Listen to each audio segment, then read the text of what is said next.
Imagine clearing the hardest game ever made, and then suddenly waking up inside it, as a level 1 nobody. That's Han Islet's reality. One moment he's a top-tier player, the next he's trapped in a brutal world where survival depends on strategy, timing, and smart decisions. But there's one big difference. Han isn't lost like everyone else. He knows this world inside and out. Every system, every hidden rule, every mechanic most people don't even realize exists. While others struggle just to keep moving forward, Han starts building teams like a master strategist, turning weak recruits into capable fighters and reshaping every challenge with pure knowledge and planning. But the higher he climbs, the more the world begins to react to his presence. New challenges appear, stronger rivals emerge, and the system itself starts to shift in unexpected ways, because someone is finally learning how to truly play the game at its highest level. Our story begins with a seasoned mercenary who introduces himself as Mormont Carl. He steps forward and, in a commanding voice, asks if anyone has any idea where they are. This question hangs in the air, met with puzzled silence, until a man named Lyle decides to speak up. Lyle introduces himself and provides some background information, stating that he ran a woodshop in the Adora region. He looks around at the others and admits that, just like Carl, he has no idea why they have all been brought to this place. The next person to introduce himself is a man named Grit. Grit tells everyone that he works at an antique store in the Halsea region. His voice carries a hint of confusion as he explains that he is equally clueless about the reason for their presence in this mysterious location. Following Grit, a girl steps forward and introduces herself as Jenna. Jenna explains that she lives in a remote forest, far from any bustling towns or cities. She too expresses her lack of understanding about why they have been gathered here. Lastly, our protagonist steps forward to introduce himself. He is a humble farmer named Han Islet. With Han's introduction, it becomes clear that there are a total of 11 people present in this unknown place.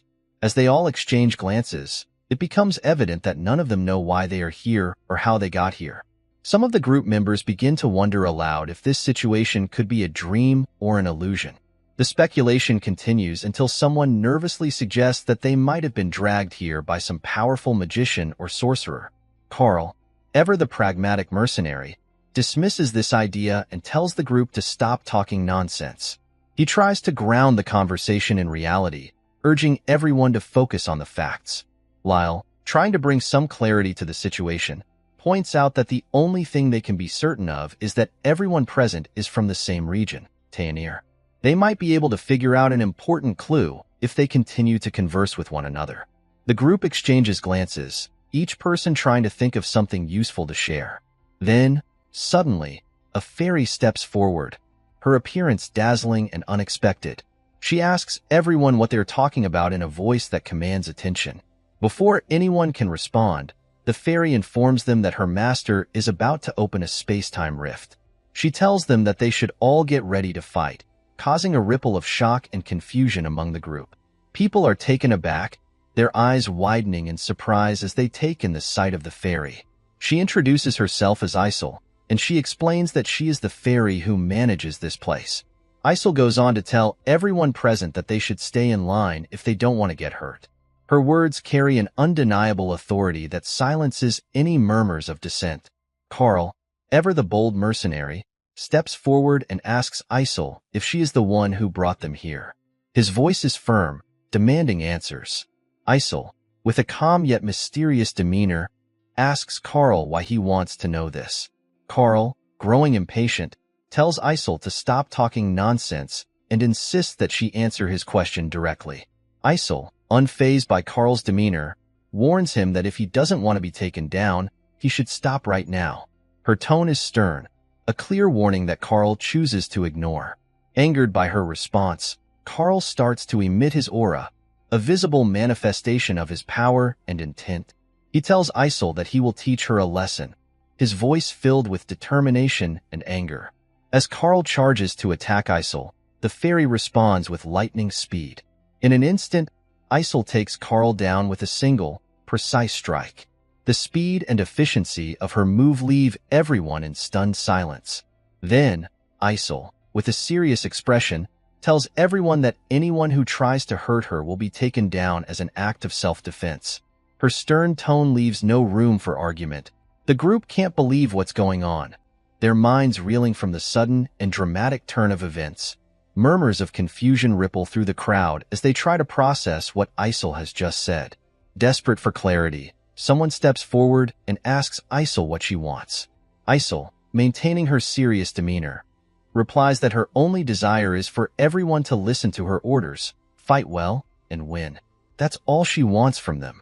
Suddenly, a glowing window appears in front of them, displaying a message that a party has been formed. The names Lyle, Lanto, Marlin, Kelkud, and Jackson appear, indicating that they have joined Party 1. This unexpected development causes a mix of surprise and curiosity among the group. Seeing this, Isol thinks to herself that her master has finally started operating. Isol then turns her attention to the newly formed Party 1 and tells them to get ready, as the space-time rift is opening now. The anticipation builds as a door to the space rift slowly materializes in front of them. The members of Party 1 exchange nervous glances, their surprise evident as they gaze at the mysterious doorway. Isol instructs them to enter the door in front of them if they don't want to be taken down, her tone leaving no room for hesitation. At that crucial moment, Han steps forward with a determined look on his face.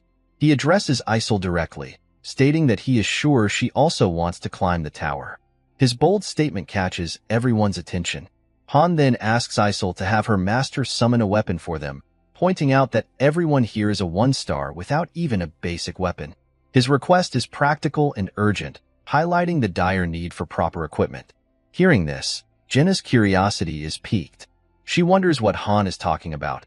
Han tells Isol that they have lost their precious 2-star hero and asks if Isol can at least grant this request. He emphasizes the importance of having proper equipment for their survival and effectiveness in battle. Isol pauses, thinking about the situation, and realizes that Han's request is valid. She communicates silently with her master, and shortly after, summons the necessary equipment for the participants. The group watches in amazement, Lyle, curious and somewhat anxious, then asks Han if he knows anything about this place. Han replies that he doesn't know much either because he hasn't been here long. He shares the little information he has gathered, saying the only thing he knows for sure is that they can be taken down if they are too slow. His words carry a sense of urgency and caution. Hearing this, Jenna starts to think that Han might know more about this place than he is letting on. She wonders if he has some insight or experience that could help them understand their situation better. Han then advises everyone to go and grab a weapon from the assortment that Isol has summoned. He warns them that something is going to start soon, and they need to be prepared. People, confused but driven by a need for self-preservation, ask Han what he means by that. Han, already moving towards the room with the weapons, tells everyone that he is talking about the battle. The gravity of his statement sinks in, and a wave of realization washes over the group. As Han reaches the room, everyone else quickly follows, rushing to pick a weapon, and they each choose the weapon that suits them best. Party 1 members, now armed, look more confident and ready to face whatever challenges lie ahead. Isol then addresses Party 1 directly, instructing them to enter the rift. Her voice is firm and commanding, leaving no room for hesitation. Lyle, still adjusting to the rapid succession of events, is surprised to see the portal that has appeared before them. Its swirling, mystical energy is both fascinating and intimidating. Isol, noticing the delay and growing increasingly frustrated, tells Party 1 to stop wasting time and just enter the rift. Her impatience is evident, and she emphasizes the urgency of their mission. On the other hand, we see that Han has picked up a shield. As Jenna observes Han, she wonders why he is examining a shield in the midst of all this chaos.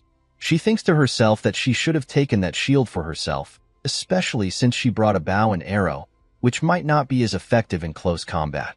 The shield seems to offer a sense of security and defense that she now wishes she had. Jenna, feeling a mix of curiosity and frustration, approaches Han and asks him if he knows what's going to happen next. She also wants to know why they need weapons, where they are, and what's the deal with the ferry. Han, somewhat exasperated by the barrage of questions, tells Jenna that she sure does have a lot of questions. He explains that their immediate task is to go to the battlefield and take down all the enemies. He tells her that as for the rest, she will have to figure it out herself. His answer, though not entirely satisfying, hints at the urgency and danger of their situation. Suddenly, a notification appears, stating that Party 1 has been taken down by the enemies. This news shocks both Han and Jenna.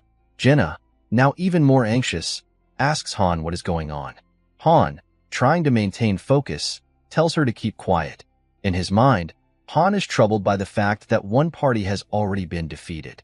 He understands the gravity of their predicament and the high stakes of their mission. Meanwhile, Isol, who has been monitoring the situation, becomes increasingly frustrated upon hearing that Party 1 has been taken down. Her disappointment is palpable, and she knows that they cannot afford more failures. Then, another notification appears, stating that Han, Gale, Grit, Dazzle, and Jenna have now joined Party 1. Then, Isol, with a commanding tone, instructs everyone remaining to prepare themselves for what lies ahead. Hearing this, Han, with a sense of determination, declares that their turn is next. Amidst the anticipation, an old man steps forward as he voices his inability to keep up due to his physical limitations. Despite his plea, Isol remains unmoved, emphasizing the urgency of the mission above individual concerns. With Jenna's help, the party readies themselves to enter the space rift, with Han leading the way. As they step into the rift, a whirlwind of energy envelopes them, transporting them to a new and unfamiliar location. The sudden change in surroundings prompts a collective gasp of surprise from the group. They find themselves standing in what appears to be a vast temple, its ancient walls adorned with cryptic symbols and writings. As they take in their surroundings, a window materializes before them, stating their purpose. It declares that they have entered the first floor of the main dungeon and that their mission is to ascend the tower to save the world. Sensing the impending challenge, Han rallies the party, urging them to prepare for what lies ahead. In a sudden flash of light, they find themselves transported to Dungeon Level 1, disoriented but determined. Surveying their new surroundings, the party is met with a daunting sight. A horde of Level 3 goblins advancing towards them. Han wastes no time in addressing the imminent threat, reminding the party that they stand on the battlefield. He emphasizes the importance of fighting back, warning them that failure to do so will result in being overrun by the goblins. But as Han turns, he sees that 3 of his party members start to run away, their panicked footsteps echoing through the chamber. Jenna, noticing their retreat, attempts to halt her fleeing comrades, but her efforts are in vain. The trio collides with an unseen barrier, their startled expressions mirrored by the realization that escape is impossible. Jenna, her resolve unbroken, turns to Han with a question. Can they leave this place if they defeat all those goblins? With a determined glint in her eye, she prepares to face the advancing horde. Han, recognizing Jenna's determination, inquires about her proficiency with a bow. Jenna, her voice tinged with memories of her upbringing, reveals that her father was a skilled hunter, imparting to her some knowledge of archery. Pleased with her response, Han outlines a battle strategy. He will engage the goblins up close while Jenna provides ranged support from behind. Jenna readily agrees to Han's plan, her trust in their teamwork unwavering. Before they charge into battle, Jenna seeks reassurance about the fate of their other party members. Han, his focus firmly fixed on the impending fight, dismisses her concerns, urging her to concentrate on the present challenge. With a shared nod of understanding, they prepare to face the approaching onslaught. As the goblins surge forward, Han's sword slashes through the air with practiced precision, while Jenna's arrows find their mark with deadly accuracy.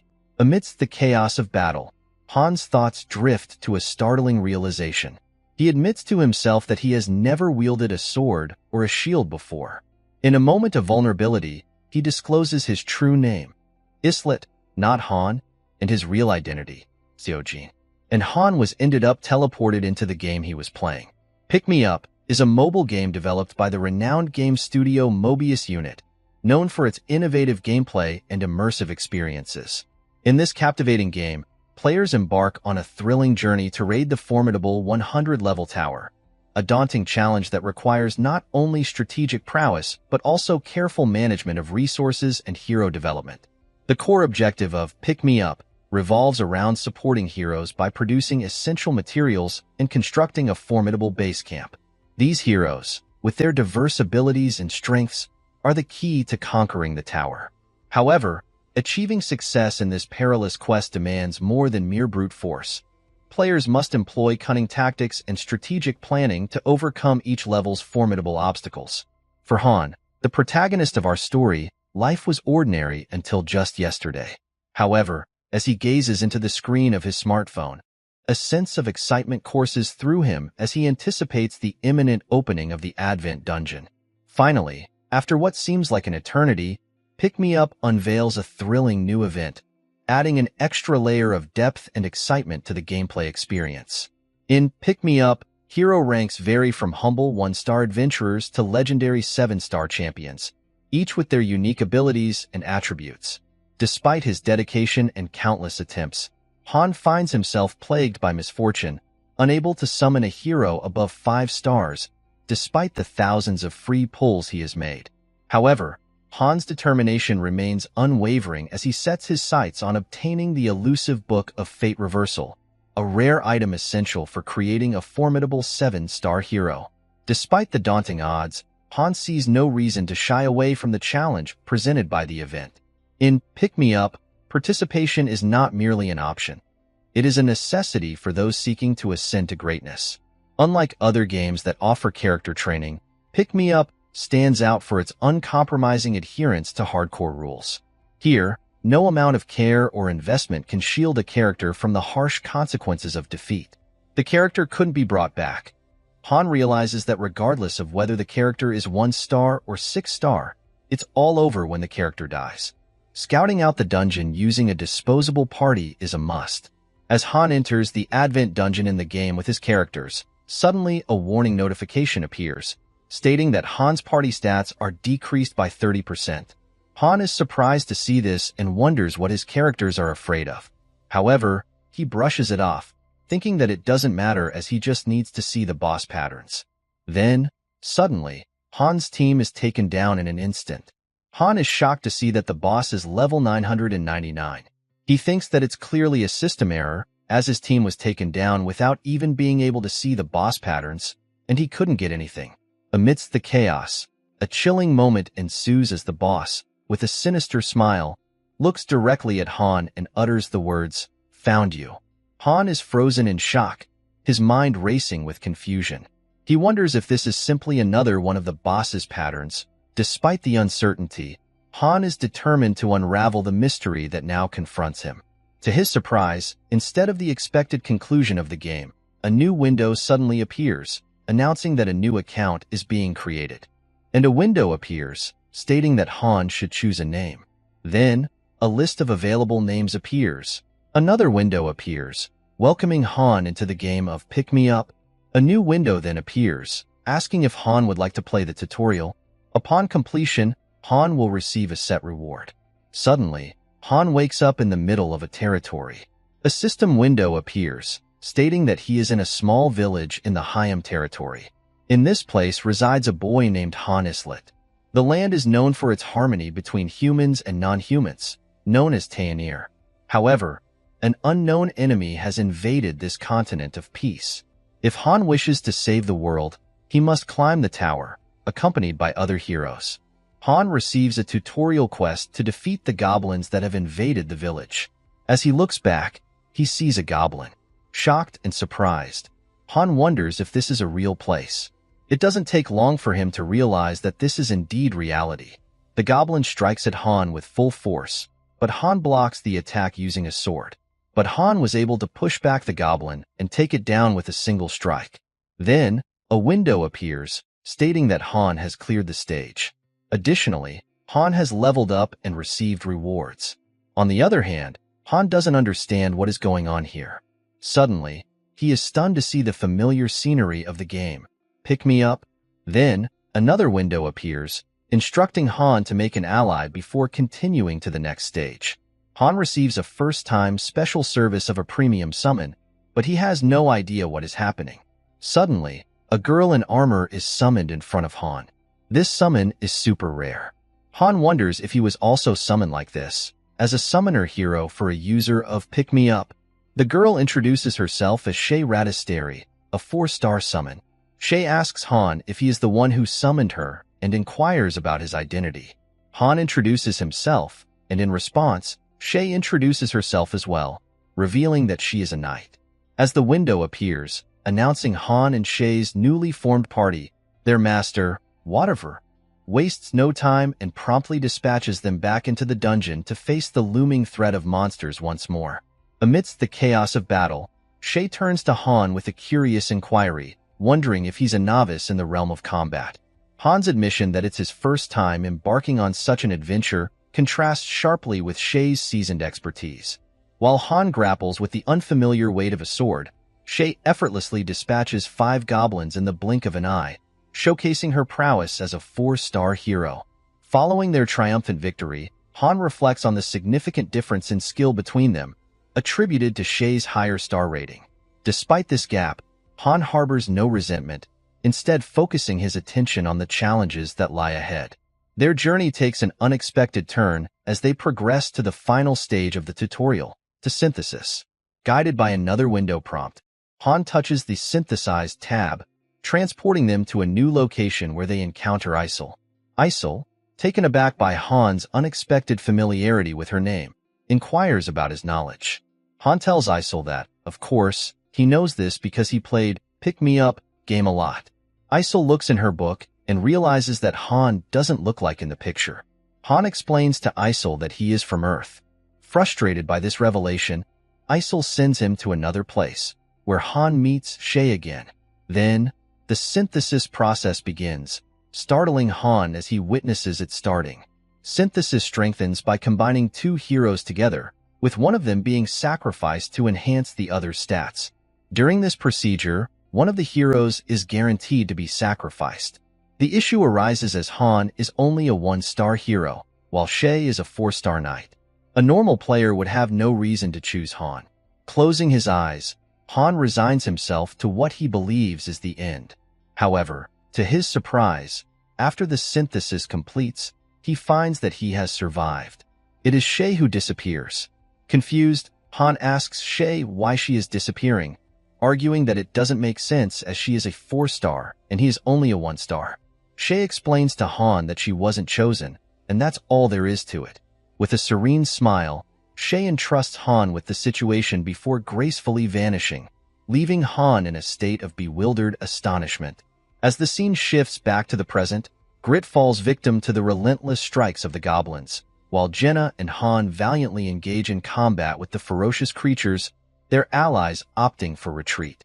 In the midst of the chaos, Han reflects on his survival and ponders the mechanics of hero synthesis, recognizing his stroke of luck and attributing Shay's sacrifice to a potential error by their master.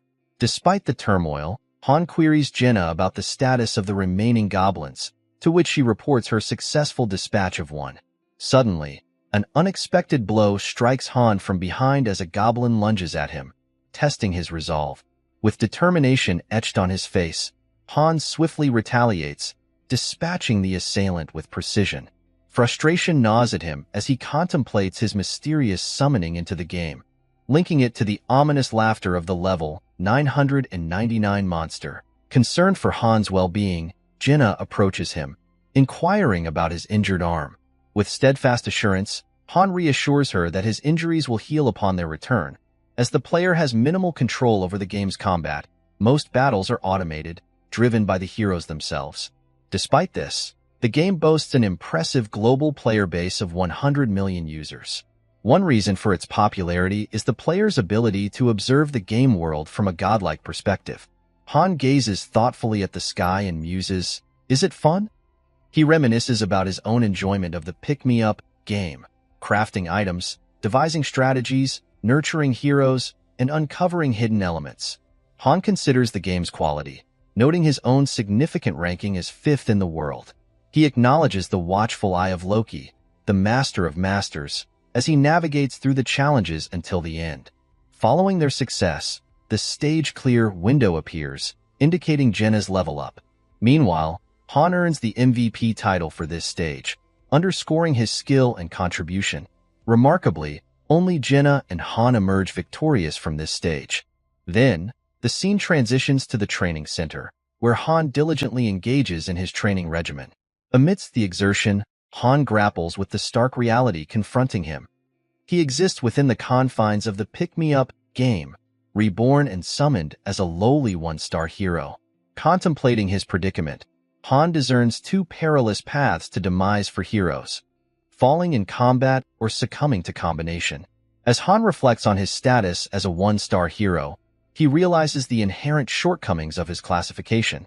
In pick-me-up, one-star heroes are deemed virtually inconsequential, burdened by abysmal statistics and negligible growth prospects. Han's thoughts are consumed by the looming threat of being rendered obsolete through combination, a fate he must strive to avoid at all costs. Despite these daunting challenges, Han finds solace in his gradual progress. Having ascended to level 5, Han's attributes, including intelligence and strength, have also seen marked improvement. Yet, Han remains acutely aware of the arduous journey ahead. Survival, vengeance, and liberation hinge on his ability to fortify himself, both physically and mentally. Navigating the uncertain landscape of the game, Han harbors a deep-seated conviction that adaptation is key to staving off defeat.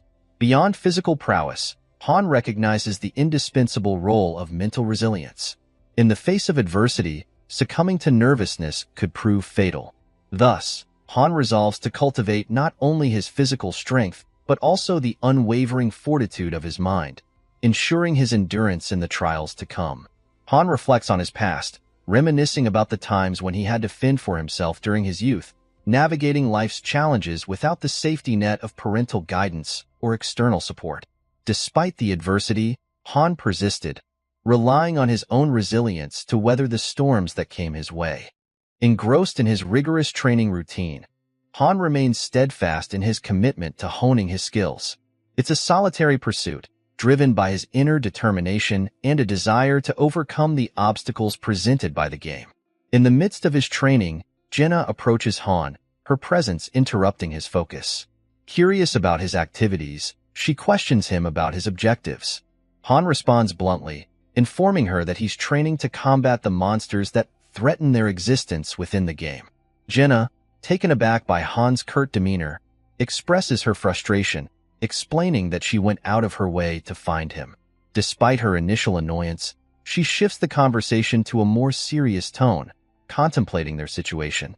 She acknowledges the harsh reality that they cannot simply leave the confines of the game, realizing that they must confront the challenges it presents head-on.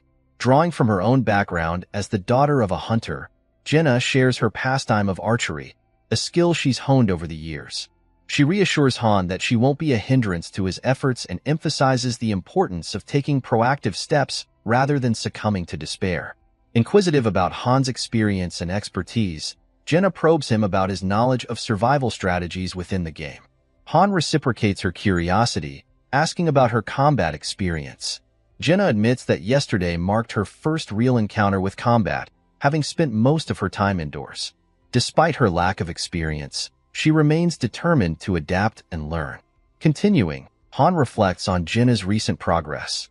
Noting her advancement to level 4 and her beginner-level archery skill, he muses over the possibility of her stats increasing by 4 since yesterday. This prompts him to speculate about the relatively low growth value of Jenna's attributes. Despite this, he acknowledges Jenna's possession of a prerequisite skill, a noteworthy trait for a one-star hero. Despite her initial clumsiness in combat, Jenna's ability to shoot down a goblin stands as a testament to her potential. What impresses Han even more is Jenna's resilience. Rather than being shaken by the encounter with death, she remains resolute and focused on her goals. Han can't help but admire Jenna's determination, seeing her as a valuable ally in their shared struggle within the game. Encouraged by Jenna's commitment, Han offers his assistance. Jenna recalls her father's sage advice about the importance of choosing trustworthy companions for survival. With a gesture of agreement, she extends her hand to Han, symbolizing their mutual commitment to support each other through the challenges ahead. A notification promptly appears, indicating the establishment of a friendship bonus between them. Following this exchange, Han decides to summon Isol, despite her apparent frustration with the interruption. He remarks on the speed of her response, considering her purportedly busy schedule. Isol firmly informs Han that regardless of how many times he repeats the question, she won't divulge any information. Instead, She suggests that if Han is truly curious about scaling the tower, he should seek enlightenment within its walls. Han then points out to Isol that he's the sole observer of a status screen hovering above her head. Taken aback, Isol confesses her confusion, admitting she has no clue about what Han is referring to. Undeterred, Han insists that the screen displays 257 in clear view.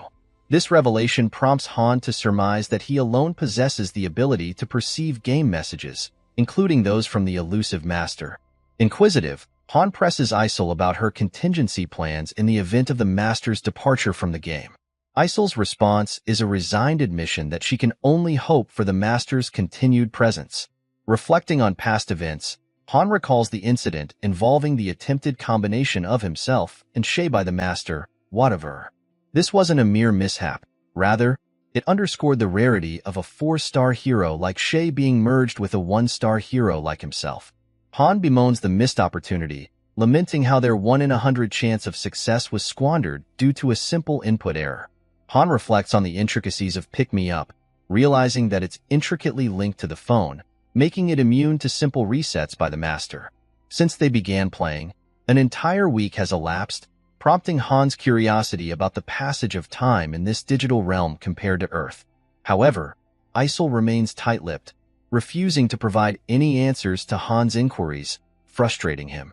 Despite her silence, Han deduces that time might indeed flow differently here, drawing on Isol's reluctance as a clue. He expresses his gratitude to Isol for inadvertently shedding light on this mystery, further exacerbating her frustration. In the midst of this revelation, Han also ponders the limits of Isol's influence, realizing that she can only intervene in specific circumstances, either in self-defense or when a hero refuses the master's commands.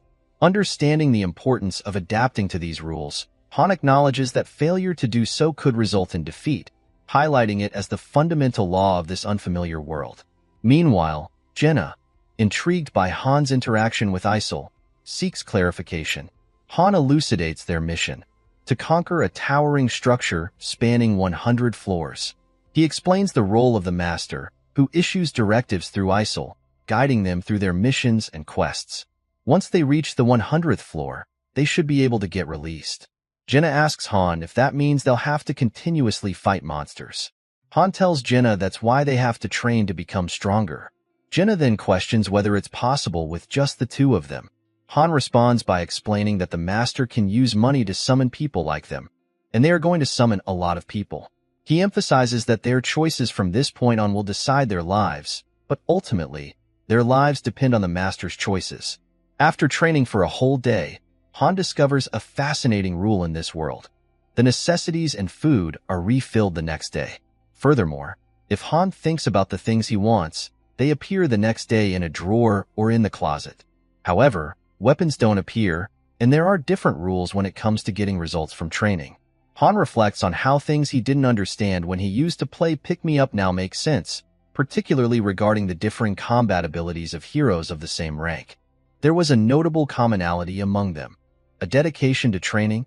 They weren't complacent when it came to honing their skills. Although training didn't directly augment their stats or levels, it played a crucial role in developing their abilities and refining their techniques. A discerning master would swiftly categorize their main heroes into 3 distinct groups. Firstly, mental fortitude. Heroes prone to panic wouldn't garner the master's attention. Secondly, skills. While high-rank heroes arrived with pre-existing skills, the majority of low-rank heroes concealed their talents, awaiting discovery by the master. Thirdly, physique. This was presently Han's focal point. As he diligently pursued his training regimen, 3 days had elapsed since he commenced. Suddenly, a notification popped up, signaling the master's connection to the game. Han realized he had acquired 2 new skills through his rigorous training. Promptly, he alerted Jenna to prepare, as the master's presence indicated a new hero summoning session. Given the fixed party size of 5, the master would pull 3 times. Then, a window appeared, illuminating the screen with the announcement that Master Whatever had acquired 3 new heroes: Aaron, Toby, and Yelson. Confusion and surprise clouded the expressions of these freshly summoned individuals. Jenna stepped forward, offering reassurance to the bewildered trio. assuring them that she and Han would guide them through this unfamiliar terrain safely. Amidst the uncertainty, Yeltsin interjected, alerting everyone to the opening of the Space Rift Gate. Despite their induction into Party 1, Eren, Toby, and Yeltsin remained perplexed by their sudden arrival. Han swiftly directed Jenna to retrieve her weapon, emphasizing the urgency of their impending battle preparations. In the wake of this preparation, a window materialized on the screen, outlining the protocol for equipping heroes. It indicated that those without designated equipment would enter battle armed with old swords, while any weapons deposited in the armory would be allocated accordingly. Han deduced the necessity for this policy shift, recalling how their previous defeat had stemmed from their reliance on weaponry. Amidst the ensuing chaos, Eren and Toby clamored for Yeltsin to facilitate their return, prompting Jenna to intervene in an effort to defuse the tension. Isolson directed his inquiry toward Jenna and Han, questioning their allegiance to the fairy and their potential involvement in the summoning of himself and the others. Jenna explains to Yeltsin that she couldn't have orchestrated their summoning, as she herself was also unexpectedly pulled into this situation. Han echoes Jenna's sentiment, cautioning Yeltsin against creating unnecessary commotion, assuring him that the truth would soon come to light. However, despite their attempts at reasoning, Eren, Toby, and Yeltsin persist in their futile argument with Isol. Concerned, Jenna queries Han about potential repercussions from Isol's frustration. In a surprising turn of events, Isol decides to swiftly resolve the dispute by flinging the trio into the space rift, bidding them an ambiguous farewell. As they materialize on the second floor of the tower, tasked with confronting a new wave of adversaries, Isolson and his companions find themselves in a state of shock. Meanwhile, Han and Jenna brace themselves for the impending battle, albeit with the added challenge of facing level 4 wolves alongside the goblins. Jenna's apprehension is palpable, evidenced by the 30% reduction in her stats. Sensing her unease, Han inquires about her well-being, inadvertently startling her in the process, prompting Jenna to express her frustration. Han reassures Jenna, assigning tasks for their impending confrontation. He'll confront the wolves while Jenna tackles the two goblins. A notification then pops up, signaling Jenna's newfound composure. Witnessing this change in Jenna's demeanor, Han experiences a sense of relief. It seems apparent to Han that the newcomers won't offer much assistance, as he had anticipated. As the monsters advance towards them, Han springs into action, confronting the wolf head-on. With a swift and decisive strike, Han successfully vanquishes the menacing creature. Then the second wolf comes from behind and strikes at Han, but he skillfully blocks the wolf's attack using his shield. As Han attempts to counterattack, the wolf retreats upon seeing his bold move. Without hesitation, Han charges forward and swiftly takes down the wolf. Afterward, he scans the area for the goblins and discovers that Jenna has already dispatched them. With the stage cleared, Han and Jenna both receive level advancements, with Han earning the prestigious MVP title. Additionally, they are rewarded for their efforts before being teleported back. Suddenly, a sense of pressure envelopes them. Han reassures Jenna that it's a normal sensation, similar to what they experienced when ascending to the second floor. They realize they're being transported to the third floor. Han reflects that if they had an impulsive master, they might have been thrust directly into the third floor, which could have been perilous at their current level. However, to their relief, the master logs out, alleviating the tension.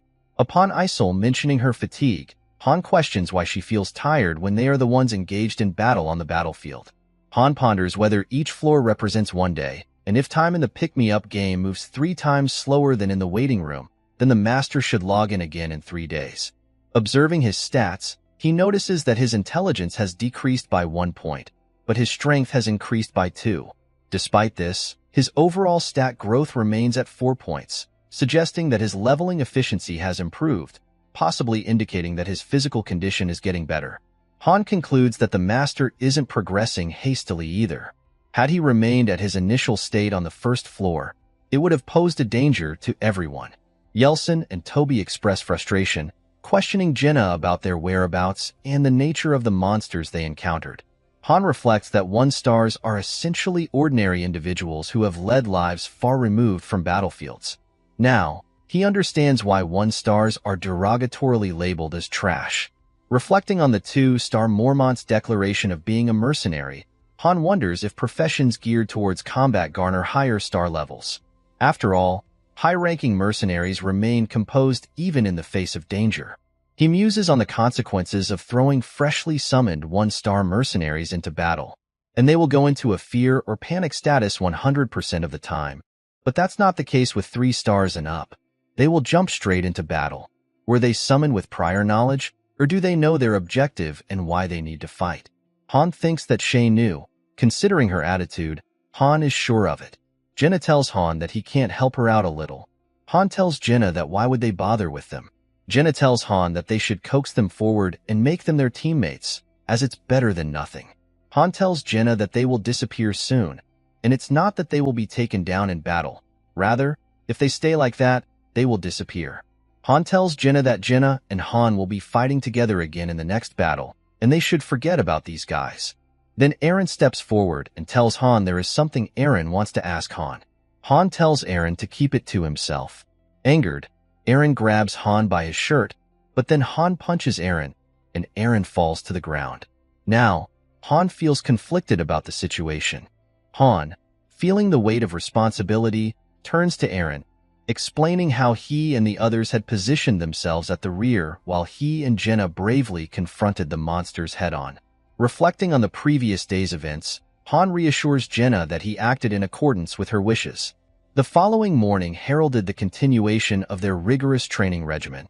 Following the completion of basic exercises, Han and Jenna delved into the intricacies of weapons training. Amidst the flurry of activity, Han focused on honing his swordsmanship skills, while Jenna unleashed volleys of arrows with precision from her bow. Notably, Han's proficiency with the sword and shield surged to level 2, a testament to his dedication. Meanwhile, the absence of the 3 others from the training grounds did not escape notice. Instead, they embarked on a futile quest to locate an exit, expressing their desire to depart from their current predicament. Despite their efforts, the elusive exit remained elusive, leaving them resigned to their circumstances. In a subsequent scene, tension mounts as Jenna takes aim at Han with her arrows, prompting him to summon all his skill to deflect them. Unfortunately, one arrow finds its mark, piercing Han's leg. Concerned, Jenna rushes to his side, inquiring about his well-being. Han, displaying stoic resolve, reassures her, urging her to understand the fundamental differences in natural laws in their current environment, where wounds heal rapidly. Moreover, he reveals a newfound ability named pain resistance. As Han persisted in his training, he found solace in the discomfort it brought, recognizing pain as a vital indicator of his existence. With Jenna as his steadfast training partner, they navigated the challenges together. When the master finally made an appearance, Isil's call to assemble in the main hall stirred excitement among the group. Jenna, in particular, welcomed the break from the routine, eager for the opportunity it presented. Noticing Jenna's apparent knack for adaptation, Han couldn't help but marvel at her resilience, prompting a discussion between them about their differing paces of growth. Jenna attributed her ability to endure to her inherent toughness, a quality that seemed to serve her well in their current predicament. Meanwhile, the persistent pleas of the other 3 members of their party to return home grated on Isil's patience, ultimately resulting in a stern lesson administered by her. Following the resolution of the conflict, Party 1 ascended to the 3rd floor, where their encounter with goblins awaited. Han observed the goblins' enhanced gear and tactics with a discerning eye, yet remained confident in their ability to prevail, a confidence born out of their dedicated training. Together, he and Jenna dispatched the goblins with ease, their synchronized efforts a testament to their growing prowess. Reflecting on their victory, Jenna remarked on her increasing familiarity with the challenges they faced, prompting Han to ponder whether the current level was a bit easy. Jenna shares with Han her observation that the remaining 3 members still seem reluctant to engage in combat. Han acknowledges this, emphasizing that their reluctance doesn't concern him, as he has no desire to share experience points with those who don't actively contribute to battles. He points out that if they continue to abstain from fighting, they'll miss out on valuable experience points altogether. In a sudden turn of events, a window pops up, suggesting a strategy for dealing with disobedient heroes. The master should try spinning the wheel of fortune to encourage better behavior. Without delay, the master decides to challenge the first floor once again. Noticing the window, Han informs Jinna of the master's intention to spin the Wheel of Fortune. Moments later, the party finds themselves teleported back to the first floor. Reflecting on the situation, Han speculates that the master's decision to revisit the first floor indicates a preference for its relative safety. Upon encountering familiar goblins, Han remarks on their unchanged appearance from their previous encounter on the same floor. Jinna skillfully dispatches the goblins, earning recognition as the MVP for this round. However, the master's decision to challenge the first floor once more catches their attention. Han interprets this as a sign that the master won't allow them to rest so easily if they continue to clear the floor with such apparent ease. Following Jinna's decisive handling of the first stage goblins, Han took charge against the formidable third-floor monsters. Their relentless battles left both Jinna and Han drained and fatigued. Sensing Jinna's uncertainty about the master's future actions, Han could only respond with a shrug, unsure of what to expect. Concerned about the ongoing burden of accommodating the three reluctant members, Jinna voiced her frustration to Han. Despite his attempts to reassure her, Jinna remained skeptical, questioning the likelihood of the trio changing their ways. Han speculated aloud about the master's financial situation, suggesting that they might not be as financially secure as assumed if they could afford to retain unproductive players. As the synthesis stage approached, the gate opened, presenting a perplexed Eren and his companions with a new opportunity. Han silently criticized their inability to recognize and capitalize on such chances when presented. The scene transitioned to reveal the complex layout of the facility, encompassing various essential areas. These included the training ground, dormitory, battle facility housing the armory, the synthesis chamber, plaza hosting the space rift gates, and the alchemy facility, which doubled as the summoning room. Han reflects on the numerous opportunities that have been presented, recognizing that despite the absence of minor details on screen, the master should possess a comprehensive understanding of the situation. They ought to discern who actively engages in combat on the front lines and who shirks their responsibilities. Notably, Han and Jinna find themselves added to the master's list of favorites. Isol instructs Yeltsin and Jinna to proceed to the synthesizing room. Confused, Jinna turns to Han for clarification. Han reassures her, urging her not to worry as nothing untoward will befall her. Yeltsin queries Han about the consequences of entering the chamber for Isol. Han responds, suggesting that Yeltsin will likely be judged based on their actions. Frustrated, Yeltsin insists they've done nothing wrong, having been involuntarily brought to this place. In a surprising moment of agreement, Isol acknowledges their shared perspective as they both enter the synthesis chamber. Subsequently, Jinna experiences a level up and acquires a new skill, Hawkeye. Bewildered by Yeltsin's sudden disappearance, Jinna seeks clarification on the events that transpired. Han explains to Jinna that in this place, those who are deemed useless will be removed. Now, it's Han's turn to enter the synthesis chamber, and he wonders who will accompany him. Subsequently, we see Han paired with Toby. As Han progresses, he levels up and acquires a new skill, Composure. Passing by Eren, Han casually remarks that Eren's success was merely luck. Jinna mentions that those deemed useless by the master tend to vanish in the synthesis chamber. Han inquires why Jinna appears saddened by this, considering she was the one who didn't want to be left behind. Jinna expresses concern that she too might face a similar fate if she ever becomes useless. Han reassures Jinna, explaining that as they ascend, they'll encounter increasingly formidable opponents, either succumbing to them or facing elimination in the synthesis chamber. Observing Han's seemingly extensive knowledge, Jinna remarks on his awareness of various aspects. Han advises Jinna to heed her father's advice, to align herself with those who possess strength if she wishes to survive.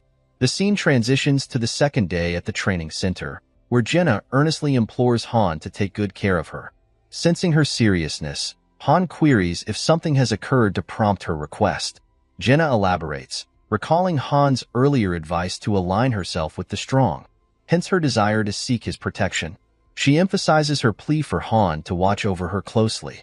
In response, Han reassures Jinna, affirming that her diligence will safeguard her from being taken down. He encourages her not to dwell excessively on worry. Adding to the sentiment, Eren steps forward, echoing Jinna's request for Han's care and guidance. Expressing remorse for his prior lack of involvement in battles, Eren vows to amend his ways. Han, understandably skeptical, questions how he can trust Eren's newfound commitment.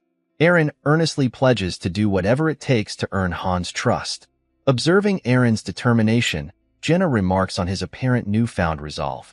Han, inquisitive as ever, probes Eren's past experience with monster battles, to which Eren admits none. Han shares his own journey, disclosing that he, too, had no prior experience before arriving at this place.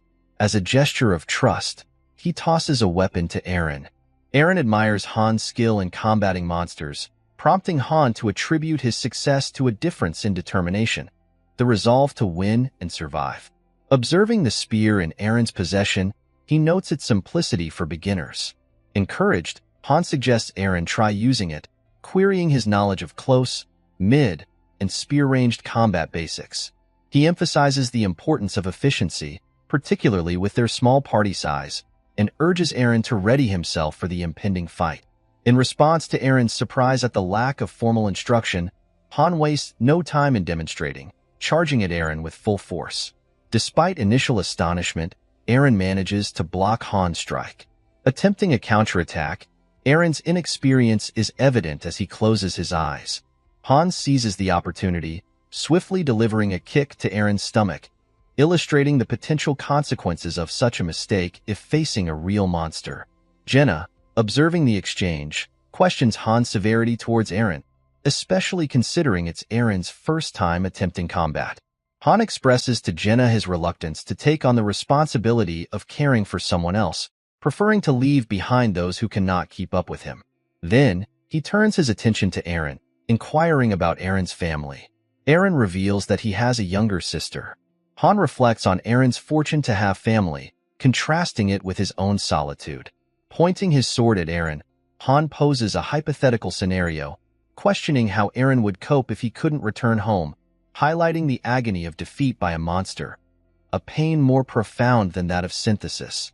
He advises Eren to consider giving up if he finds himself unable to continue. In response, Eren meets Han's gaze with a serious expression, prompting Han to smile at the newfound determination reflected in Eren's eyes. Suddenly, a window appears, indicating that a forge has been selected, the annex of the armory. Han realizes that he has unlocked free roam, and that the forge is now open. He calls for Isol, who responds with frustration, questioning Han's entitlement to summon her whenever he pleases. Han expresses his growing frustration to Isol, stating that he's becoming bored with the repetitive tips she provides. Sensing his irritation, Isol reacts with anger, her frustration evident.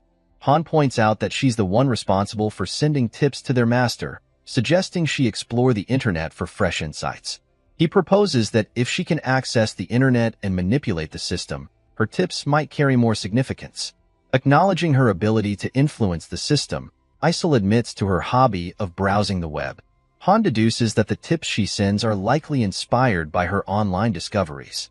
He elaborates that after summoning equipment 10 times, one unlocks level 1 of the training facility, followed by access to the forge. Taken aback, Isol questions how Han acquired this information. Han casually mentions it's a popular post on the Pick Me Up site, particularly one authored by Loki. Isol is intrigued and asks if Han knows Loki, to which Han confirms, revealing that he's also an active user of Pick Me Up. Isol enlightens Han about Loki's legendary status as the god of Pick Me Up, suggesting he would reign supreme if he achieved a 7-star rating. Intrigued by Isol's admiration for Loki, Han delves deeper into the discussion. He learns that Loki is revered for accomplishing the seemingly impossible, earning admiration for his remarkable achievements. Isol expresses her surprise that Han, despite being a pick-me-up user, was unaware of Loki's profound influence. Han apologizes for the oversight but stuns Isol by revealing his true identity. He is Loki. Isol's reaction is one of surprise upon hearing this revelation. Han proceeds to provide Isol with his account number, which is 46631913. He elaborates that due to the risk of hackers, the pick-me-up account number is kept confidential, known only to the master himself and the server officials. Encouraging Isol to verify this information, Han suggests she check it out for herself. Isol follows Han's advice and conducts a search online.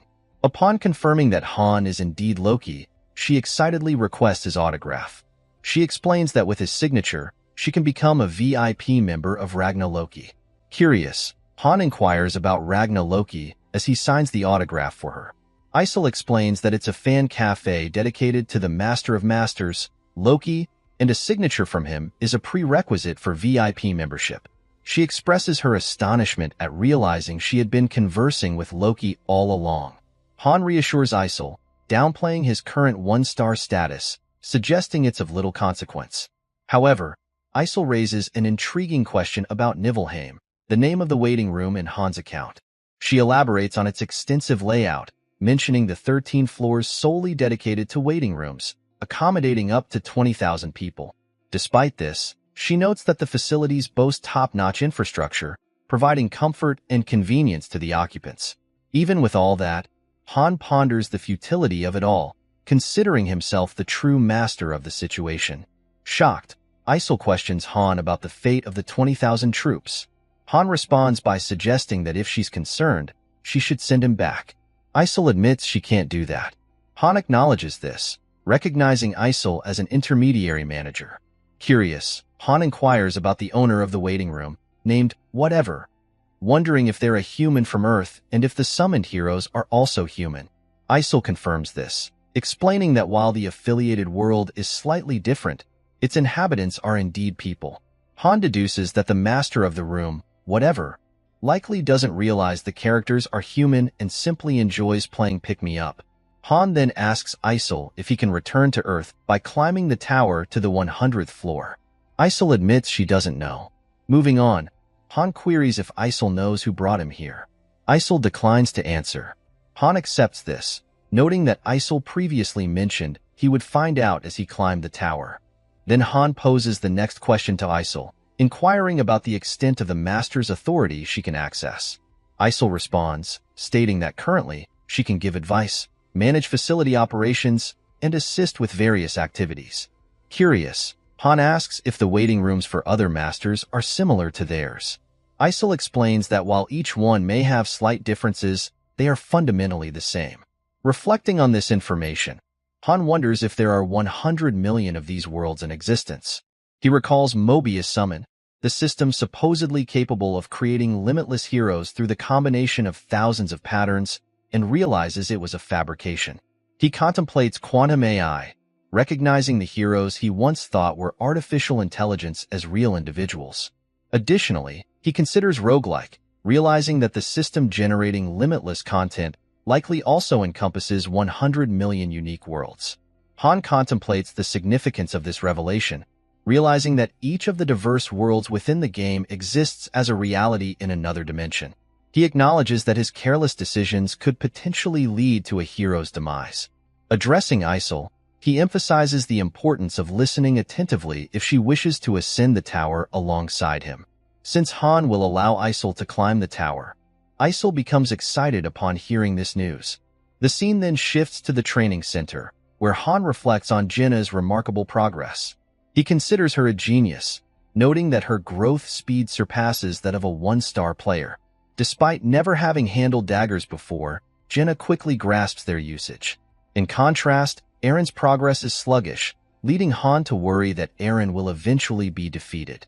After training, Jenna approaches Han and reveals that she faced Aaron while holding back, yet Aaron still couldn't defeat her. Han admonishes Jenna for her arrogance and instructs her to follow his lead. Jenna then asks Han if he will teach his number 1 subordinate today. Before Han can respond, Isol interjects, proclaiming herself as Han's number 1 subordinate. This sparks an argument between Isol and Jenna. Han attempts to intervene, reminding Isol of her responsibilities, but she disregards his words and continues arguing with Jenna. Observing the conflict, Han wonders if he should have refrained from revealing his identity as Loki to Isol. Despite this, he instructs Isol to open the warehouse. As they enter the warehouse, the scene transitions. Han retrieved iron, or leather, and wooden planks from the warehouse. He then informs Isol that this time she will be tasked with opening the forge. Jenna queries Han about his plans, to which he explains that she can't rely on her current iron weapon indefinitely, so he intends to craft a new one. Reflecting on his conversation with Isol, Han realizes that he embodies a unique existence, being part master and part hero. He concludes that this duality allows him to undertake processes like territorial invasion, typically reserved for masters. Isol inquires about Han's choice between Levitine and Bryanak. Han responds by stating that in a place like this, at this point, a window pops up, indicating insufficient facilities and penalties for various deficiencies, such as the absence of an artisan or blueprints. Despite these challenges, a synthesis window opens, and Han opts for manual production. Another window prompts him to select a puzzle difficulty, with greater difficulty promising greater rewards. Han chooses the ultra difficulty setting. Isol, surprised, informs Han that completing the puzzle on ultra difficulty will be impossible, especially with the triple penalty. Han dismisses her concerns, asserting that she should just watch, as this minigame is a favorite among masters despite its rarity. He explains that while most masters don't engage in it, the rewards are worthwhile. With a 3-minute time limit, Han tackles the puzzle confidently. Isol, struggling to comprehend the puzzle, expresses her confusion. However, Han remains unperturbed, reassuring her that it's not a problem. Isol is delighted by his confidence, anticipating witnessing the legendary Thousand Hands technique in action. With incredible speed, Han swiftly solves the puzzle and successfully forges a C-rank longsword. Isol is impressed by the sword's appearance as it materializes before Han. A window then appears, stating that the sword is remarkably strong, lightweight, and sharp. Despite the crude materials used, the craftsmanship compensates with exceptional skill. Han diligently worked on solving the puzzle and managed to create 3 C-rank weapons: a sharp long spear, a solid steel shield, and a balanced short bow. Despite their C-rank status, Han noted that the limitations were due to the materials available. Isol then inquired whether Han would make more weapons, to which Han replied that producing any more would attract too much attention.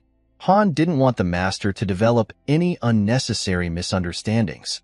The scene then shifts outside, where Jenna is testing the bow that Han had crafted for her. As she tries it out, Jenna is impressed by the weapon's quality. The trio has now advanced to the 4th floor. Jenna remarks to Han that the bow's elasticity is exceptional, predicting that others who come later might attempt to steal it. Han reassures Jenna that using the personal weapon option will prevent such thefts.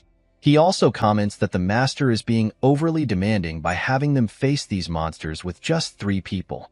Han ordered Jenna to take care of the harpy while Eren was tasked with protecting her. Han himself would handle the other monsters. As the monsters charged at the trio, Eren began swinging his swords wildly in fear. Suddenly, a window popped up, indicating that Eren was frightened and that all his stats had decreased by 30%. Han thought Eren needed to calm down.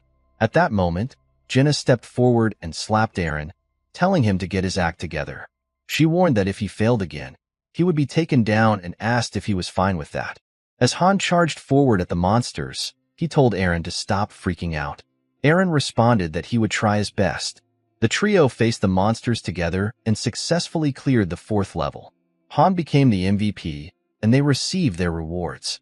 Later, an exhausted Eren asked Han what would happen to him since he hadn't performed well. A window then appeared, indicating that Eren had been registered under favorites. Han informed Eren that, as a favorite of the master, it looked like he would be fine. Eren was excited and happy to hear this. Jenna then told Han that subordinate number 1 was a success, and now it was time for subordinate number 2. Hearing this, Han didn't say anything and went to the weapons room. He thought to himself that technically, his number 1 subordinate would be Niflheimer's series.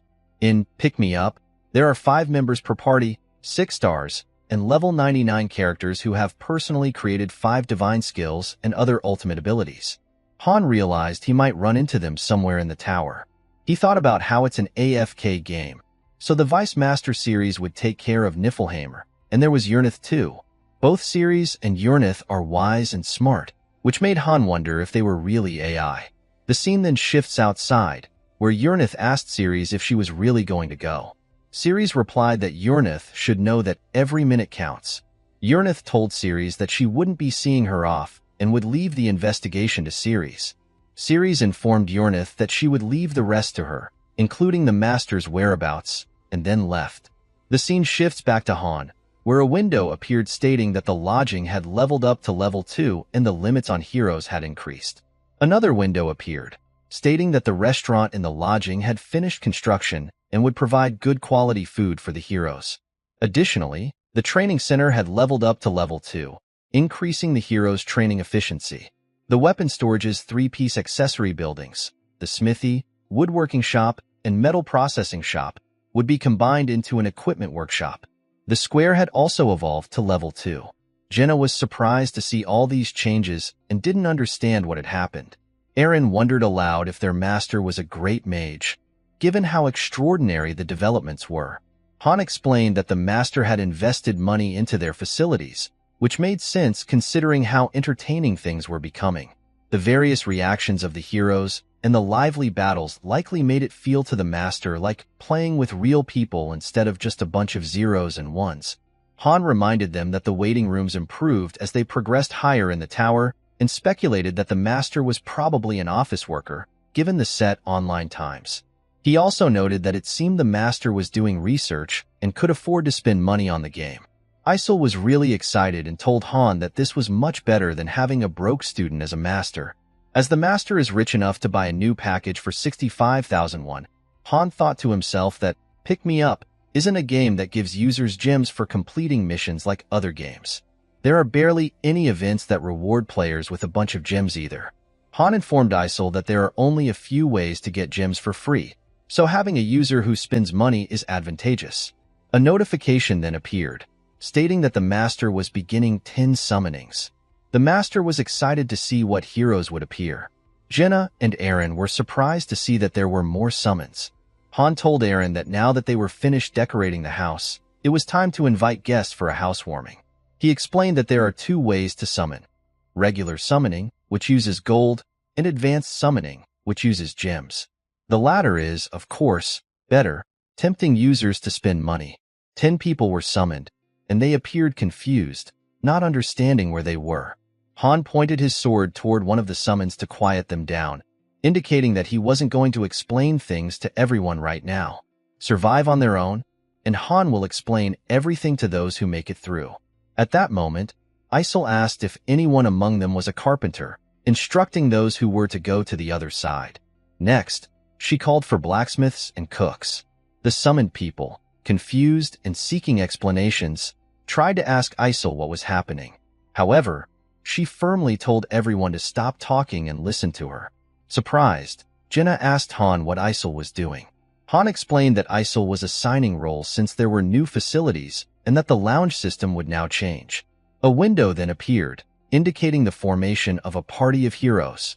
2 parties were named: Jid, Hansa, John, and Teddy. Han thought to himself that if the summons didn't have any stars, they would have to work or train.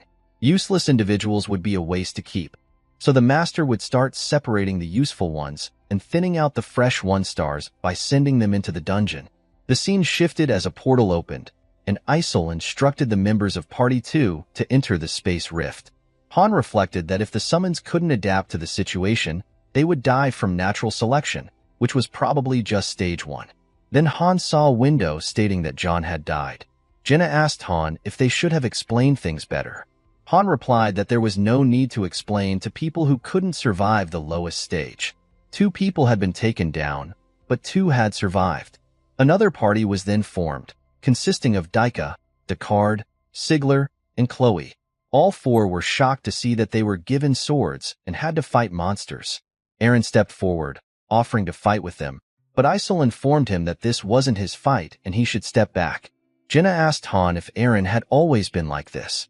Han then told Isol to let Eren join the party, explaining that Eren also lacked real combat skills, so it wasn't a bad idea. A window appeared, stating that Eren would join the party. As Eren was leaving, Han told him that it was good he was helping the summons, but advised him not to set a precedent like Han. Eren replied that he understood. Jenna then started to yawn, stating that she wanted to go back and eat, as the master had only given her potatoes so far. Seeing Jenna like this, Han thought to himself that he wasn't sure if Jenna had any tact. Jenna then told Han that the sky was bright and seemed to be looking at them, like how a god looks down upon the world. Han reassured her, saying that gods aren't free enough to listen to every single person's voice, as their voices are heard only through a filter. The second party successfully completed the stage without any casualties. Han told them to head back, and Jenna excitedly stated that they were finally escaping the monotonous diet of potatoes. They entered the lodge and were thrilled to see that the building had significantly improved, now featuring a dining room. They wondered if they could now enjoy expensive food, as long as the master didn't consider them useless. Jenna became excited at the thought of having the highest grade of lamb steaks, while Aaron mentioned he would be fine with turkey. Han asked them if they remembered what he had just said, but Jenna grew frustrated upon seeing potatoes again. An old man informed them that while there were condiments available, these were the only ingredients. Han thought to himself that this man claimed to be a cook. Then a window appeared, stating, "Old man Dolph does not possess any skills." Seeing this, Han thought to himself that Dolph didn't even have cooking skills and wondered if anyone else did. Han then told Chloe that she would be responsible for cooking from now on. Dolph protested, saying he would make something better next time. Han informed Dolph that while he appreciated him reading the situation, lying about his skills was unacceptable. Han warned Dolph that this was the last time he would overlook such behavior. Dolph had no choice but to comply. Chloe then prepared numerous delicious-looking dishes. Jenna, surprised, remarked on how many different ways potatoes could be cooked. Chloe explained that the variety was due to the many condiments available. Han told everyone to eat while they listened, emphasizing that he wouldn't repeat himself and that the same information should be relayed to any new arrivals if they wanted to avoid dying. Jenna explained this to everyone, who were all surprised to hear it. Han then informed Anak that he was a carpenter and reiterated that Chloe was the cook. Han informed everyone that both Anak and Chloe could help in other ways as well. Then Dolph claimed to be a carpenter too. Han replied sternly that if Dolph lied again, he might recommend him for the first synthesis, which he thought would be great. Han further explained to everyone that non-combat jobs had higher chances of survival, but they shouldn't become complacent. Spots are limited, so if a better skilled person is summoned, they might end up with a combat job instead. From the second day onward, their simple life began to change. Jide, Hansen, and Daika expressed a desire to join the training. Seeing this, Jenna remarked that it seemed everyone else was scared and looking for a place to hide. Han agreed, saying he was getting bored of sparring with Aaron and was ready to change things up a bit. Han thought that Aaron had been a bad influence since the others had started calling him Young Nim. He noted the significant stat difference between the newcomers and himself, likening it to the gap between a child and an adult. He reflected that such rapid growth wouldn't have been possible on Earth. Jenna's low-rank archery skill had already reached level 5, and her low-rank dagger skill had also reached level 2. On the other hand, Aaron's spear skill had reached level 2 but had not progressed further. Despite being the first to arrive for training and the last to leave, Aaron had yet to acquire a useful skill. The 3 new trainees all had level 1 swordsmanship, possibly due to their similar age and harmonious spirits, yet they still outperformed others who chose to hide away. A few days later, the free 10 pull event occurred again, and this time, Aaron and the other 3 handled it without Han's intervention. Only 1 person died during the thinning process. Jenna observed that more people were arriving, to which Han responded that there would only be more. Jenna then asked Han why the master was not advancing to the 5th stage, considering it had been a long time since Han had cleared the 4th stage. Han thought to himself that, of course, the master wasn't advancing because the 5th stage was on a completely different level. Han told Jenna that the members of Party 1 hadn't been selected yet. He explained that every 5 stages, the difficulty spikes, akin to facing a boss floor. There was even a chance that Han himself might not survive. The master was aware of how many would perish despite culling and training, but Han saw no reason to reveal to Jenna just how devilish the difficulty would become later on. The combatants included Jenna, Han, Aaron, Zid, Hansen, and Daika, with Anak and Chloe in supporting roles. The scene shifted to the 4th level, where Hansen, Zid, and the others were about to face the monsters. Han instructed the newcomers that they didn't need to attack unnecessarily, as the sword and bow were right behind them. As they faced the monsters together, Han instructed them from behind, emphasizing that the weak have their own way of fighting through formation, using the strength of the group rather than individual prowess. Han thought to himself that he didn't join the battle because he could clear this stage by himself, but by abstaining, others could practice their formations. They successfully cleared the stage and received their rewards, with Jenna earning the MVP title. Hansen and Zid celebrated their first victory together. Han reflected that they didn't yet know what quests awaited on Floor 5, some of which he might not handle alone. As they returned home, Daika asked Hansen and Zid how it was. Zid replied that it was easy. Seeing this, Jenna remarked that it didn't look bad at all, a sentiment with which Han agreed. The master had noticeably been logging in more frequently. During the second tin pull, the master obtained a blacksmith and a tanner, activating the equipment workshop. The blacksmith, tanner, and carpenter collaborated to create equipment, primarily producing E-rank swords and shields. These were distributed to the newly summoned heroes, significantly enhancing their survivability. The main party received relatively higher-ranked equipment.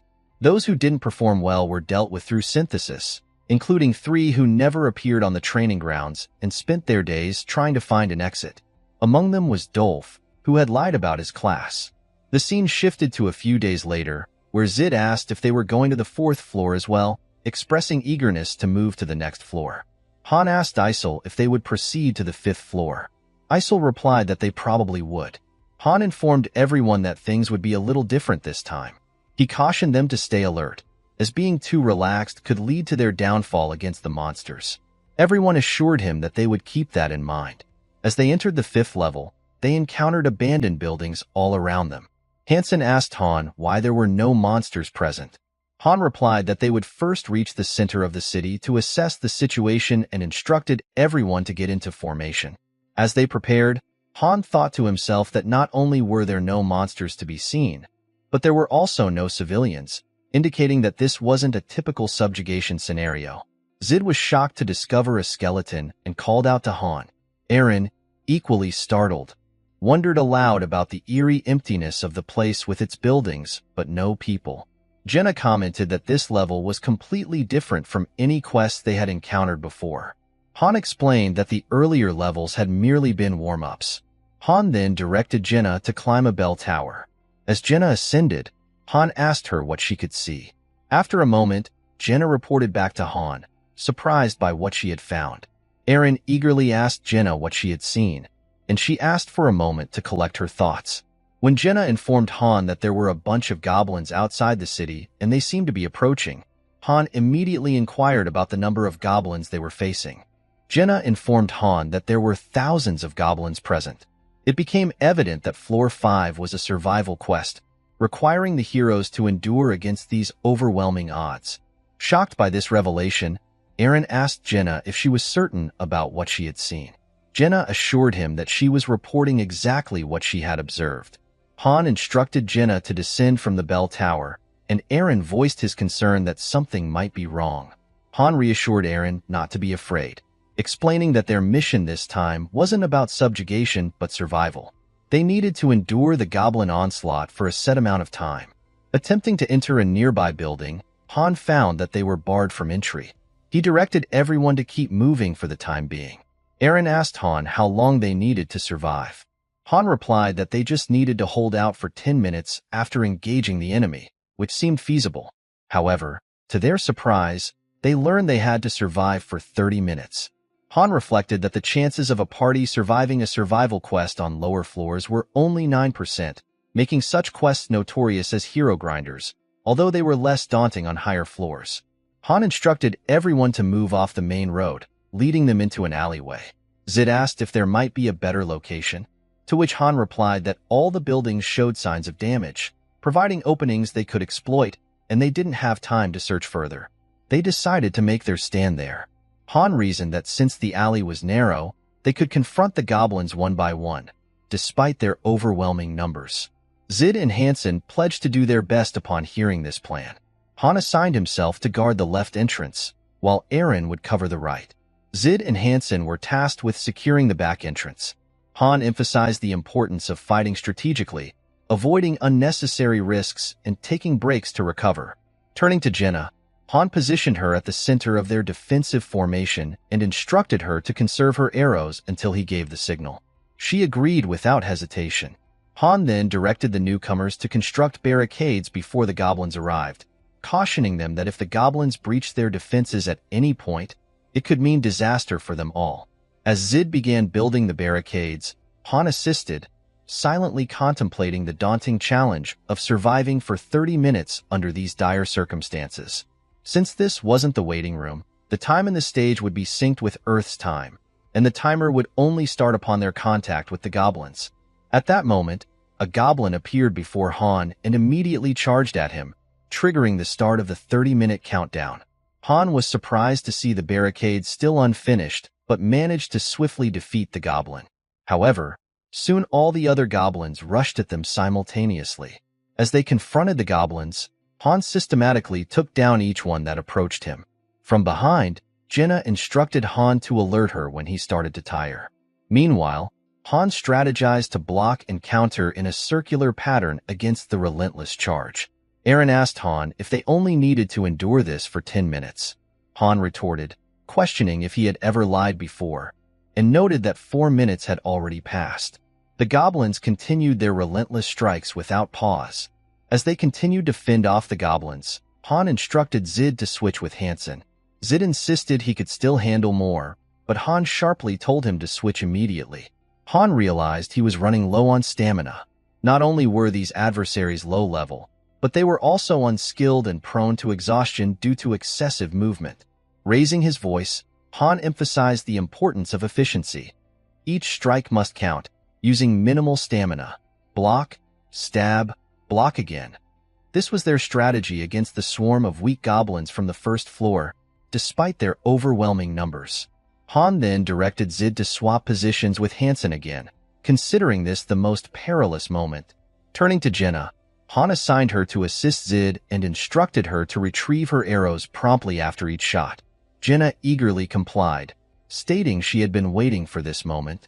Han emphasized that Jenna needed to focus on the goblins approaching their opening. Eren interrupted, recalling Han's earlier statement about holding off the goblins for 10 minutes. Han clarified that only 5 minutes had elapsed. Jenna diligently targeted the goblins at the opening, but Zid soon sustained an injury. Han quickly instructed Hansen to take Zid's place in the defensive formation. Han instructed the newcomers not to hesitate and to switch positions to hold off the goblins. He reassured Zid to stop worrying, noting that he would be healed once they returned. A notification appeared, indicating Zid's fear had reduced his stats by 30%. Despite this setback, Han continued to fend off the approaching goblins. Han urged Zid to regain his composure and then ordered Jenna to attend to Zid's injuries. Stressing the urgency, Han reminded Zid that Hansen's life depended on him switching positions. Just then, a goblin attempted to attack Han from behind, but he swiftly countered and defeated it. More goblins converged on Han's position. Hansen reported to Han that his sword was malfunctioning. Han inquired if Zid could switch with Hansen, to which Zid affirmed his readiness to continue fighting. As they swapped places, Han instructed Hansen to inspect his sword. Reflecting to himself, Han acknowledged it was an improvement from the old F-rank iron sword, though still ordinary. He encouraged Hansen, explaining that even without a sharp blade, he could still strike effectively against the goblins. Hansen's sword malfunctioned, so he opted to use a shield instead. Han then instructed Jenna to switch with Eren, but Eren insisted he could still fight. Jenna urged Eren to rest while he had the chance, advising against stubbornness. Han informed everyone they had 3 minutes left and needed to endure a bit longer. In his thoughts, Han pondered how these 30 minutes felt so prolonged. Han directed Jenna to swap with Eren. Jenna expressed surprise, asserting she could continue fighting. Eren reassured Jenna that even a brief 10-second rest would suffice. Meanwhile, Hansen switched with Zid. Han then directed Jenna to shoot arrows and support Hansen, but Jenna mentioned having only a few arrows left. Han insisted Jenna use the remaining arrows to avoid endangering everyone.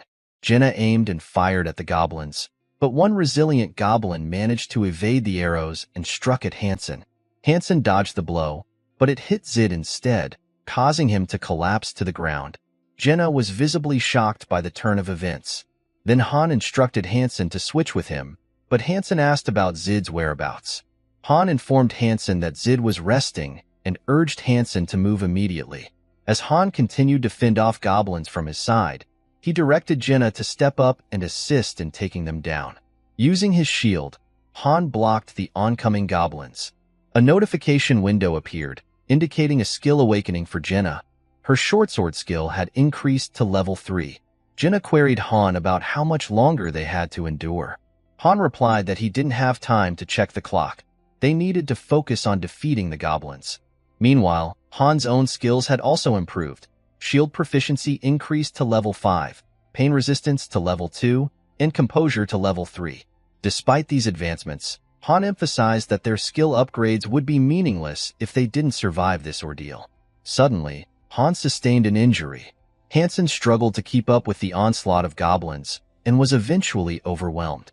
Han swiftly ordered Jenna and Eren to stay close and move with him. Jenna, still concerned about Zid and Hansen, hesitated. Han sternly advised Jenna that if she wanted to mourn their comrades, she should do so after they survived. As they reached another alley, Han ordered Jenna to climb the building behind them. Jenna hesitated, saying she couldn't run away alone. Han dismissed her concerns, insisting he would follow her up. As the goblins closed in, Han instructed Eren and Jenna to focus on taking down one goblin at a time. Jenna reported that she had successfully climbed the building. Han then directed Eren to follow suit, while Jenna urged Eren to hurry and grab her hand. As they were about to reach safety, a goblin struck Eren's leg. Han swiftly dispatched the goblin, but Eren was injured and unable to continue fighting. Han directed Jenna to use Eren's spear to fend off any approaching goblins. Facing the relentless onslaught, Han emphasized the need to prevent the goblins from climbing up. Failure here meant they had nowhere else to escape. In the midst of the struggle, Jenna accidentally dropped the spear and turned to Han for guidance. Han instructed her to kick the goblins away. Concerned about the time remaining, Jenna asked Han how much longer they had. Han reassured her they only needed to endure for another 30 seconds, though Jenna felt as if an hour had passed. Han urged Jenna to trust him and hold on a bit longer, emphasizing they truly had only 30 seconds left. Suddenly, a goblin grabbed Han's dagger. Han attempted to retaliate with his sword, but the goblin struck him first, critically injuring him. On the other hand, Jenna also got injured. Han was shocked, thinking it might be over for him. He wondered if he would die here, on merely the 5th floor. Han found it unfair, not understanding why he was struggling like this. Such a situation would never have happened on Earth. Suddenly, Han entered berserk mode and swiftly took down the goblins in front of him. He declared that it wasn't over, as they were only on the 5th floor, and there was no way he would be defeated here. Han single-handedly dealt with the goblins in front of him, his face serious and surrounded by an intense aura. He challenged the goblins to keep coming. A window appeared, stating that Han had awakened berserk skill. In this berserk state, breathing was difficult, and his whole body was in pain. Despite this, Han continued fighting the goblins, determined not to fall until every last one was defeated. However, as Han struck at the goblins with his sword, it broke. Undeterred, he charged at them with his half-broken sword. Then, as the timer hit 0, all the goblins stopped moving, and we see that the goblin was about to strike at Han. Jenna was stunned to see this unfold. Then the stage-clear window appeared, declaring Han as the MVP, and they received their rewards. Shortly after, they were teleported back. Another window appeared, stating that the Master had cleared the 5th floor and unlocked the daily dungeon. The Master was advised to gather materials and strengthen heroes in the waiting room. Han, Jenna, and Eren felt relieved that they had successfully cleared the 5th floor. Jenna started to cry in relief. She asked Han for a hand, and he helped her up. Jenna questioned whether they had survived, and Han reassured her that they did. Han observed that the waiting room indicator was rising, indicating they had cleared the 5th floor. Jenna remarked on how difficult it had been on the 5th floor already. Han explained that this time was unique. It was systematized so that if one of them failed to fulfill their role, they would all perish. He regretted not having trained Zid and Hansen more, realizing it wouldn't have been as difficult to survive if the party had been better prepared. They were unlucky to face such a challenge at their weakest state. Jenna looked saddened upon hearing this. As they returned, Dike greeted them and mentioned that big sister Chloe had prepared some delicious food. Dike then asked if Zid and Hansen were still in the portal. Han informed Dike that both had died. Dike was shocked to hear this news. Then the scene shifts to Han's room, where he lies on his bed. Han reflects that he has no intention of being sentimental over someone's demise, considering it a common occurrence for those on the front line climbing this tower. Now thinking about it, Han realizes he has acquired the Berserk skill. He knows that composure and Berserk cannot coexist. It's a 100% error. Composure helps him hold onto his sanity, while Berserk sacrifices sanity for increased power. Han suspects it may be related to being both a master and a hero, but he pushes these thoughts aside for today. Tomorrow will bring busy tasks, so today he should rest. The scene then shifts to the next day at the training ground, where Jenna is training diligently. Han asks Jenna why she's always later than him, suggesting she sleeps late. Han inquires if something happened. Jenna confides that she doesn't want to be taken down. Han privately notes that Jenna gained some skills through combat yesterday and acknowledges her talent and effort. Compared to Jenna, Eren went through all that trouble and wasn't able to gain a single skill. Han's growth is limited to 5, which is expected for a 3-star. Now at level 9, Han considers that reaching level 10 soon, the maximum for a 1-star, means it's time to aim for advancement to 2-star. Jenna, impressed by Han's abs, teasingly tells him to move away. Sulking, Jenna comments that his abs won't disappear. Han calmly puts his shirt back on, inwardly noting that the more he sees Jenna, the less he believes her.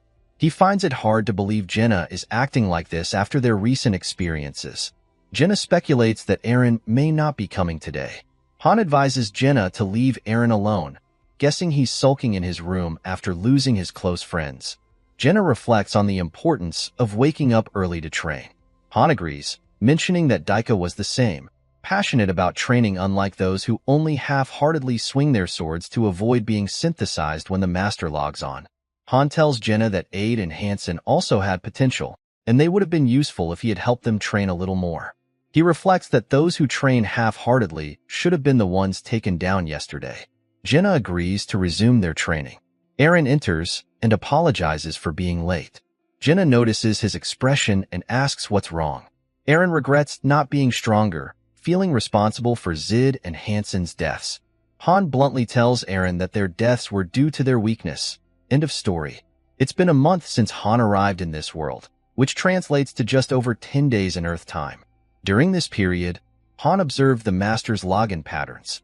He deduced that the time dilation between the waiting room and Earth is about a factor of 3.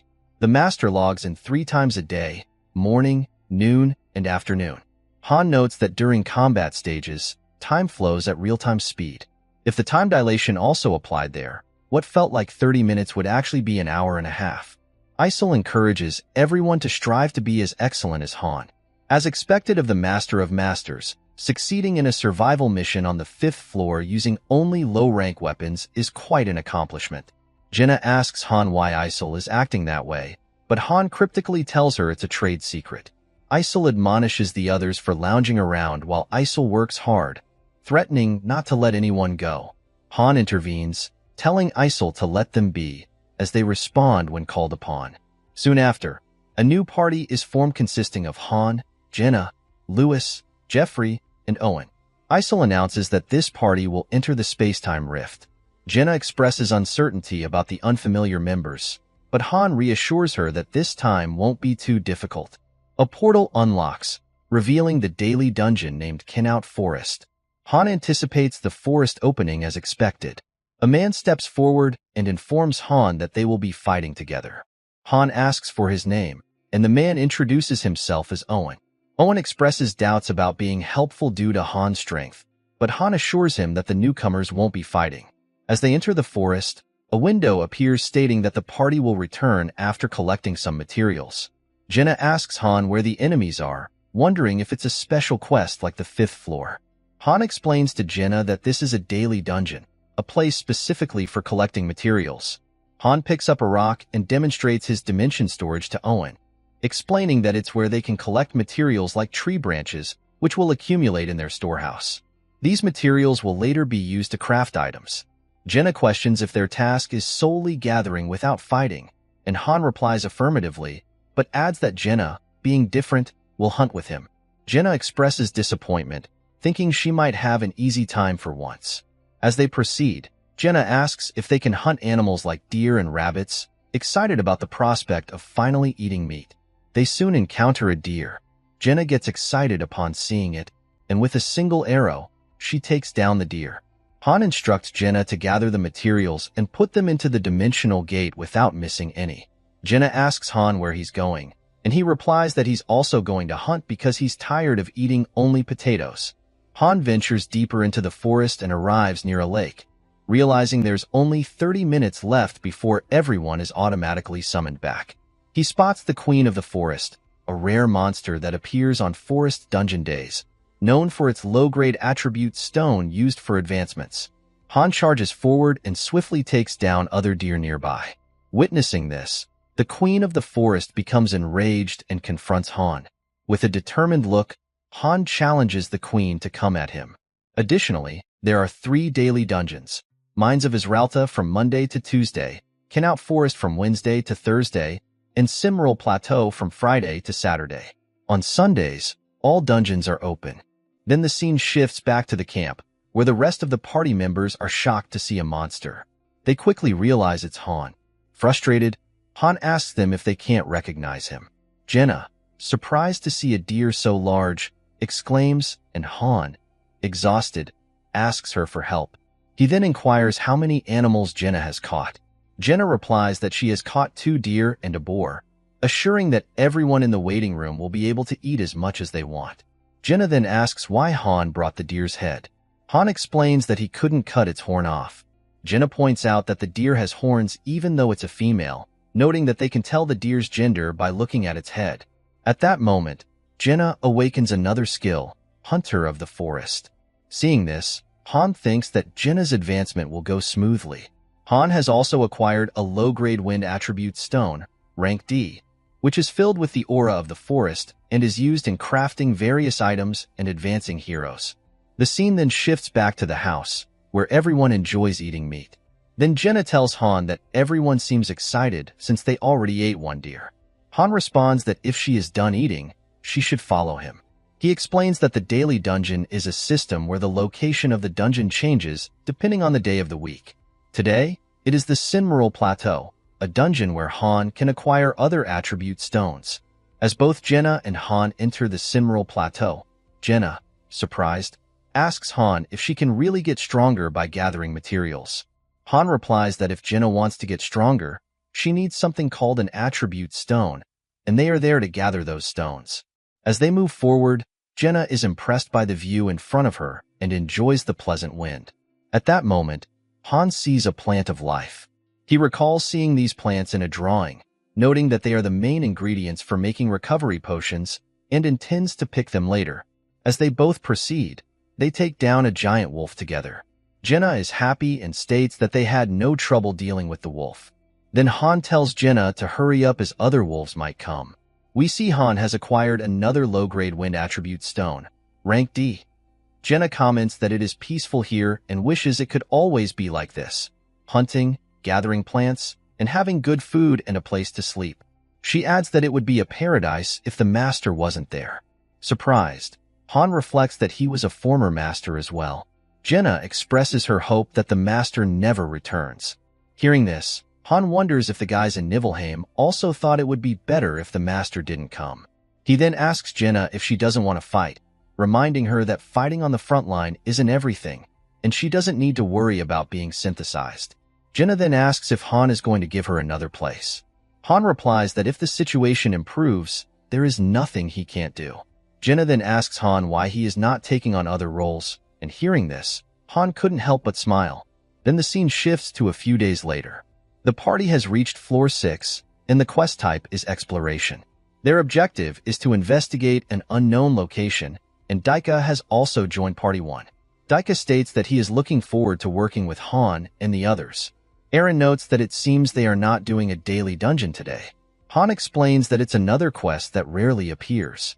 Aaron informs Han that he doesn't see any enemies and wonders if it could be the same as the 5th floor. Han tells Eren not to raise his voice and orders everyone to keep their heads down and stay low. Hearing this, the trio lies on the ground. Frustrated, Han states that he told them to stay low, not lie down. Han then tells everyone that it seems clear, and they will succeed if they just fulfill the conditions.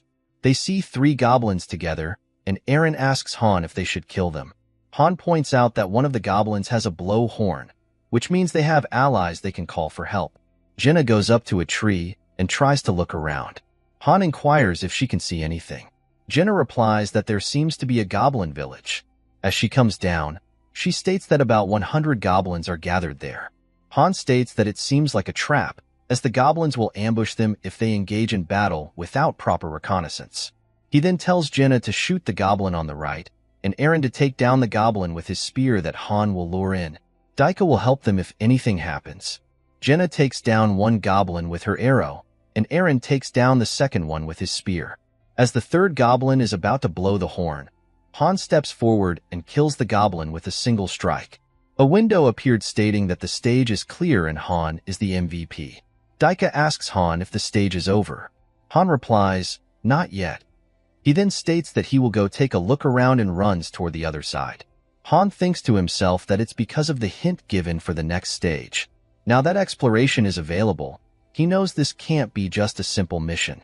Although this is a random team, it doesn't mean they can't guess what will happen. Han reaches the goblin village and thinks that this goblin habitat is large. Suddenly, one of the goblins notices someone behind a tree, but Han vanishes from there. After they get teleported back, Jenna asks Han why he ran away by himself just now. Han states that he was just taking a look around. He thinks to himself that hints appearing this frequently in the main dungeons means that linked quests, starting with exploration, are known as streams. Analyzing streams depends on how competent the master is. Han wonders if the master saw what he saw, finding this frustrating. Han thinks that this isn't the time for streams to appear. This is happening faster than he expected. Then, Chloe comes running to Han, stating that there is big trouble. Chloe tells Han that some strange people have arrived. Han responds that strange people come all the time. Chloe further explains that these people feel different, they have weapons, and something about them is off. Han realizes they must be high-ranking heroes. A window appears stating that the pulverizing wolves mercenaries have arrived, and a strong link can be sensed between the 5 summons. Han asks Isol if the master used money.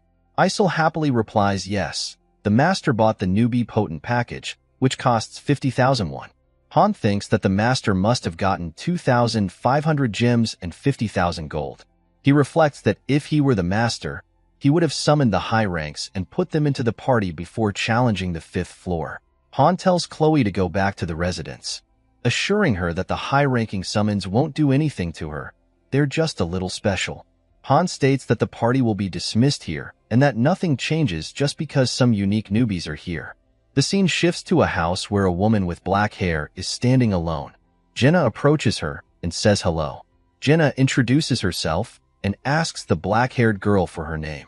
She responds that her name is Adis Callan. Jenna then introduces Han, mentioning that while he might appear indifferent, he is warm-hearted. Han tells Jenna to stop talking nonsense. Han sees Adis's status window, which shows that Adis is a 3-star, and her class is Thief. Noting her stats, Han thinks that, as expected of a 3-star, Adis already has a class. She has typical Thief attributes, low strength and HP but high agility, and she is more suited to daggers than bows. Han tells Adis that he would like to talk with her if she has time. As they sit together, Adis asks Han if he knows about this place. Han replies that there are things he knows and things he doesn't. He asks Adis how much she knows and if she remembers how she ended up here. Adis replies that she doesn't know how she ended up here, only that she has been summoned to fight. Her head starts to hurt whenever she tries to remember more. Han inquires if Adis knows about synthesis. Adis responds that synthesis is about becoming stronger by taking down others. Han thinks to himself that there is indeed a gap in the information they know, depending on their summon rank. He comments that judging by Adis's clothes, she was probably a mercenary before. Adis confirms that she was part of the Pulverizing Wolves mercenaries. Jenna remarks that the name sounds pretty cool. Adis states that she remembers working as a mercenary in Halcia but woke up here. Han thinks that Adis is not just a 3-star summon. She also seems to be highly skilled among the mercenaries, more so than Malmont, who was a 2-star. Then Isol calls for Avant, Jaken, Wave, Benign, and Adis, as the master has summoned them. Han tells Adis that the plaza is calling for her and her friends. One of Adis's team members, a yellow-haired guy, comes out, asking who called for him. Adis informs the guy that it seems the master called for them and that they need to go to the plaza. The yellow-haired guy grabs some meat and goes outside. Seeing this, Chloe comments that the guy took a whole drumstick and that if she and the others had used it for cooking, they could have fed 5 people with it.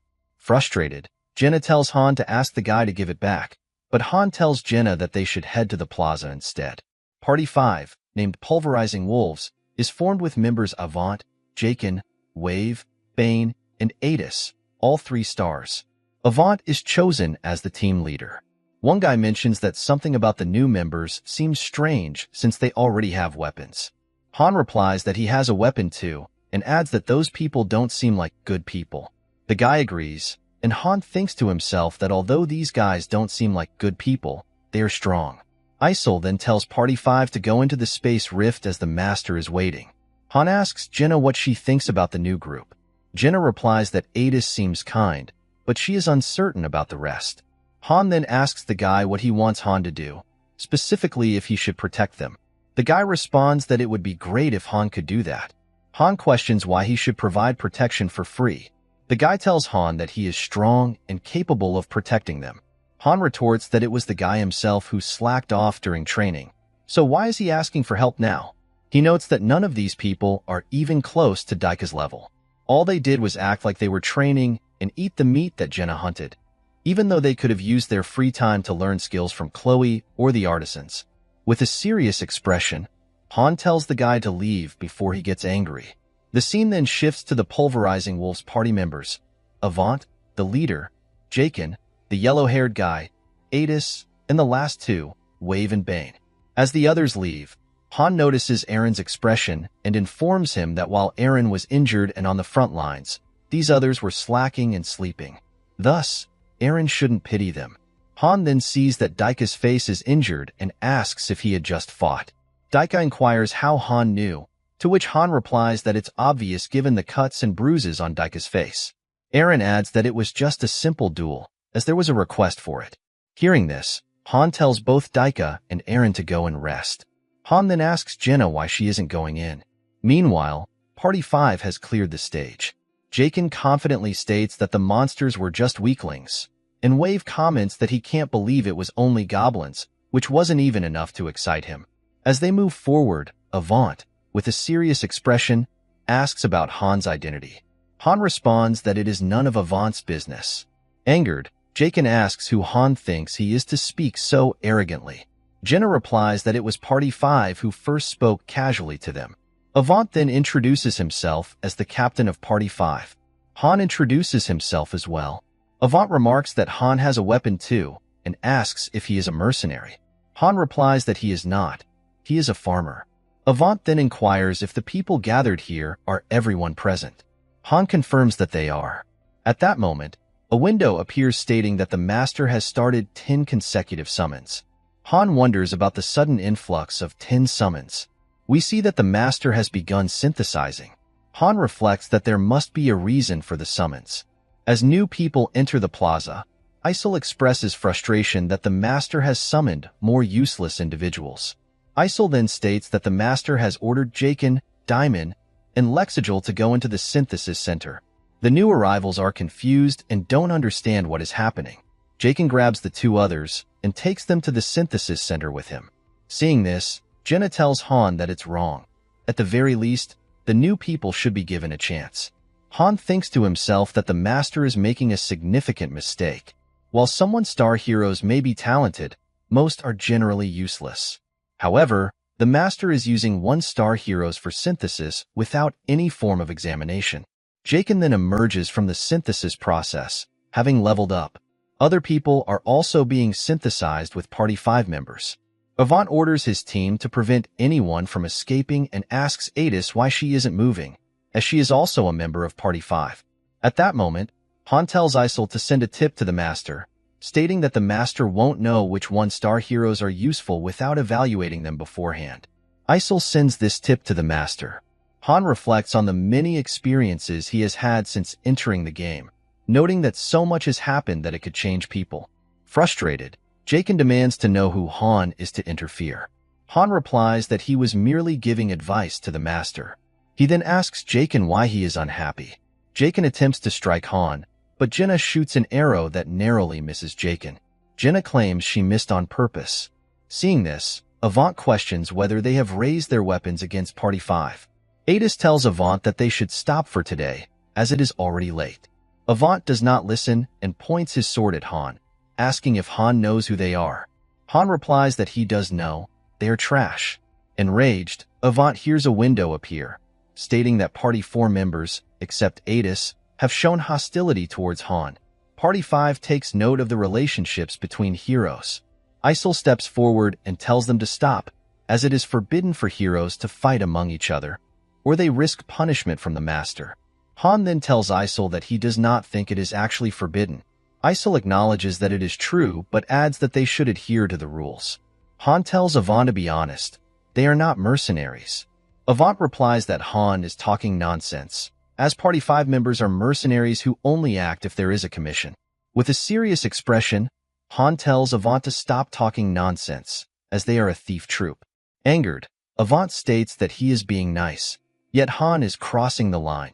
Han informs Isol that members like those in Party 5 will get in their way, and notes that sometimes heroes with poor personalities are summoned regardless of their rank.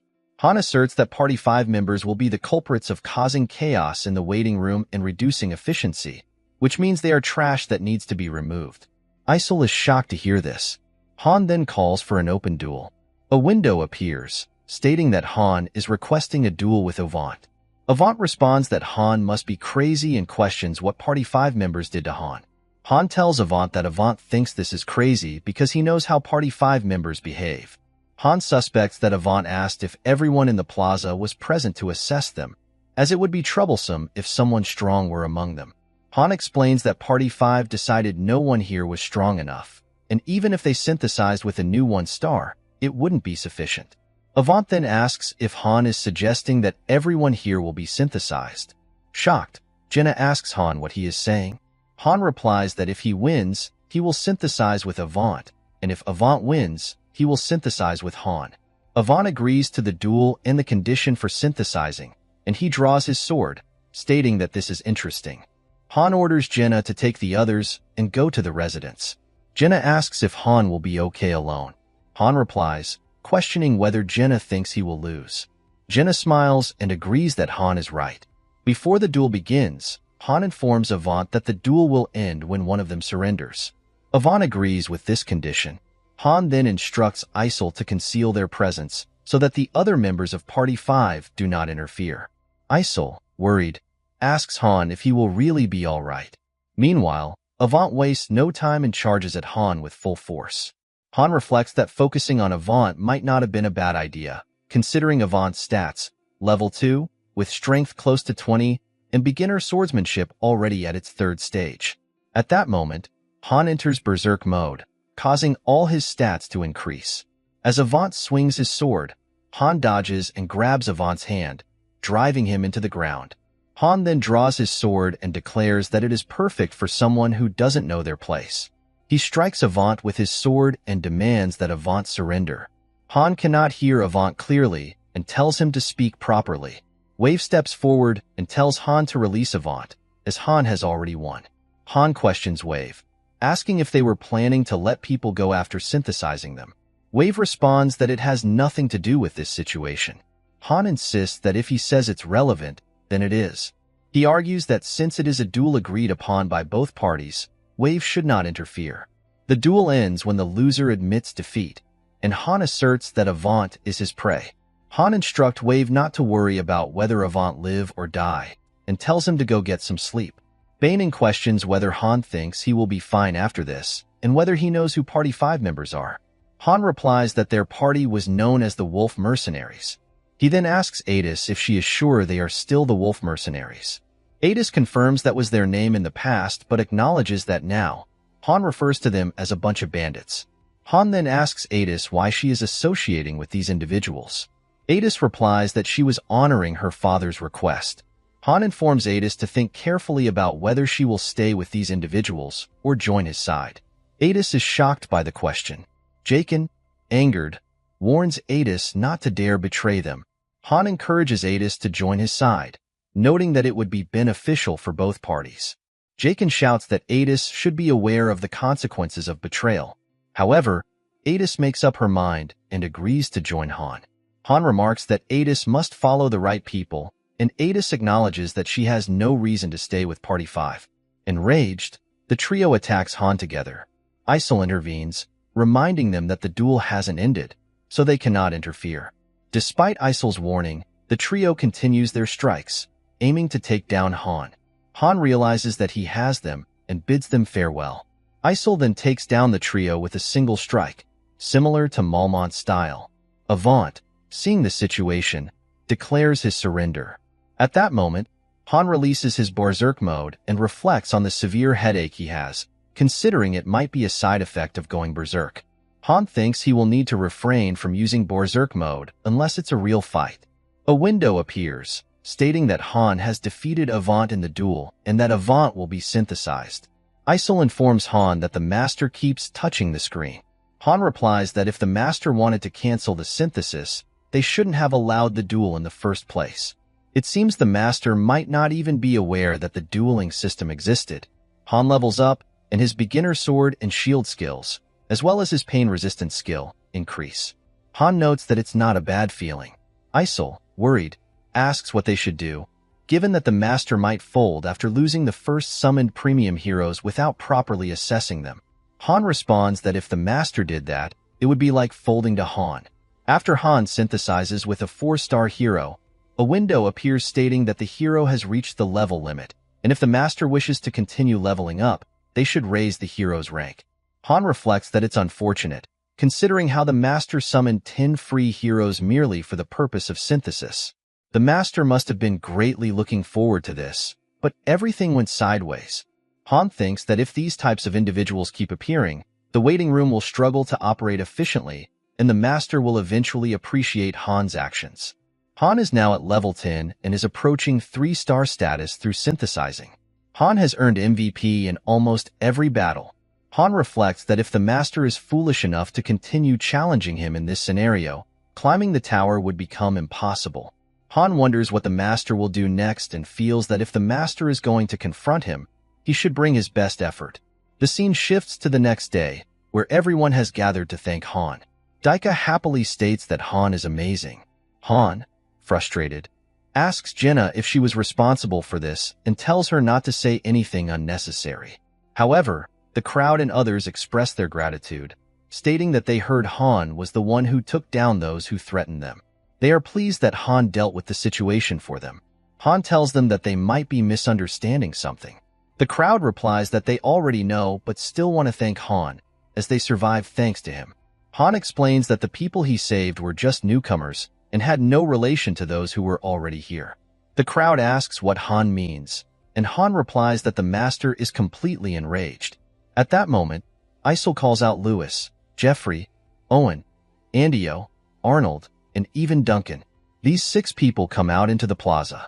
Han notes that this person is quick to read the situation, which is why he was able to act so promptly. The guy tells everyone to calm down, explaining that they will be hunting goblins as usual. Jenna points out that if it were the standard party formation, the Master would only call 5 people, but 6 have been summoned. She wonders what this is for. Han replies that it must be for synthesis. The crowd is shocked to hear this, and the leader of the group asks Han what he means, insisting they did their utmost best. Han asks Eren and Daika if, from their perspective, these people really worked that hard. Both Eren and Daika, who spent all day at the training grounds working diligently, question what these individuals did. Han then asks Jenna if they ever provided proper assistance during her hunts. Jenna replies that the group only carried the meat and leather from her hunts. At that moment, a bald man steps forward to confront Han, but Han quickly takes him down with a single kick. Isol then arrives and tells everyone whose names were called to step forward, reminding them that just because Isol forgave them once doesn't mean they are exempt from the consequences. They stopped responding to Isil's commands, leaving everyone stunned. Jenna asks Han who the master will be synthesizing these people with. Han replies that it will probably be Adis, as Adis was just summoned and is at a low level, making it the right choice. Han's assessment proves accurate when these people are synthesized with Adis, increasing her level and granting her a new skill called Disarm Trap. Han tells the crowd that it doesn't matter who they were before coming to this place. He emphasizes that people shouldn't expect to rely on others and that no one will protect them. To survive, they must prove their worth. Everyone is shocked by this statement. Han then orders Chloe, Enoch, Walter, and Patrick to teach anyone who is interested in their craft. Walter notes that blacksmithing is not something easily learned. Han responds that if they have the will, they will be able to learn on their own. He adds that if they engage in a fight with Walter, they should come to him. Han instructs that if anyone wants to learn hunting, they should train with Jenna, and if they wish to learn woodworking, they should go to Enoch. There are always paths to survival, and these new individuals have yet to contribute meaningfully. Jenna comments on Han's politeness, noting that he has taught everyone a method of survival. Han reflects that Jenna's assessment is correct. If these people follow his guidance, they won't be synthesized, but even if it weren't today, they would have eventually been dealt with. As the 10th floor approaches, a second party will become necessary, one that is powerful enough to rival the main party, rather than just a nominal subgroup. The scene shifts to the next morning, where Chloe greets Han. Han inquires about the item in Chloe's hand, and Chloe explains that it is bread. A new woman, who claimed to be a baker, made it. Han remarks that he doesn't recall bread being a readily available item in the cafeteria. Chloe replies that she made it by grinding potatoes into powder. Han acknowledges that increasing food options will help reduce the stress in the waiting room. He suggests that there should be wheat in the daily dungeon, the Sinmeral Plateau, so they can obtain it themselves. Han then goes to Adis's room and instructs her to follow him to the training grounds. Upon arriving, Han orders Jenna to spar with Adis using daggers. Jenna protests, noting that her primary weapon is a bow, but Han tells her to stop complaining. Without further delay, Jenna charges at Adis with her dagger at incredible speed. Adis struggles to dodge Jenna's strikes and is surprised by the strength of someone so young. Jenna responds that she is not a child but is old enough, and she almost hits Adis. Adis then becomes serious, and the sparring continues. After a few moments, Adis is defeated. Adis asks Jenna if she and Han were mercenaries or if Jenna was part of a famous martial arts clan. Jenna replies that she is neither. She is just the average daughter of an average hunter. Initially, both Han and Jenna were not as strong as they are now. They were probably much weaker than Adis. However, through rigorous training here, they have become significantly stronger. Han remarks that if the party 5 members had worked as diligently as they should have, he might also be in trouble. Although Adis may be weaker than both Han and Jenna at present, her superior skills and growth rate, compared to other one-star heroes, will enable her to rapidly close the gap as she levels up.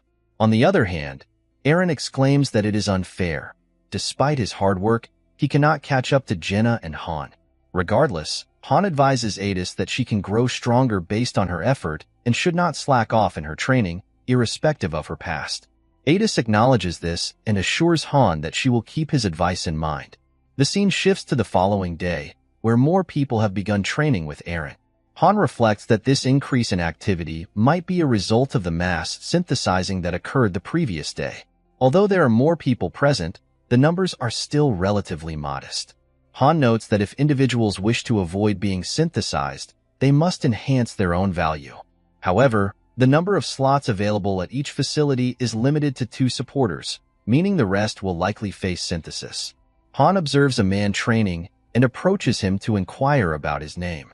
The man introduces himself as Erzher and mentions that he has heard about the Master and the purpose of their summoning. He also recalls Han's comments from the previous day. Han compliments Erzher's form and asks what he did before arriving here. Erzher explains that he was a porter for a mercenary group, handling tasks such as carrying luggage, standing guard, and setting up camp. Han notes that Erzher seems capable of fighting, to which Erzher responds that he aspires to be a mercenary. Han instructs Erzher to raise his sword. Han wanted to determine if Erzher had the potential to become a mercenary. That night marked the beginning of thinning out the newcomers. The master showed no regard for their preference for supporter roles. Aaron volunteered to participate but was not accepted. Consequently, 2 individuals died, and 2 others were synthesized. Ershur underwent synthesis and advanced to level 3. As usual, the remaining individuals proceeded to the daily dungeon. The mine, where the fire attribute stone could be obtained, remained closed. At dawn the next day, Han summoned everyone to the training grounds. Jenna asked Han why they were called so early, noting that she was still sleepy. Han inquired if anyone knew the reason for the early meeting. After a moment of thought, Daika suggested it was to select party members. Jenna questioned whether it wasn't the master who made these decisions. Han replied that while the master ultimately makes the choices, Han could at least offer suggestions, which even the master would have difficulty refusing. Han announced that they would determine the party composition by drawing lots, as there were 6 of them and thus 2 parties of 3. Daika appeared concerned upon hearing this. Han told Daika to relax, assuring him that it didn't mean he would abandon anyone. He further explained that there would be 2 leaders, himself and Adis. This surprised Adis, who wondered about Jenna's role. Frustrated, Jenna asked why she couldn't be a leader as well, emphasizing her capabilities. Han stated firmly that Jenna would not be a leader. Adis then asked why they needed to divide into 2 parties, noting that it would be risky if one party were defeated or if all the strong members were concentrated in one party. Han explained that the master would handle such concerns. He pointed out that the situation on the 5th floor demonstrated how significant skill gaps could endanger an entire party. Zid and Hansen had struggled, putting the whole team at risk. If they could clear a floor with a single party, they wouldn't need to split up, but for quests and special missions, they would likely need larger teams, sometimes numbering 10 or even hundreds. It would be problematic if they didn't ensure that everyone in the party was adequately leveled. Additionally, a sub-party needs to be established as a contingency in case the main party is taken down. Han reflected that he had previously selected members randomly, but there are rules regarding paid summoning. He hoped the master would understand this soon. Han then took out 2 pieces of colored paper, explaining that red would go with him and blue would go with Adis. He emphasized that there was no need to be either happy or disappointed, as whether they were with him or Adis would make no difference. Han instructed everyone to draw a paper. Aaron and Jenna drew red papers, meaning they would be on Han's team, so there was no need to check the remaining papers. Noticing Daika and Ershur's expressions, Adis commented that it seemed they didn't fully trust her. Daika responded that it wasn't the case, and Adis reassured him that, as she had only recently arrived and had limited battle experience, she understood their concerns. Han thought to himself that, objectively, the power difference was significant, but it couldn't be helped. He warned Adis that if she couldn't keep up with his team, she would be left behind. Adis agreed with a simple acknowledgement. As she observed people being synthesized yesterday, Adis was determined not to lose. The teams were then organized into Party 1 and Party 2. The scene shifts to Floor 7, where Party 1 is tasked with eliminating all goblins. Aaron expresses relief, noting that the task seems manageable. Han instructs Aaron and Jenna to stay behind and watch, as he will handle all the goblins himself. As the goblins charge at Han, he enters berserk mode and methodically takes them down one by one. With only 1 goblin remaining, Jenna asks if she should finish it off. Han considers that this quest might be part of a chain quest and decides they should not clear it immediately. He tells Jenna to leave the last goblin, as it poses no threat with only 1 remaining, and they should start their search. The unique features they encounter are rain, a river, and a collapsed dam. Party 1 successfully clears the stage, with Han being named MVP. As they return, Jenna asks Han if they can rest now that the day's work is complete. Han replies that Jenna can do whatever she wants, and then asks Aaron about his plans. Aaron mentions he was considering going to the training grounds. Han advises Aaron not to overdo it, as he might injure himself. At that moment, Han senses something and instructs Aaron to stay put. A window then appears, announcing that a newbie potent package has been selected. Han tells Jenna to retrieve the drawing papers from his room, as they should be on the table. He also asks Aaron to bring Adis here, as new arrivals are expected due to the master starting a premium summoning. Han thought to himself that he anticipated the master would make such a move. Although some players never pay to win, it is rare for anyone to pay just once.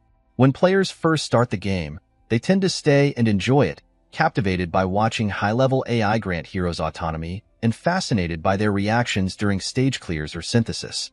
New players find it interesting to see heroes' responses, the fun of supporting them, giving orders, developing strategies, and engaging in PvP. As players climb the tower and upgrade the waiting room, the content increases and heroes' behavior evolves. 2 premium summons then appear through the door. Both are rare 3-star heroes, Ivalka and Roderick. Roderick inquires about the presence of the other people, while Ivalka, confused and unfamiliar with her surroundings, trips on her dress and falls to the ground. At that moment, Jenna enters, bringing the drawing papers. Seeing Ivalka on the ground, Jenna asks Han what she is doing there. Han tells Jenna not to worry about it, as Ivalka will get up when she needs to. Han notes that he doesn't quite understand Ivalka's outfit. Adis informs Han that Ivalka is a noble. Adis adds that, after spending a long time as a mercenary, she finds Ivalka to be an immature lady and is uncertain how Ivalka ended up here. Ivalka, hearing this, becomes embarrassed. Han reflects that Roderick has already grasped the core concepts of summoning and synthesis, much like the Master, but lacks knowledge about levels and skills. Roderick, who was a guard in a large city, feels a strange sense of duty but has no other notable characteristics. Roderick mentions that it feels as though he is under hypnosis and questions whether he must stay here and fight against unknown enemies. Han confirms that he does and adds that he will provide more details after the draw. Adis and Han will draw lots for recruitment. If Adis pulls the blue, she will take Roderick. If she pulls the red, she will take Ivalka. Han considers the decision between a veteran guard with extensive experience and an immature noble lady. It's obvious who the better choice is. Han tells Jenna to bring the drawing paper. As Jenna brings the paper, Han realizes that if the right side is red, then the left side must be blue. Frustrated, Han wonders if Adis has already seen this. Jenna then instructs everyone to pick a paper. Han quickly grabs one from the left side. At that moment, Ivalka uses fire magic, which surprises Han. It turns out that both Adis and Han have picked blue papers. Han tells Adis to let go, and Adis reciprocates. Han asks Ivalka if she is a magician, and it is confirmed that Ivalka is indeed a magician with an intermediate flame magic skill. Adis suggests that Han should be a nice guy and yield, as having a magician in her party would perfect their balance. Han replies that it's unfortunate, as he doesn't know what being nice means. Meanwhile, Jenna is impressed by the display of magic. Han reflects that while warriors and thieves in Pick Me Up can be advanced to 1 star through proper training, magicians are different. They are rare individuals who can only be acquired through paid summons, and their chances of appearing are significantly lower. Confused, Ivalka asks what both Han and Isel are doing, expressing her dislike for the situation. Jenna then realizes that both Han and Adis peeked at the papers, which she considers cheating. Jenna steps forward and states that they need to pick the papers based on luck, as is proper in such situations. Ivalka asks Han what is happening now. Han explains that they are deciding which party Ivalka will join. He further comments that, compared to Roderick, Ivalka is slower to grasp the situation. Jenna tells both Han and Adis that they cannot cheat this time and must pick fairly and squarely, relying solely on luck. Han instructs Adis that regardless of what they pick, there should be no resentment. Adis agrees. As both Han and Adis pick their papers, it is revealed that Han has drawn the red paper, meaning Ivalka will join Han's party. Meanwhile, Isel is seen taking someone for the synthesis process. The man asks Han if he didn't say that hard work would prevent synthesis. Isel tells Ivalka to come over as well. Han responds that those who couldn't even learn support skills are at risk of synthesis. Ivalka is synthesized and levels up. As she emerges, Han warns her that if she falls behind, she will face synthesis as well, emphasizing that there is no way to avoid it. To survive, they must all try harder. Han then tells Roderick that he is next. Roderick is subsequently synthesized and levels up. The space rift opens, and Han notes that the Master is likely assessing the new members. Party 2 prepares to enter the rift. Adis instructs Roderick to follow her, as he will play a key role in this battle. As Party 2 enters the rift, Han asks Ivalka which spells she can use. Ivalka responds, questioning why Han is asking this. Han insists that she answer the question, stressing that if Ivalka does not want to fight, she must still provide the information. Ivalka is confused about why she has to fight in an unknown place, and without understanding the purpose. Han informs Ivalka that a reason is not necessary. If she does not fight, she risks being synthesized. With a serious expression, Han reiterates his question. How many spells can Ivalka use? Ivalka replies that she can use fire magic, with her highest ability being third circle magic. Han acknowledges this and then asks if Ivalka can cast any other spells, such as teleportation or other support-type magic. Ivalka responds that the kind of magic Han is referring to is typically learned by third circle mages, like herself. Han then suggests that this implies she can use other types of magic as well. Irritated, Ivalka asks if Han has a complaint. With confidence, she tells Han that he will be surprised by her fire magic, to the point where he might even fall over. Observing Ivalka's attitude, Han thinks it's unfortunate that her skills may not match her arrogance. He considers that a defense system is more versatile than an attack system, and explains that he asked Ivalka because even though she doesn't have a skill window, there's still a possibility she might awaken new abilities. However, it doesn't seem likely at the moment. Regardless, a mage is still a mage. Han then reminds Ivalka that from now on, she will be joining his party and fighting monsters alongside them. Ivalka replies that she understands, although she doesn't like it. Meanwhile, Adis's party returns after completing their level. Seeing them, Han wonders if they entered a low-tiered floor for a test demonstration, as Adis's expression suggests that Roderick was stronger than she expected. Han then tells his team that it's now their turn, so they should prepare. A notification appears, indicating that Party 1 will now enter the space raft. With a serious expression, Han tells his party, "Let's go." As they enter, Han thinks they will likely proceed to the 4th floor. He suspects the stage on the next floor is probably locked, but the 4th floor, with its mix of harpies and goblins, should be sufficient to test Ivalka's magic. Han needs to determine what type of mage Ivalka is. He then instructs the rest of the team to stand down when the fight begins, as they need to assess Ivalka's magical abilities. Irritated, Ivalka asks Han what nonsense he is talking about. Han then adds that the 4th floor could be conquered by any one of the 3 of them alone, and asks if Ivalka is perhaps lacking confidence due to her low level. Since Ivalka claimed that Han would be surprised and might fall over after seeing her magic, she responds confidently that it's true because she is special. Ivalka then tells Han to get ready to be amazed. As the door opens, Isol urges them to proceed. Upon entering, Han is shocked to find that they are on the 8th floor of the main dungeon. Han immediately tells his party that they are on the 8th floor and instructs everyone to focus and draw their weapons. Jenna, confused, asks Han if he didn't say that the 3 of them would stand down and let Ivalka fight the enemies. Han firmly tells Jenna to stop talking nonsense and stay focused. Han then thinks to himself that whatever is controlling the situation must be upset about what happened last time, and that the master might have deliberately put their party in a difficult position. He also considers that the master might find using the 4th floor as a test too boring. Just then, Jenna notices a building and says that she has seen it before. At that moment, Han quickly instructs everyone to dodge. Ivalka doesn't understand what's happening as arrows come straight toward her, but Han saves her just in time. Han is shocked to see nearly 30 goblin raiders, almost the size of a cavalry. He quickly tells Jenna to shoot an arrow and take one of the goblins down. Meanwhile, Han notices that the terrain is uneven and instructs Eren to move to the side and attack when the goblins charge. Eren agrees to do his best. As Han is about to say something to Ivalka, the goblins attack. Han uses his shield to block their strikes, but another goblin approaches from behind and attempts to attack him. Han dodges the strike and takes down several goblins with his sword before moving to engage more on the other side. He then notices that Eren is struggling to deal with the goblins, who are charging at him in unison. Han rushes forward, blocks the goblin's strikes, and commands Ivalka to start casting her spell, surprising her. Han reminds Ivalka that she said she's a mage and should be able to take down these goblins. Ivalka tells Han that she needs time. He asks how long she needs, and Ivalka replies that she only needs 1 minute. Han instructs her to start casting, while he continues to deal with the goblins.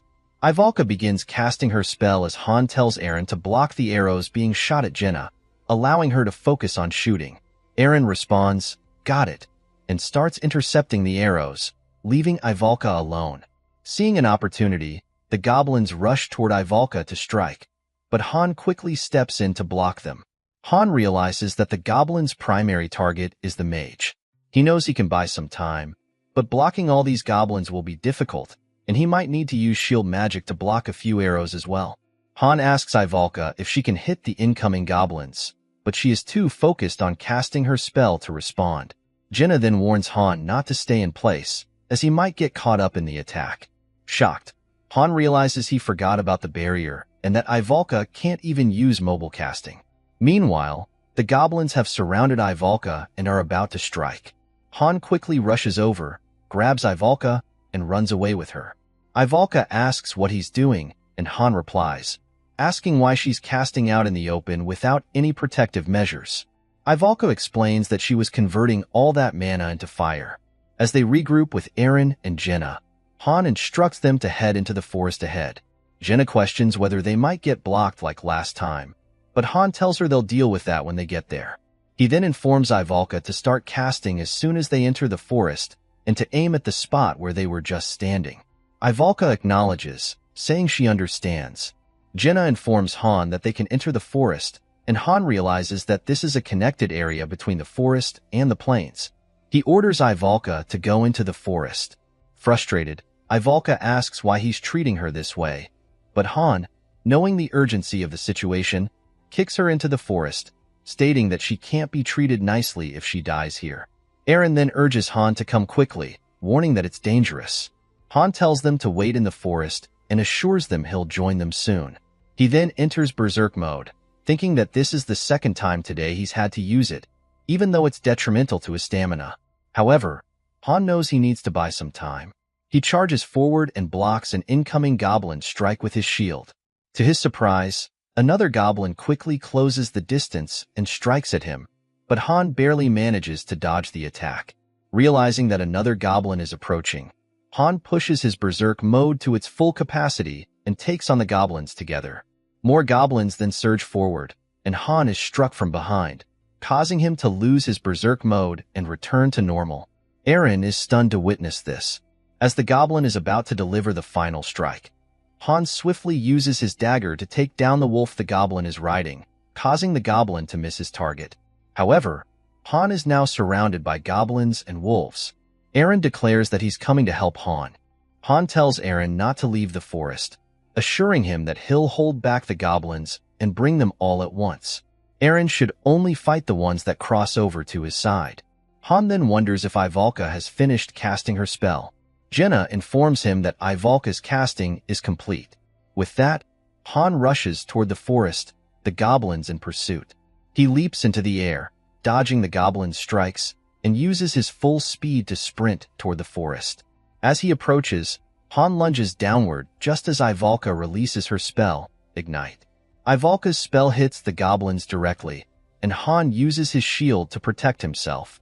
He is impressed by the strength of Ivalka's spell, and Eren and Jenna are equally surprised, as it's their first time witnessing magic. Han then points out that some goblins remain and orders Eren and Jenna to assist Ivalka in finishing them off. Both Jenna and Eren reply that they were waiting for his command. As Han faces the goblins' strikes head-on, he feels the weight of their attacks and realizes he's too tired, which is causing him to be pushed back. Han thinks that if he can't overpower the goblin with strength, he'll rely on his skills instead. He uses his shield to hit the goblin, and Jenna quickly shoots an arrow, taking the goblin down, proudly stating that she's getting really good. On the other side, Eren takes down a wolf, saying that if Han is tired, he'll protect him. Seeing this, Han smiles and remarks that Eren can act confident now. Just then, the remaining goblins charge at them together. Jenna jumps forward, dodges the goblin's strike, and uses her dagger to take it down.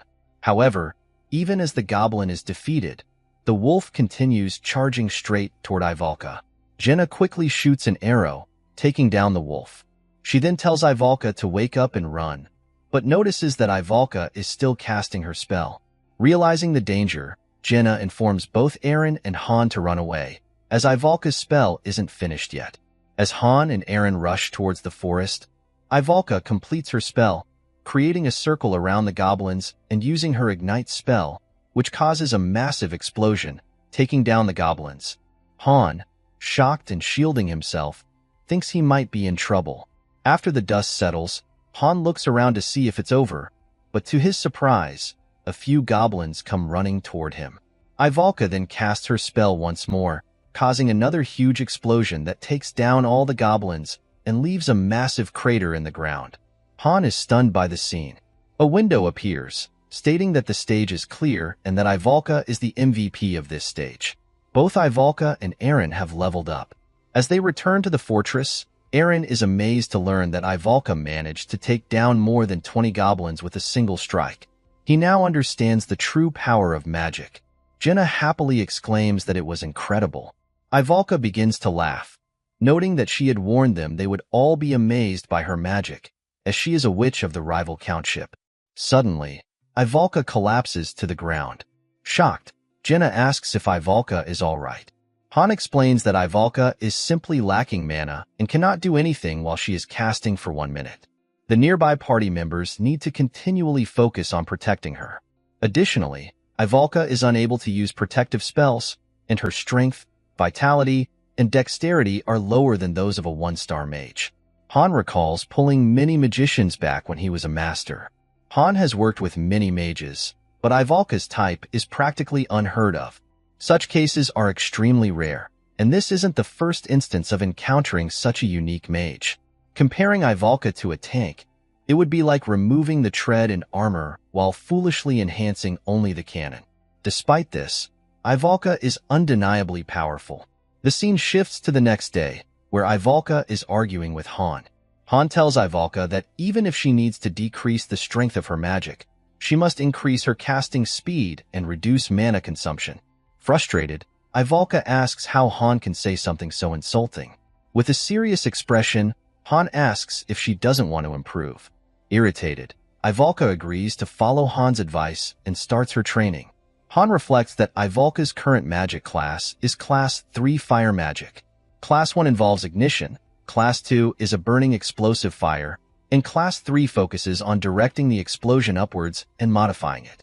The higher the class, the more mana is consumed. While Ivalka's magic is powerful, Han knows that to manage her effectively, he needs to increase her efficiency. Han then tells Jenna to get started, thinking that they are slowly approaching the 10th floor. From morning till night, they need to exponentially increase the difficulty of their training.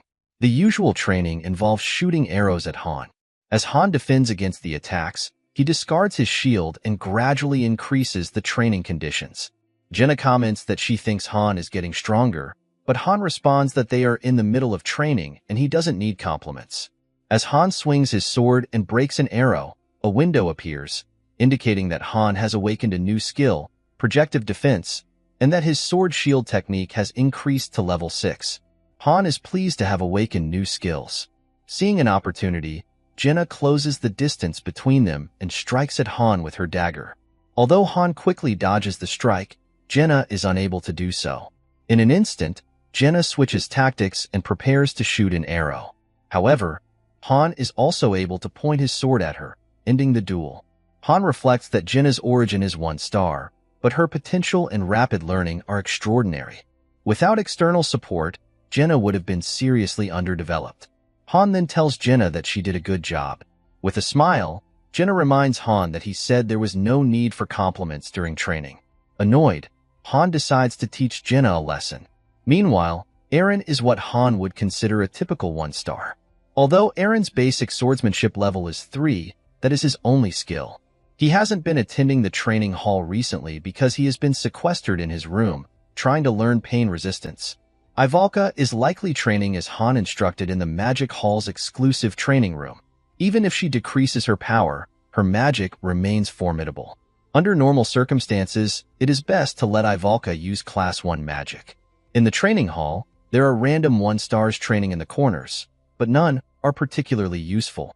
Han struggles to assemble even one complete team, let alone both Party 1 and Party 2 with a maximum of 5 members each. It seems the master is either unwilling to undertake any synthesis or is perhaps planning to add level 1. The scene then shifts to the next day, where Adis's party returns after entering the 9th floor. Upon seeing Adis and his party, Han notes that they appear to be seriously injured. He then asks Adis about the mission. Adis replies that it was to subjugate a goblin village, which contained around 50 goblins. Han further inquires if there was anything unusual about the location or any other peculiarities Adis noticed. Adis explains that the ground was muddy, as if it had rained heavily. When Han asks if there was anything else, Adis states that she is unaware of any other anomalies. It is now Han's party's turn. Ivalka single-handedly defeated the challenges on Floor 4 and was also named MVP. Han reflects that it seems his party can no longer use the 4th floor for practice. Currently, Han is at level 10, Jenna at level 8, Eren at level 6, and Ivalka at level 4. Han thinks that with the current number of floors, this is the limit to their levels, and they need to level up as much as possible. Meanwhile, the equipment factory is operational, so all of the party's equipment has been improved. The E-rank flimsy leather armor has now been upgraded to D-rank iron plating. Additionally, Eren and Han have acquired daggers as support weapons. Shern and Macon, the 2 new members at the training hall, have joined Party 1 and Party 2 respectively. Although these 2 do not match the party's experience points, stats, and skills, there was little else they could do as they soon prepared to enter the 10th floor. Isol asks Han how things are going and if he has been able to predict the next mission or solve any difficult problems.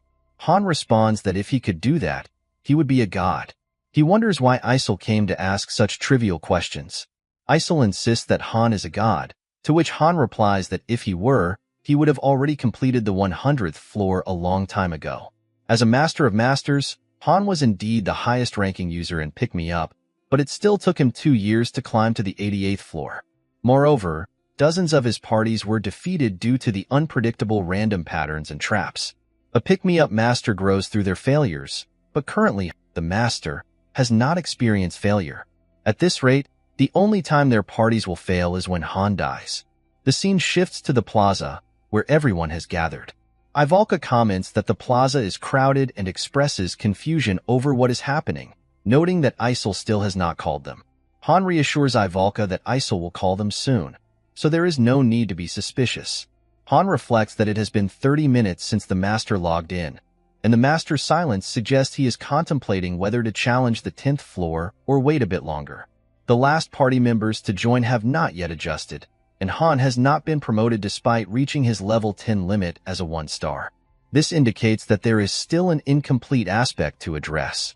If the master had left them alone for another week, Han could have upgraded his skills to the maximum level for a 1-star, allowing him and the others to challenge the 10th floor more comfortably.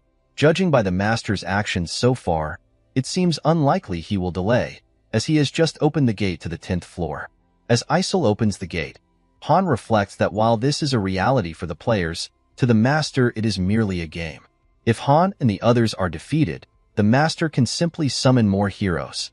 Han instructs Shern to find a place to hide when the fighting begins. Shern responds that he is capable of fighting as well. Han thinks to himself that Shern's level 1 basic swordsmanship at level 3 will only hinder him in this situation. Had Shern joined the party a week earlier, he might have been more effective. A warning window then appears, stating that this is an important mission requiring 2 parties. If a party is not full, the master can summon heroes as reinforcements for free. The tip for this mission is to use tactical situations, as they can provide tactical guidelines to the participating heroes. Han muses that a tactical station is probably unfamiliar to the master, as it is quite a complicated system for a beginner. Han instructs Isol to ask the master to retrieve some items from the storeroom. As Isol conveys this message, a suggestion window appears for the master, noting that there are unused consumables. It advises that carrying the appropriate consumables allows heroes to use them in critical situations. The tip for the master is that consumables can be crafted in the alchemy lab or the magic hall, and materials can be gathered in weekly dungeons. Consumables are essential for a hero's survival and victory, as well as for becoming a pick-me-up pro. Han then considers that there are a total of 6 health potions, with each party able to hold 3. He asks Adis about the preparations, to which Adis responds that everything is ready, noting that mana potions are exclusively for Ivalka. Han further instructs Adis that if their parties are separated into different locations, they must regroup quickly. Adis inquires how this will be achieved, and Han advises her to travel to the center or, if she cannot locate it, to find a high vantage point to survey the area. Angered, Isol instructs Adis and her party members to avoid getting in Han's way, emphasizing that she will be observing. Han tells Isol to stop and reassures her not to worry, promising that he will ensure their success in climbing the tower. Shortly after, everyone is teleported to level 10. There, they encounter a man who, appearing scared and confused, exclaims that he is going to die. Han kicks the man, but to his surprise, the man seems unable to see him. Jenna observes that the man appears to be blind to them. Han speculates that the man might be an NPC, noting that NPCs sometimes appear in missions, though he finds the situation unusual. As Han surveys the surroundings, he remarks that the city looks familiar. Eren agrees, stating that, upon reflection, he has seen this place before. It looks different, but retains a sense of familiarity. Han then realizes that this is the ruined city from the 5th floor, with the only notable difference being that it has not yet fallen. Jenna comments to Han that the timeline seems a bit strange, questioning whether they are going the wrong way. Han responds that it's not the first time the timeline has been unusual and advises Jenna to consider such matters later. The immediate concern is that they have been summoned here and must complete their quest to survive. Han adds that the quest has not yet begun, providing them with some leeway to gather information. He instructs everyone to take 5 minutes to scout the area and report back. They must return within this time frame and regroup, as any late members will be left behind. As everyone disperses, Han finds a building and considers it the best vantage point to assess the battle situation. Accompanied by Macon, who appears frightened, Han surveys the area and notes that the soldiers' morale is already at rock bottom, especially with thousands of goblins located in the forest to the north.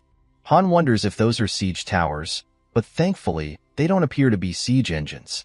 To the east, there are hundreds of goblins and the river they saw on the 7th floor. The goblins are not equipped with any siege equipment.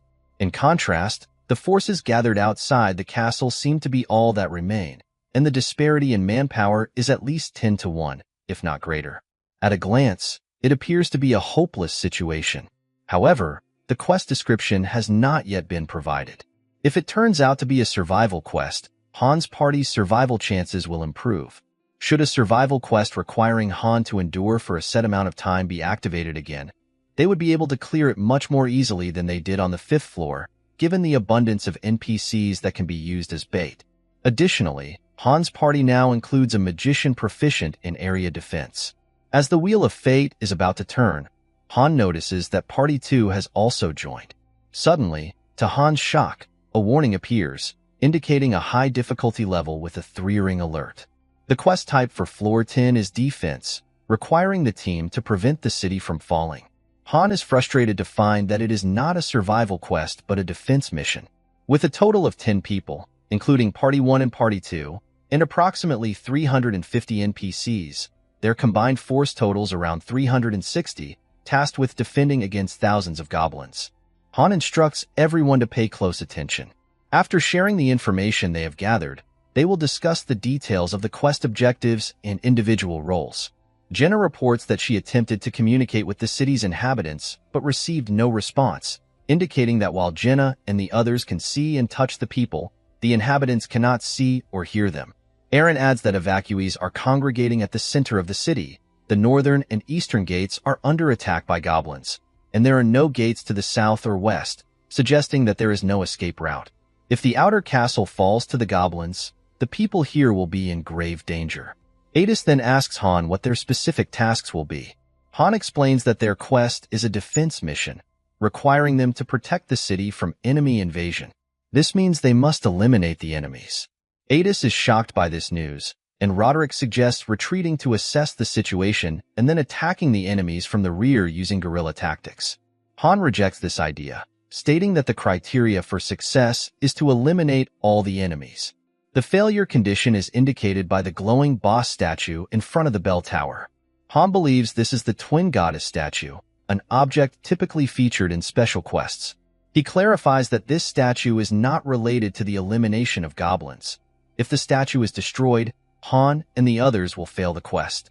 Roderick, incredulous, remarks that they must both defeat the enemies and defend the statue. Han adds that if they fail the quest, everyone present will perish. Roderick asks Han if escaping the city would change their situation. Han replies that escaping would not help, as failure to complete the quest means death for everyone, without exception. Han reflects that although the condition is indeed outrageous, even seemingly impossible quests can be cleared within the game. He informs everyone that, despite the goblins' large numbers, they only have siege towers and limited forces attacking from the north. If Han and the others can hold off the ladders from the northern front, they should be able to buy enough time. Han further instructs Ada's party to move to the outer walls in the north to assist the defenders by breaking or pushing off the ladders leaning against the castle walls. Adis agrees to take on this role but expresses dissatisfaction. Han notices this and asks Adis to share her concerns. Adis responds that, given they only have 5 members, she is unsure if their efforts will be sufficient. Adis expresses doubt, saying that adding her 5 members to the existing 300 defenders won't significantly enhance the city's defense. Han considers this a reasonable point, recognizing that Party 2's combat capability is roughly equivalent to that of 50 human soldiers. He explains to Adis that, as long as the goblins lack siege engines like battering rams, their only means of breaching the walls is by using ladders. If Adis's team can manage the most dangerous sections of the castle walls, it will significantly improve the overall defense effectiveness. Adis clarifies that her concern isn't about managing the ladders, but about whether her party alone can effectively combat the goblins. Han acknowledges this, but thinks that even if both parties combine their efforts, it might not make a substantial difference. He further explains that while they might be able to hold out a bit longer, the defenses will eventually be breached due to the disparity in fighting power between their forces and the goblins. Even if Han's party joins Adis's, it would still be a 10-2 mismatch. Given the events on the 5th floor, the goblins are unlikely to consider retreating. Logically, this battle seems nearly impossible to win, but there might be a clue. Han points out to Jenna that there is a river to the east of the city, as seen on the 7th floor. Back then, it was raining heavily, and the dam had broken, causing fierce and rapid currents. All the units from the 5th to the 9th floors have been indicating the dam to the east, suggesting there is a reason the game is directing him there. Han wonders how breaking a dam far from the city could impact the defense. Frustrated by the lack of information, at that moment Jenna suddenly remembers something and mentions she heard the sound of horses from across the river. Realizing the significance, Han scolds Jenna for not bringing up this crucial detail sooner. Han instructs Adis to buy as much time as possible. If the outer wall falls, Adis's party should retreat to the inner wall. Adis can use the soldiers and evacuees as bait if necessary, and if the situation becomes dire, she should lock the castle gates and hold on until Han's team returns. Adis responds that she cannot appear weak, as it would make Han's team's situation more difficult, and agrees that her team will hold on as long as possible. Jenna asks Han if that concludes their strategy meeting, expressing concern that it seems too harsh and questioning what they are supposed to do. Han replies that, unlike Jenna, Adis is smart and understood immediately. Han then tells everyone to pack their weapons, as they will be heading to the eastern gate. Eren asks why they are leaving with thousands of goblins outside, stating that it is too dangerous. Han acknowledges the danger but explains that staying would only result in their defeat. Since the dam they saw on the 7th floor has already been destroyed, the sound of horses Jenna heard may signal reinforcements. The reason the city was destroyed on the 5th floor could be that the reinforcements were unable to cross the raging river created by the broken dam. This means that Party 1's objectives are to exit through the eastern gate, break through the goblins, and prevent the dam from being destroyed.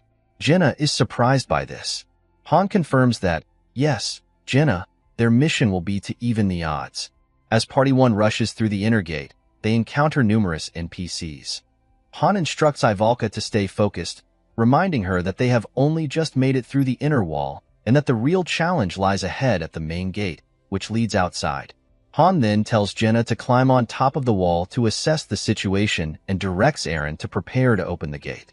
Ivalka is to begin casting her spell, ready to use stage 2 flames as soon as the gate opens. Han notices that the new recruit, Shern, is still with them. As Eren operates the pulley to open the gate, the NPC soldiers are stunned to see it opening on its own and are confused by the situation. Meanwhile, Jenna reports that a large number of goblins are already gathered right outside the gate, and they will all try to enter simultaneously once the gate opens. Han instructs Jenna to get down, stating that it doesn't matter, as Ivalka will clear a path with her magic. He also tells Jenna to prevent the soldiers from interfering. On the other hand, the soldiers are confused about what is happening. Jenna ensures that the soldiers do not interfere, while Ivalka completes her spell. As the door begins to open, an arrow flies toward Ivalka, but Han intercepts it and shoots it back at the goblins. Heavy rain starts to fall, and Han wonders if it will extinguish Ivalka's flames. As Eren opens the gates, goblins rush in, and Ivalka unleashes her spell, clearing out the goblins at the front and creating a path. Jenna and Eren also begin to advance. Han instructs Ivalka to drink a potion each time she uses her magic, to which Ivalka responds that she is aware. Han asks if Ivalka can handle this, given that they have barely begun, and Ivalka confidently replies that she can, asserting that she can use magic 100 more times. As Party 1 moves outside the gates, Shern is taken aback by the sheer number of goblins. Han asks Shern if he still intends to join them. Han instructs Shern to go to Adis, who will tell him what to do.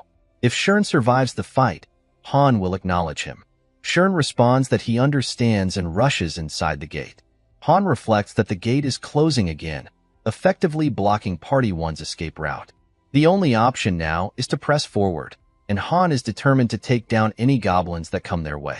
Han then orders everyone to take their positions and tells Ivalka to start casting her stage 1 spell. He notes that it's acceptable if her firepower is weak and advises her to spread the flames to cover as many areas as possible. Ivalka acknowledges the order. The rain intensifies, and Han anticipates that the goblins will pass through the fire to attack them. With 20 seconds remaining until Ivalka completes her spell, Han, Jenna, and Eren position themselves around Ivalka. The countdown begins. 20, 19, 18, 17, 16, 15, 14, 13, 12, 11, 10, 9, 8, 7, 6, 5, 4, 3, 2, and then Han tells Jenna and Eren to change positions. Finally, at 1, Ivalka unleashes her spell, taking down the goblins in front of them and opening up a path. Han instructs everyone to run through. Although the heat from the flames is passing through their leather armor, it is somewhat bearable. Party 1 is fortunate to have Ivalka on their side, but the rain is rapidly extinguishing the fire barricade. The goblins launch another attack. Han orders Ivalka to cast her spell again and directs Eren to support their right flank while he takes care of the front. The trio works tirelessly to hold off the goblins for 20 seconds. Once more, Ivalka's spell clears the path, and Han commands everyone to advance, using the remaining fire as a shield. They will continue this strategy until they reach the river. Eventually, Party 1 finds themselves surrounded by goblins, including a goblin leader among them. The goblin leader orders the goblins to continue their charge as Ivalka uses her spell to take down the advancing goblins. Despite the fire, the goblins persist in pushing through. Han manages to handle the immediate threat but realizes that the goblins' attack pattern has abruptly changed. Despite the ongoing fire magic, the goblins are charging forward with increased ferocity. Han observes that the goblins have a leader who is strategically directing their actions. The leader has exploited a delay in Ivalka's casting, causing the goblins to attack relentlessly. It becomes evident that the goblin commander is intelligent and has seen through their strategy. Although Eren and Jenna are holding their own for now, their situation is precarious. They are surrounded by fire and have limited oxygen, and while fire resistance improves their tolerance, it does not grant immunity. As Han continued to fend off the goblins at the front, he instructed everyone to gather around and listen carefully. He emphasized that he would only explain his plan once, as they had no room for failure and only one chance to succeed. Surprised, Eren asked what Han was referring to. Han clarified that the opportunity he spoke of was to take down the goblin commander. While Ivalka began casting her spell again, the commander ordered the goblins to press their attack. As the goblins closed in on Ivalka, Han intervened, blocking their advance. Ivalka completed her casting and unleashed her spell, clearing a path through the goblins. Han considered that one use of magic might not be sufficient, but Ivalka was capable of multiple spells. She then employed her level 2 spell, creating an opening for Party 1 to target the commander. With Eren covering Jenna, she took her shot and struck down the goblin commander with a single arrow. Meanwhile, Ivalka, now exhausted and on the verge of collapsing, was caught by Han. Han told Ivalka to remain silent and rest. He reflected that, while Ivalka's magic was powerful, it alone could not eliminate all the goblins. If the goblins continued to charge Party 1 without giving them time to regroup, they would be overwhelmed. However, the goblins' ultimate goal was not to confront Party 1 but to attack the fortress. Party 2 was merely an obstacle. With their commander defeated, Han wondered whether the goblins would return to their original objective, the fortress, or if they would focus on removing the remaining obstacle. As Party 1 reached the river, everyone was exhausted and barely managed to advance. Han realized that their survival hinged on the defeat of the goblin commander. Had the commander still been alive, Han's plan would have failed and Party 1 would have been annihilated. He instructed everyone to take a moment to rest and use their health potions, applying them to their injuries. Each member was allowed only one potion. Han noted that the health potions could not be used all at once. He observed that the northern wall was still under siege and the outer wall remained intact. Han wondered if Adis's party was still pushing through. He also glanced at the dam, realizing that this was just the beginning for his party. At that moment, a large number of goblins appeared, prompting Han to instruct everyone to prepare for battle. Despite the brief rest, Party 1 was surprised to see that the goblins had a new ally, a level 23 ogre. After dividing the roles, Han orders Ivalka to extend a flame wall to block the goblins, with Eren assigned to protect her. Ivalka expresses concern, noting that while she can block the goblins, the ogre is too large to be stopped by the flame wall. Han instructs Ivalka to focus on dealing with the goblins, assuring her that he will handle the ogre himself. As the ogre strikes at Han with its hammer, Han quickly dodges the blow. Observing the ogre's immense power, Han realizes that a single hit could be fatal and that his shield would be ineffective due to the overwhelming difference in strength. He concludes that his only option is to take his time and wear the ogre down gradually. Meanwhile, Ivalka uses her fire spell to block the goblins, allowing Han to engage the ogre. Jenna then joins the battle, shooting arrows at the ogre from behind.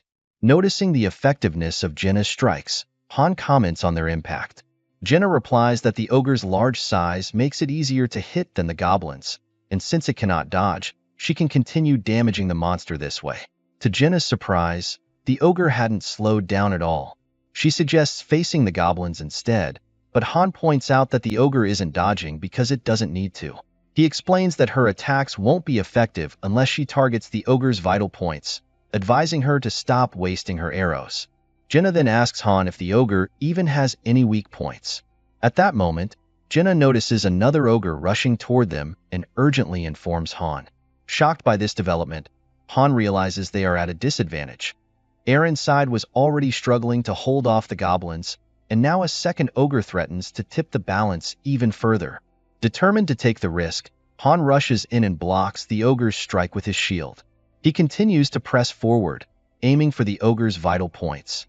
Enraged, the ogre swings its hammer at Han, but he swiftly leaps back to avoid the blow. Seizing an opening, Han jumps into the air and strikes at the ogre's head, but the creature withstands the attack. Undeterred, Han uses his shield to push forward and drives his sword into the ogre's vital points. Han successfully takes down one of the ogres and then shifts his focus to the other.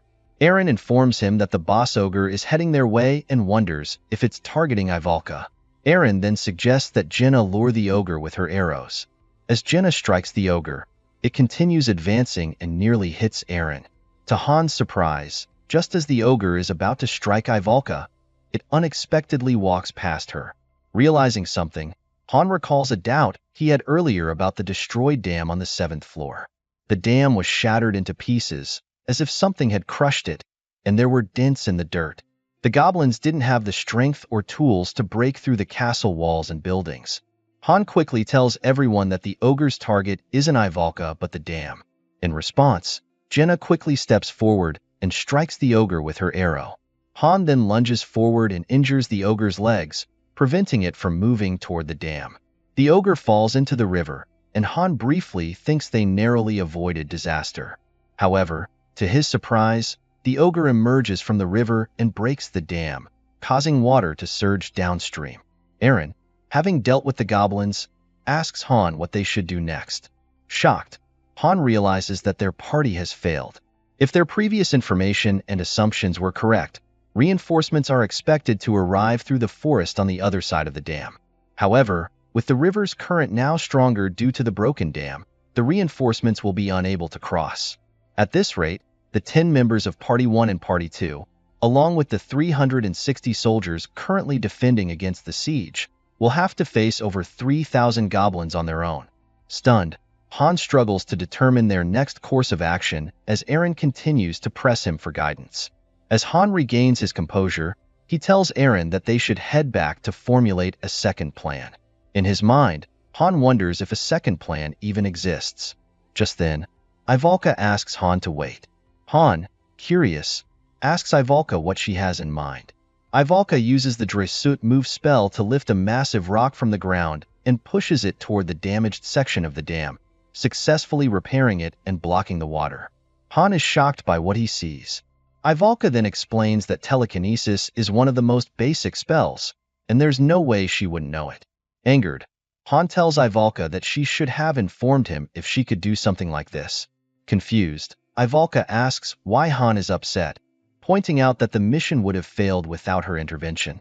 Han sternly reprimands Ivalka, stating that he specifically told her to share all the spells she knows. Ivalka responds that telekinesis was such a basic spell that she didn't think it was necessary to mention. As Han calms down, he tells Ivalka that it's thanks to her they will survive, acknowledging that the operation would have failed without her intervention. Just then, Jenna informs Han that the goblins are coming back. They all prepare to face the massive horde. As the goblins charge, Han rushes forward and takes down a goblin, and everyone else joins the battle as well. Han reflects that it's been a while since the stage began, yet there are still no signs of reinforcements. He starts feeling increasingly anxious, wondering if his prediction was wrong and if the reinforcements even exist. Han then instructs Ivalka to drink the remaining potions and use her second layer magic. Just as one of the goblins slips through and targets Ivalka, a figure on horseback suddenly appears and takes down the goblin. It's a soldier. Seeing this, Han realizes that reinforcements have arrived. As the goblins continue to charge, the soldier shouts, "Iron Lion Cavalry, cross the river and take down these goblins." Han stands stunned as the remaining Iron Lion Cavalry rush in and cross the river. A notification appears, stating that the allied NPCs, the Iron Lion Cavalry, have joined the battle. Han quickly tells Jenna and Eren not to just stand there, and instructs them to regroup around Ivalka. As they gather around her, the Lion Cavalry charges forward, cutting down the goblins. Observing this, Han estimates that there are approximately 500 soldiers in the cavalry force. Although they are still outnumbered, the Lion Cavalry seems much stronger than the city guards. Jenna remarks that the reinforcements are pushing the goblins back hard. Han agrees, commenting that the situation is intense, but noting that Party 1's role here seems to be done, allowing them to rest and spectate. However, Han wishes that Party 1 could do more. Han then asks if anyone knows how to ride a horse. Jenna responds confidently that she does, and then asks Han if he knows how to ride. Han admits that he'll have to learn right now, which surprises Jenna. Han thought to himself that, normally, the master can't interfere in battle directly, but they can still influence the outcome. For example, by requesting a skill book, Beginner Equestrianism. A notification appears, stating that Han requested a skill book and that the master has agreed. A book materializes in front of Han, revealing it to be Equestrianism, one of the skill books available for purchase at the combat shop. Although Han can't learn skills directly related to combat, he can acquire supplementary skills that help him progress in other ways. With this, Han awakens a new skill, enabling him to ride a horse. Seeing Han on horseback, Jenna remarks that Han had told her he didn't know how to ride a horse. Han simply replies that he does now. He then states that they've evened the odds a little and that it's time to launch their counterattack. As Han and the others move forward, Han considers that the goblins on the east side won't pose much of a threat until the castle gates fall. Their primary concern should be the ones with siege ladders on the north side. The cavalry is heading north with this in mind, and if Party 1 follows them, it could lead to success. However, Han knows it won't be that simple. There's no way the game would end so easily. Han then instructs his party to move to the side, away from the battlefield. Surprised, Eren asks Han if they shouldn't be protecting the northern gates. Han counters by asking if Eren really believes this level will end that easily. Han then tells Jenna to move out of the range of the goblins' arrows, as they will be heading toward the northern forest. As they advance toward the northern forest, Han notices that the rain has stopped completely. As Party 1 approaches the forest, Han spots goblin riders preparing an ambush from within the trees. Han states that if Party 1 can block the goblins' path with Ivalka's magic, they can stop the ambush. They also notice that there are ogres in the forest. Han points them out to Eren, explaining that it would be problematic if these goblin riders joined the main forces from here. The cavalry alone wouldn't be sufficient to hold them back without support. Han then asks Ivalka if she has enough magic left. Ivalka responds that she can cast a spell, but it won't be very powerful. Han advises Ivalka to focus more on covering a larger area rather than maximizing power, as they will be moving through the northern forest. He instructs her to use her magic to burn down the entire forest. The scene then shifts to Party 2, where Daika is battling goblins. Exhausted and on the verge of collapse, Daika is about to fall when Adis steps in and takes down the goblins in front of her, shocking Daika. Grateful, Daika thanks Adis for her help. Adis encourages Daika to stay focused and keep fighting. At that moment, Adis notices the lion cavalry charging forward and cutting down the goblins in their path. Adis realizes that Han has succeeded. Adis instructs her party to hold on, as victory is imminent. Meanwhile, in Party 1, Ivalka uses her spell to burn down the entire forest, taking out the goblin riders and ogres as well. However, Han observes that Ivalka will experience mana overflow if she uses any more magic, so her role in this battle ends here. As they move on, Han reflects on the city's defense. About 100 soldiers remain fighting on the northern walls, having suffered many casualties before the cavalry could join them. Half of the cavalry was lost in an ogre ambush, and a battle between the cavalry and the remaining goblin riders ensued shortly after.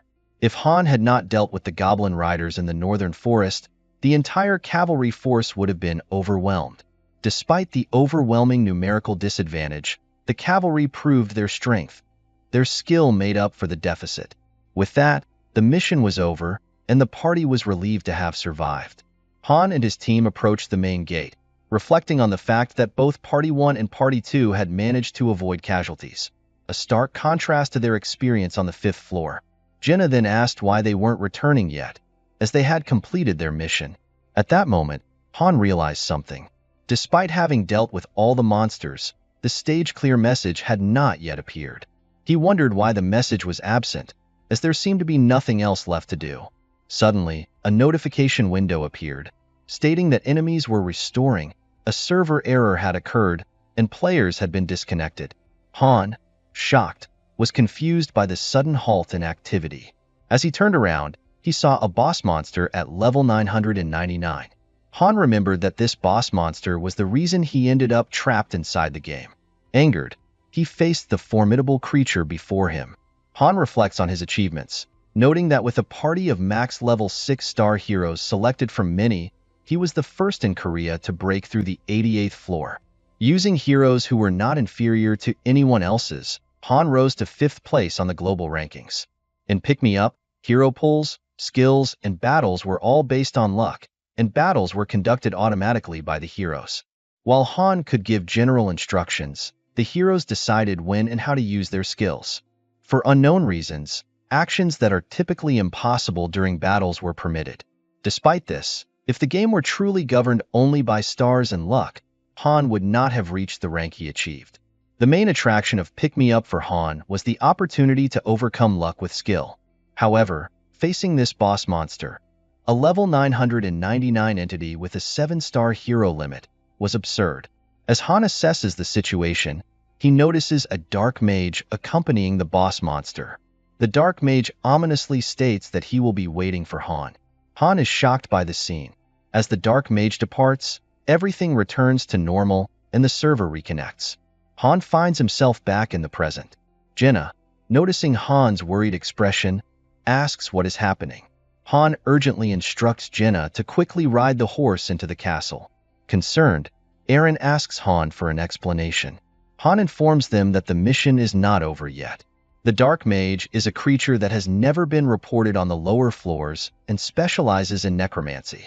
At that moment, all the defeated monsters rise as undead and begin to attack. Eren is astonished to see the monsters being revived. Han directs Eren and Jenna to ignore the undead and return to their original location. He explains that necromancy is a unique spell capable of turning monsters into undead, which will continue to attack until the Dark Mage, who controls them, is defeated. Adis instructs one of her party members to go and open the main gate. Han realizes that the Dark Mage is definitely not a monster that should appear on the early floors of the tower. As the main door opens, Jenna and Eren enter first, but Han stays outside. He informs them that he will leave Ivalka in Jenna's care and instructs Jenna and the others to regroup with Adis inside the castle and protect the goddess statue. They should be able to hold their ground by locking the gate and maintaining their position until Han returns. Both Jenna and Eren express their concern, telling Han that he shouldn't go alone. Han challenges them to wake up and asks if they will return alive with him or die here. Eren responds that he will return with Han. Jenna, still worried, urges Han to come back safely. As the door starts to close, Han smirks and retorts that it's not even a question. Before the door closes completely, Ivalka calls out to Han to ensure he doesn't die. Han acknowledges her with a simple, "Yes, of course," as the door shuts. Han faces the swarm of undead monsters and charges forward, swiftly taking down the first undead creature that confronts him. Han realizes that confronting all the monsters at once would be his end. The only viable strategy is to locate the Dark Mage. He notices that even the ogre has been turned into an undead, and at this rate, the gates will not hold. As Han rushes toward the forest, two monsters approach from behind to attack him. However, Jenna swiftly uses her arrows to eliminate the threats, which brings a smile to Han's face. Meanwhile, the monsters have managed to breach the main gate, causing a flood of creatures to pour in. Han, shocked by the breach, understands the urgency of dealing with the Dark Mage. The mage has vanished into the burning forest, which must be where he is hiding. Han resolves to hurry and confront the Dark Mage before the situation deteriorates further. Han analyzes the monster's movements and identifies two main objectives. First, to destroy the goddess statue, and second, to eliminate the humans. The monster's combat skills and physical capabilities have significantly improved compared to when they were alive, and they exhibit a random pattern of attack designed to overwhelm the defenders. Han wishes he had a second body to manage the situation more effectively. He realizes that Adis's leadership is far more exceptional than he initially acknowledged. Even in this dire situation, she demonstrates considerable combat prowess. The protection of the goddess statue must remain Adis's top priority. Should the outer walls be breached, parties 1 and 2 will need to immediately fall back to the inner walls and barricade themselves within the castle. With Jenna and Eren's experience from the 5th floor, they will be able to hold their ground for a longer period. Han understands that the critical factor is not how long they can last, but how quickly he can deal with the Dark Mage. As Han enters the forest, he notices that his fire resistance skill has increased. Han looks around but cannot locate the Dark Mage. Reaching the edge of the map, he asserts that he knows the mage is present. A notification appears, indicating that both new party members are frightened and their condition has decreased by 30%. Additional notifications follow, showing that Adis and Daika have been injured. At that moment, the Dark Mage stealthily attacks Han with dark magic. Han manages to block the incoming strike with his shield. Han notes that while the Dark Mage's combat abilities are relatively low, Its strength is considerable compared to what one would expect from lower floors.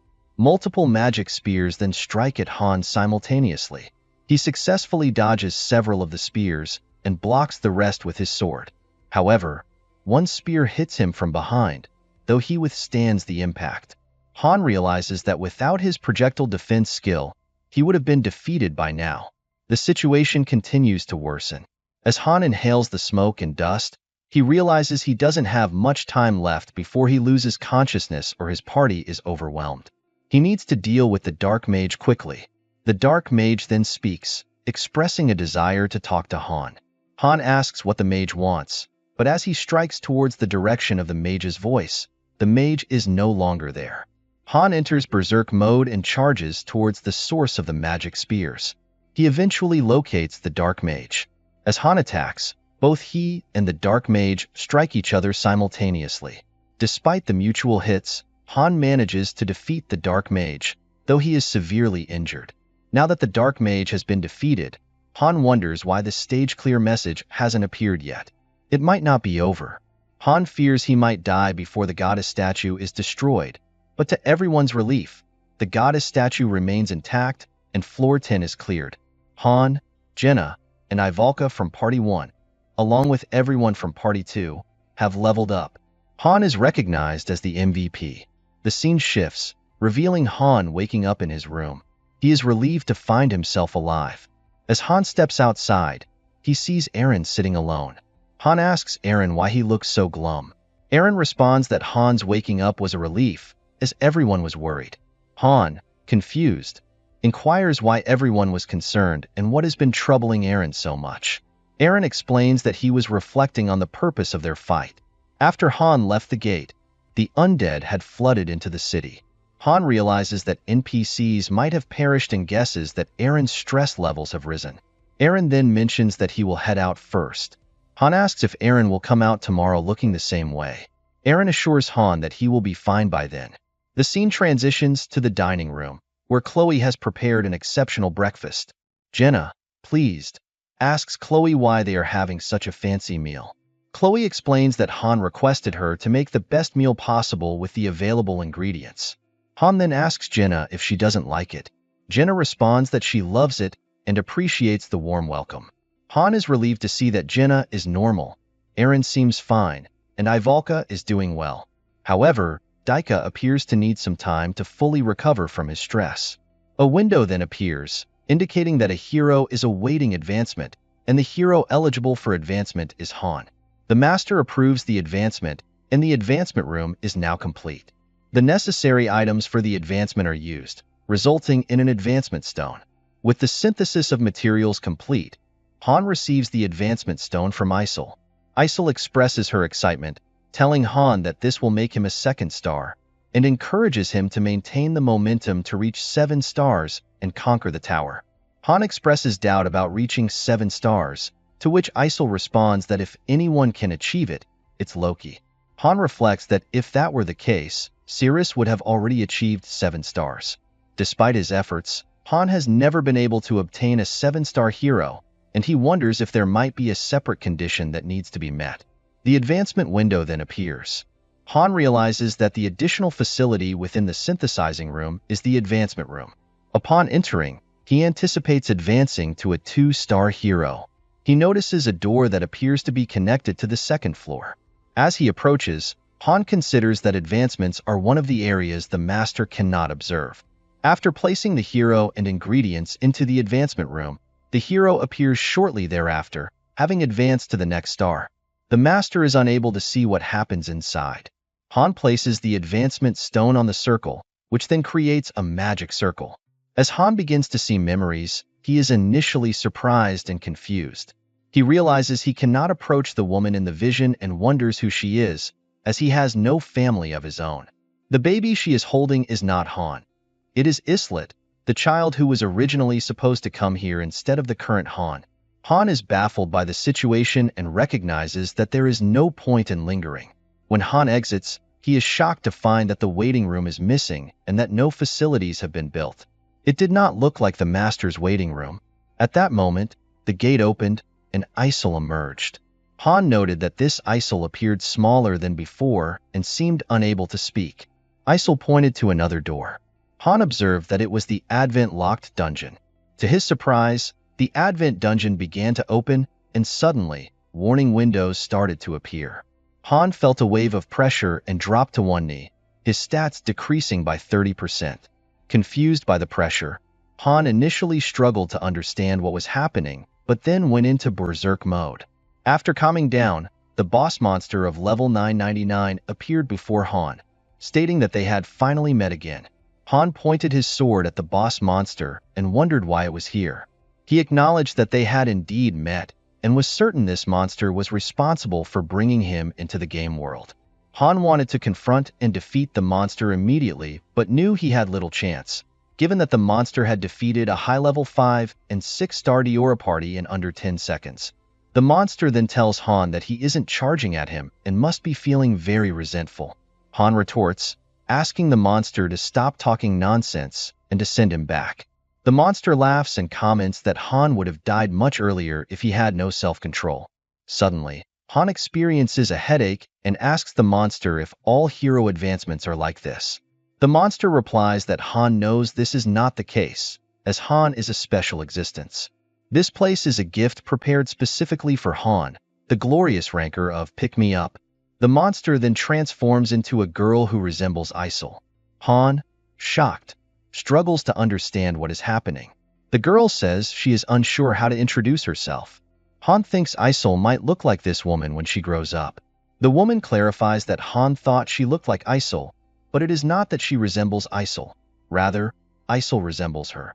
Isol, whom Han knows, is a duplicate of this woman, designated as the 100,497th, a number similar to the download count of Pick Me Up. The woman then throws a card towards Han. Han reads the card, which mentions the president of Mobius Corporation. He asks the girl if she is speaking nonsense.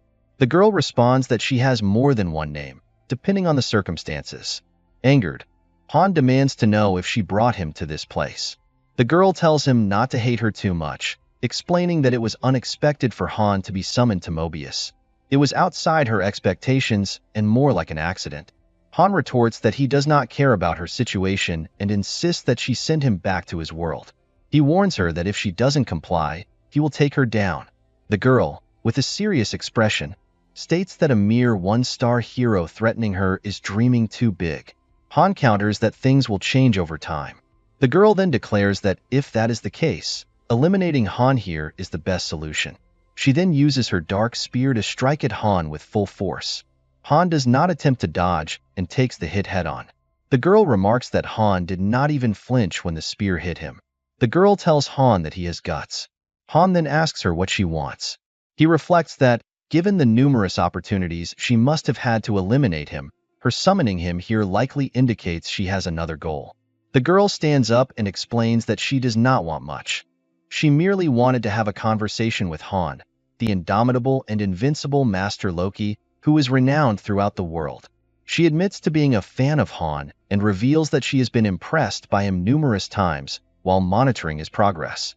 Nilfheim is also a top priority observation target for the company, and she feels it would be inappropriate to meet Han without acknowledging his significance. The girl further explains that she came to reveal the truth about this world and asks Han what he, as the great Master Loki, thinks about the story of this mobile game. She informs Han that the story is often overlooked by users in the game, Pick Me Up, as people are usually more focused on the content. The situation is the same for her. The girl states that the story of Pick Me Up is quite outdated and reveals little about the world. Even with some progress, most masters remain unaware that other worlds exist. She then asks Han if he knows where he is. Han replies that he really does not care. The girl informs him that he is on the Taenir continent, in the Heim Peninsula, specifically the city of Nelsa. Although this is the city Han encountered on the 10th floor, it is now completely destroyed. The girl shows Han various locations: Silkia, Kaya, Edora, Peonia, Madian, Acardia, Lilgia, Halsey, Arantia, Cisnea, and even Bardia. These represent the current conditions across all areas of Taenir. She asks Han if he thinks Nilfheim is any different. noting that all continents connected to Mobius have suffered similar fates, with over 100 million worlds being destroyed simultaneously. The girl explains that this is a book whose end has already been decided, a tragic ending. All the characters within the book hope for a different conclusion, and what they need to do is quite simple.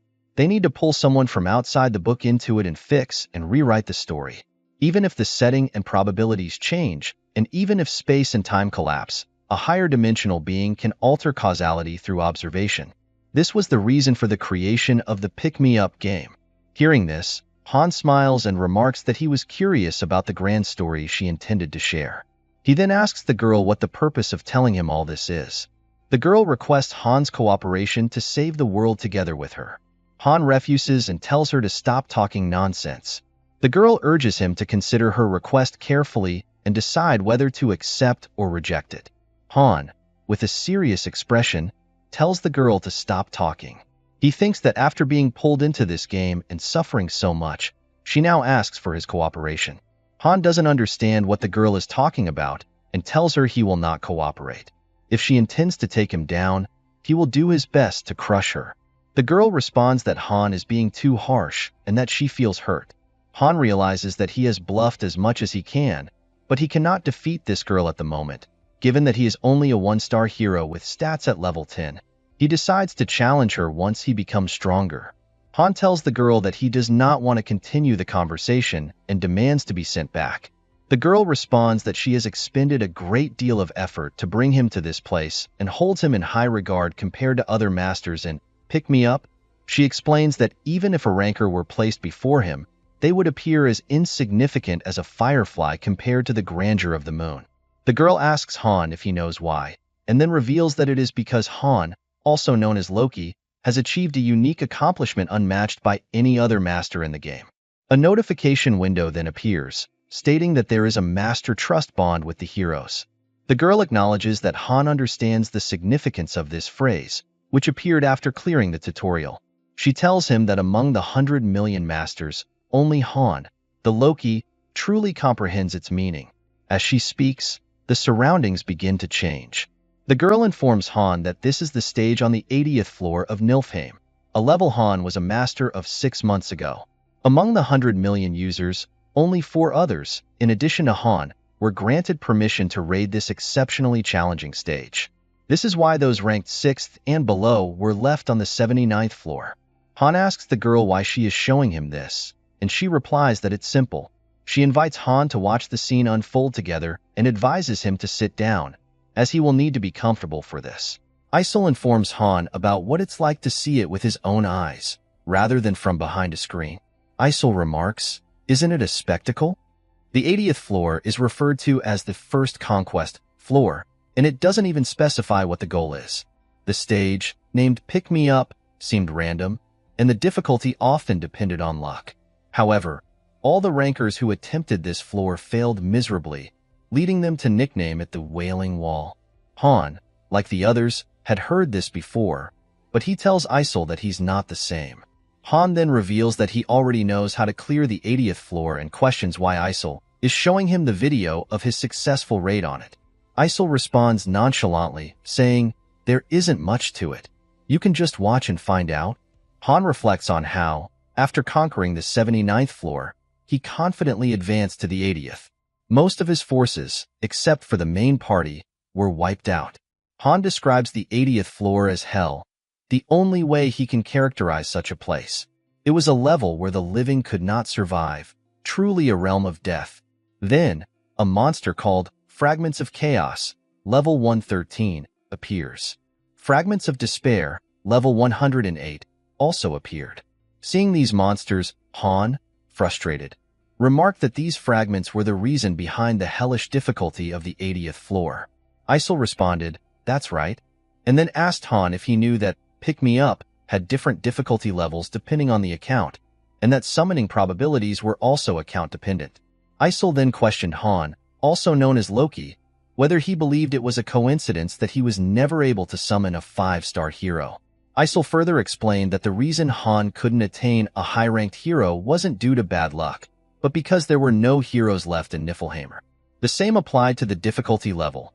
Niflheimr was one of the few S-ranked worlds as classified by the company, and it was the worst in all regards. Isol admitted it was still a mystery how Han managed to reach the 88th floor. Upon hearing this, Han confidently drank his juice.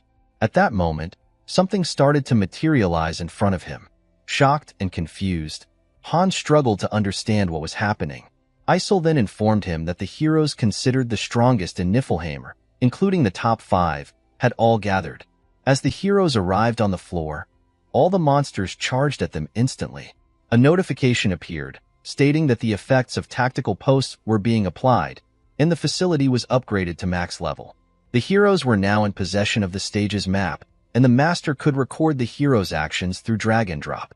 Han began implementing his strategy, and the heroes were able to follow the master's instructions on how to defeat the floor.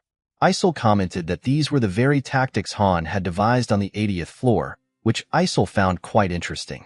Han had chosen to seize the supporting objects first before raiding the enemy, a process that was complex, but with a straightforward goal. Han had closely observed the monsters' actions and noted their behaviors. Isol then encouraged Han to reflect on what kind of leader he was to his heroes, stating, "This is why you're the one and only Master Loki." The heroes began discussing their plans, agreeing that Master Loki's orders were, as always, flawless. The squad leader then addressed her team, reminding them that failure was not an option. A window appeared, announcing that the battle would begin soon, and the heroes started introducing themselves. A girl stepped forward, introducing herself as the king's arrow, Nahaku Gastfell. Following her, a man stated he was the king's spear, Muden Nidelk. Then came the king's sword, Ledigian, and the king's eyes, Urnith. Lastly, the king's flames, Ceres Aganthium, introduced herself. As the mission began, the monsters attacked, and Ceres stepped forward with her sword, swiftly cutting down several enemies. Meanwhile, Han and Isol watched. Isol remarked, "Isn't it amazing? These heroes have genuinely sworn their loyalty to you." Isol further explained that all of these heroes were 6 stars, considered the strongest in the entire server. No one could defeat them except the elusive 7 stars. Isol assured Han that he had raised some truly monstrous heroes. Han, unimpressed, asked Isol what the point of it was. Isol responded by explaining that skill wasn't the most important factor. What truly mattered was how heroes perceived their masters. As they climbed higher in the tower and uncovered the truth, many fell into despair. Who would remain loyal to someone who treats them as mere game characters? Isol asked. But Han was different. He was the only one who truly dominated the lobby, known as Loki, the king of Niflheimr. Even now, Niflheimr's heroes are desperately searching for Han, knowing that he has also fallen into the pick-me-up game. Isol tells Han to think about it. What kind of heroes would search every corner of the world for months just because their master disappeared? She asks Han if he thinks the heroes of other lobbies would have done the same. Isol then states that Han's approach is not only unique, but also highly precise. She admits that she could never have devised Han's strategies, as she would never have thought of a master not using synthesis. Hearing this, Han reflects on how, in Pick Me Up, masters typically control their heroes through synthesis. If any heroes are deemed worthless or disobedient, they are eliminated, and the fear of such a fate is how masters maintain control. Even low-ranked heroes with potential often end up as prey for higher-ranked ones. However, Han, who never managed to obtain a 5-star hero and had only Ceres, a 4-star, was often told by others that his account was a failure. People told Han to quit playing, but he didn't listen. He was used to unfairness. Han then tells Isol that it's not that he didn't use synthesis. He simply used it as little as possible. Isol responds, "Other masters used synthesis 3 to 4 times a day, but you didn't. That's basically the same as not using it." She continues, noting that before Han became famous, most masters treated their heroes like game characters, discarding them when they got bored. In contrast, Han believed that even if a hero had a low rank, they shouldn't be abandoned if they showed potential. A lobby controlled by fear is bound to fail, Han reflects. He rewarded heroes who proved their worth and only punished those who were truly useless. Isol then asks Han if he realizes that all the heroes here were once human. She remarks that she doesn't know how Han figured it out, But his method would have been impossible unless he knew this. With a serious expression, Isol concludes, "That's the only conclusion I could draw." Han reflects that the heroes were so realistic, it was hard to believe they were merely characters generated by a program. Each hero reacted differently to commands, and their behavior varied in unique ways, making it difficult for Han to believe this was all artificial. Still, Han never thought they were real people. Rather, the method he used was simply the most effective strategy. Han then asks Isol, "Are you saying you liked my style?" Isol responds affirmatively, explaining that she had wanted to speak with Han just once. She adds that it's a shame she couldn't do so when Han was still on Earth. With a serious expression, Han replies, "It's a shame for me as well, because I would have taken you down if we had met on Earth." Han goes on to say that Isol has earned his resentment, and if nothing else, he will never forget this. Isol has truly angered him now. With a smile, Isol responds, "Is that so?" Han steps closer to her and firmly states, "Neither Tayanir nor Niflheim have anything to do with me. I'm from Earth, and you shouldn't force your situation onto someone else." Hearing this, Isol smiles and remarks, "Niflheim would be devastated if they heard you say that." Han replies, "Niflheim can feel devastated all they want." In his mind, Han thinks that if Isol simply wanted him to climb the tower, there would have been no need to summon him here. The Niflheim group had been steadily advancing, and they had suffered no casualties up until the 88th floor, where they encountered the demon wall. The 90th floor was nearly within Niflheim's grasp. Yet, while Han was leading that effort, he had been dragged into this game. Han then tells Isol that he will never cooperate with her, and the only thing he wants is for her to disappear from his sight before his patience runs out. He adds that Isol could become the warrior who saves Mobius, but it doesn't matter to him. Isol responds by saying she just wants Han to safely reach where she is, and for that, she can forgive him for all the insults. Han then asks, "Was it your doing when the Dark Priest appeared on the 10th floor?" Isol, with a teasing tone, replies, "What if it was?" and then tells Han to calm down. Isol informed Han that she would not interfere from the 15th floor onwards. She added that the Tayanir Han was currently in would present challenges that would shock him, even if Isol did not intervene. With a smirk, Isol stated that the difficulty level would be S rank, just like Niflheim. No matter how well Han performed, there was about a 90% chance he would quit. However, Isol mentioned that she might lend a hand in that case. Han was momentarily speechless upon hearing this. Isol then made a promise. If Han reached the top of the tower, she would return him to his original location and, additionally, transfer half of her shares in Mobius Mobile to him. This would make Han a major shareholder in a megacorporation that significantly impacts the global economy. Isol asked if Han accepted these terms.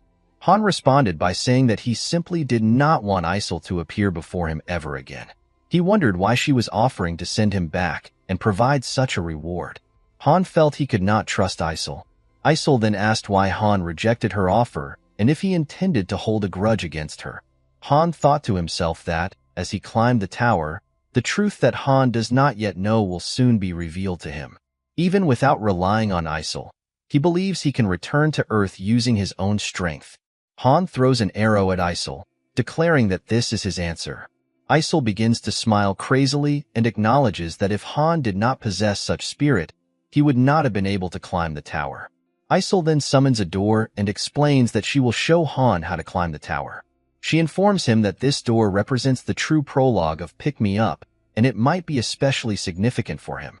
Suddenly, the door starts to shine with a purple light, revealing a land where humans and demi-humans coexist, known as Tayanir. This continent is characterized by peace and prosperity, but it is now under threat from an unknown enemy. The land is overrun with monsters ready to attack anyone in sight. Isol then asks Han if he understands why the difficulty of Pick Me Up is so high. It is because the Master must overcome a battle that ended in failure. However, there remains one hope, the Master.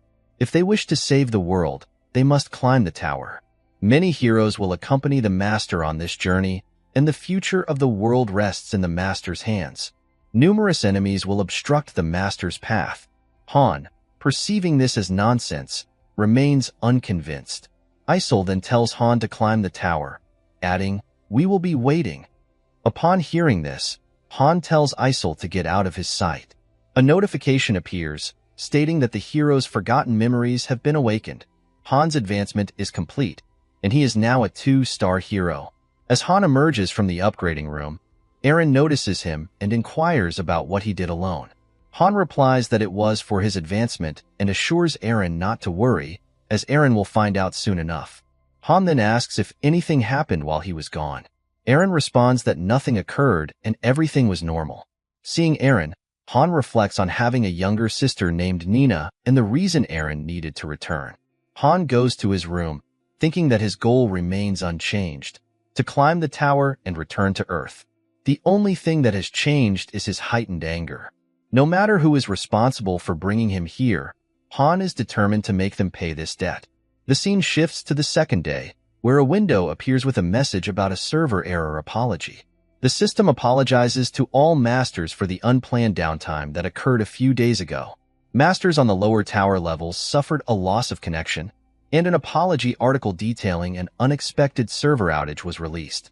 Han surmises that this issue was related to the incident on the 10th floor, just before his party cleared the mission. Another window appears, announcing error compensation. All masters will receive a special compensation package consisting of 500 gems, 50,000 G, in-game currency, 1 gift ticket, and a day of restriction-free access to all daily dungeons, which will remain open for 3 days. Isol congratulates Han on advancing, but upon seeing his face, she remarks that he doesn't look happy and asks if something happened. Han responds that he met her main body.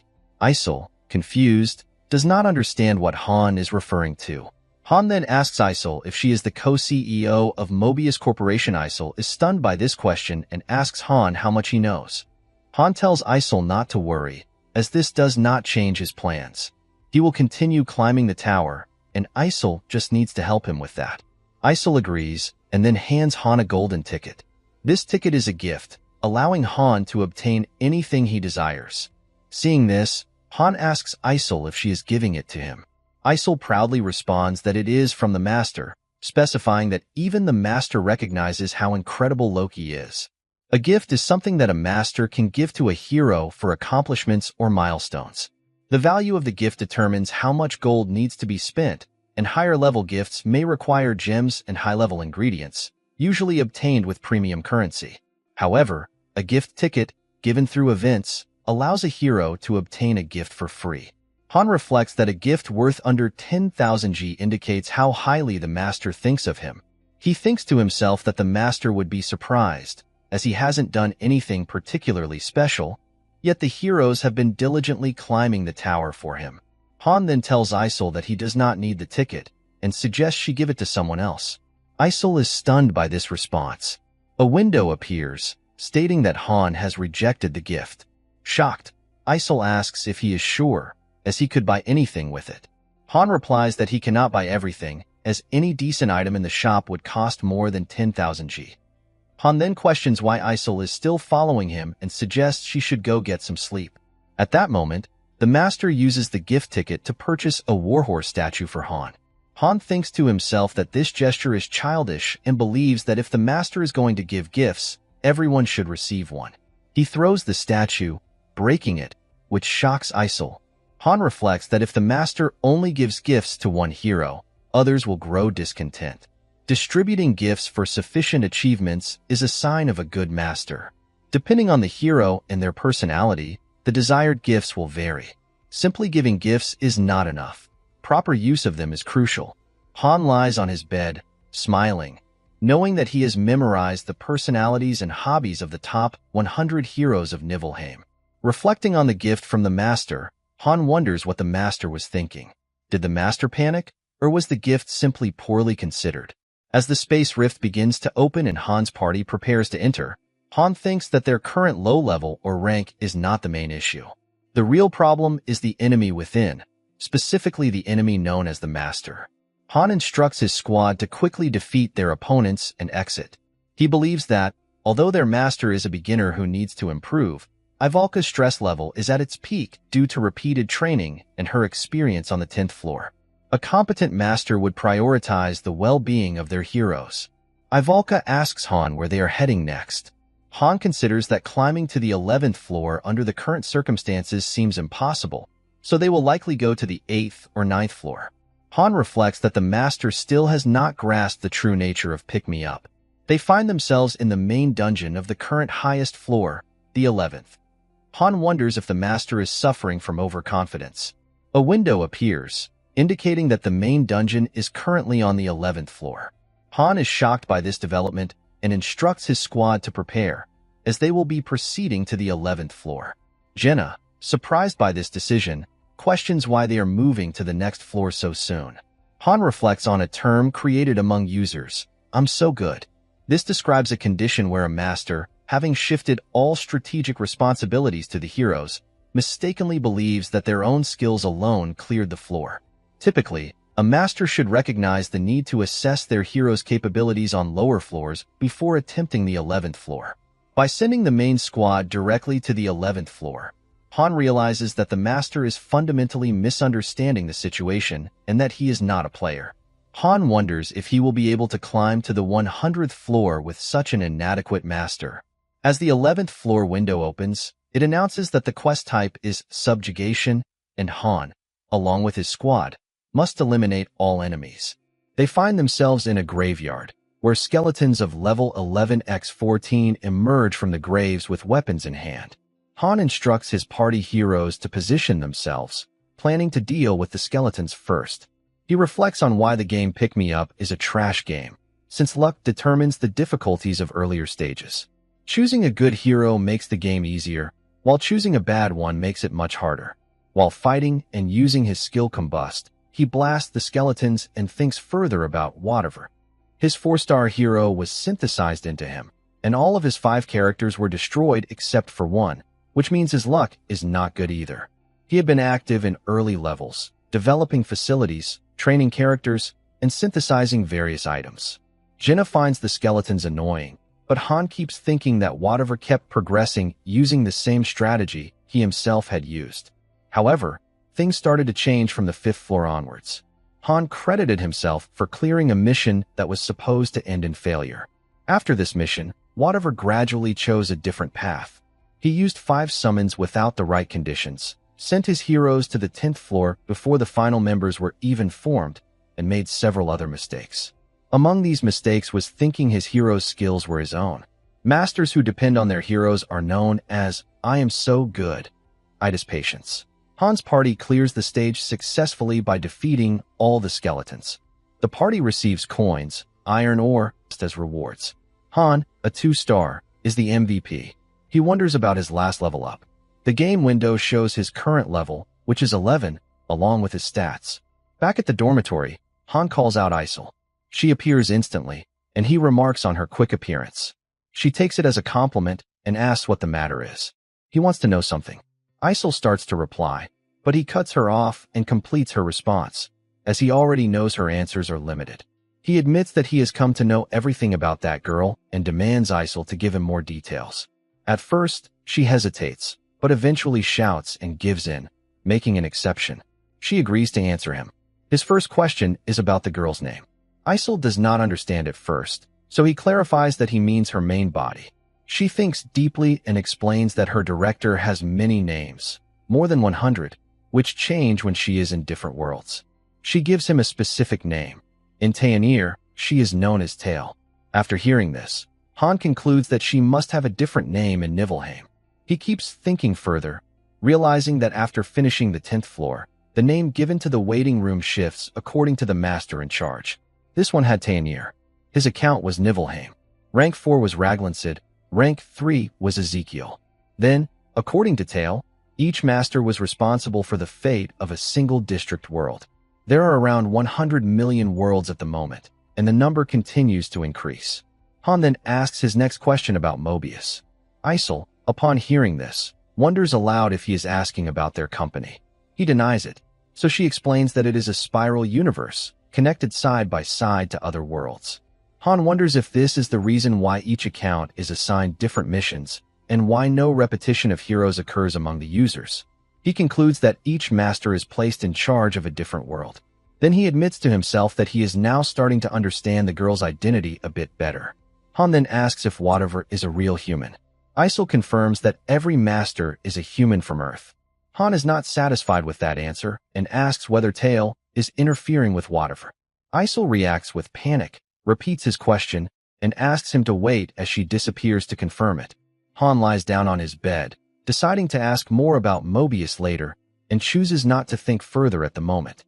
After a while, Isol comes back and says that whatever is purely human, just a regular user. Han asks if he can trust her. She assures him that she confirmed this from another director. She further explains that doing such a thing from the beginning requires exceptional requirements and carries risks. Han simply acknowledges this. While training on the grounds, Han thinks that whatever was just a regular master who was never interfered with by anyone. He concludes that he has only been following the gameplay progression established by whatever. Han thinks this cannot be a mistake. Whatever does indeed possess, I am so good. Itis. He will be in danger in the near future if the symptoms get worse.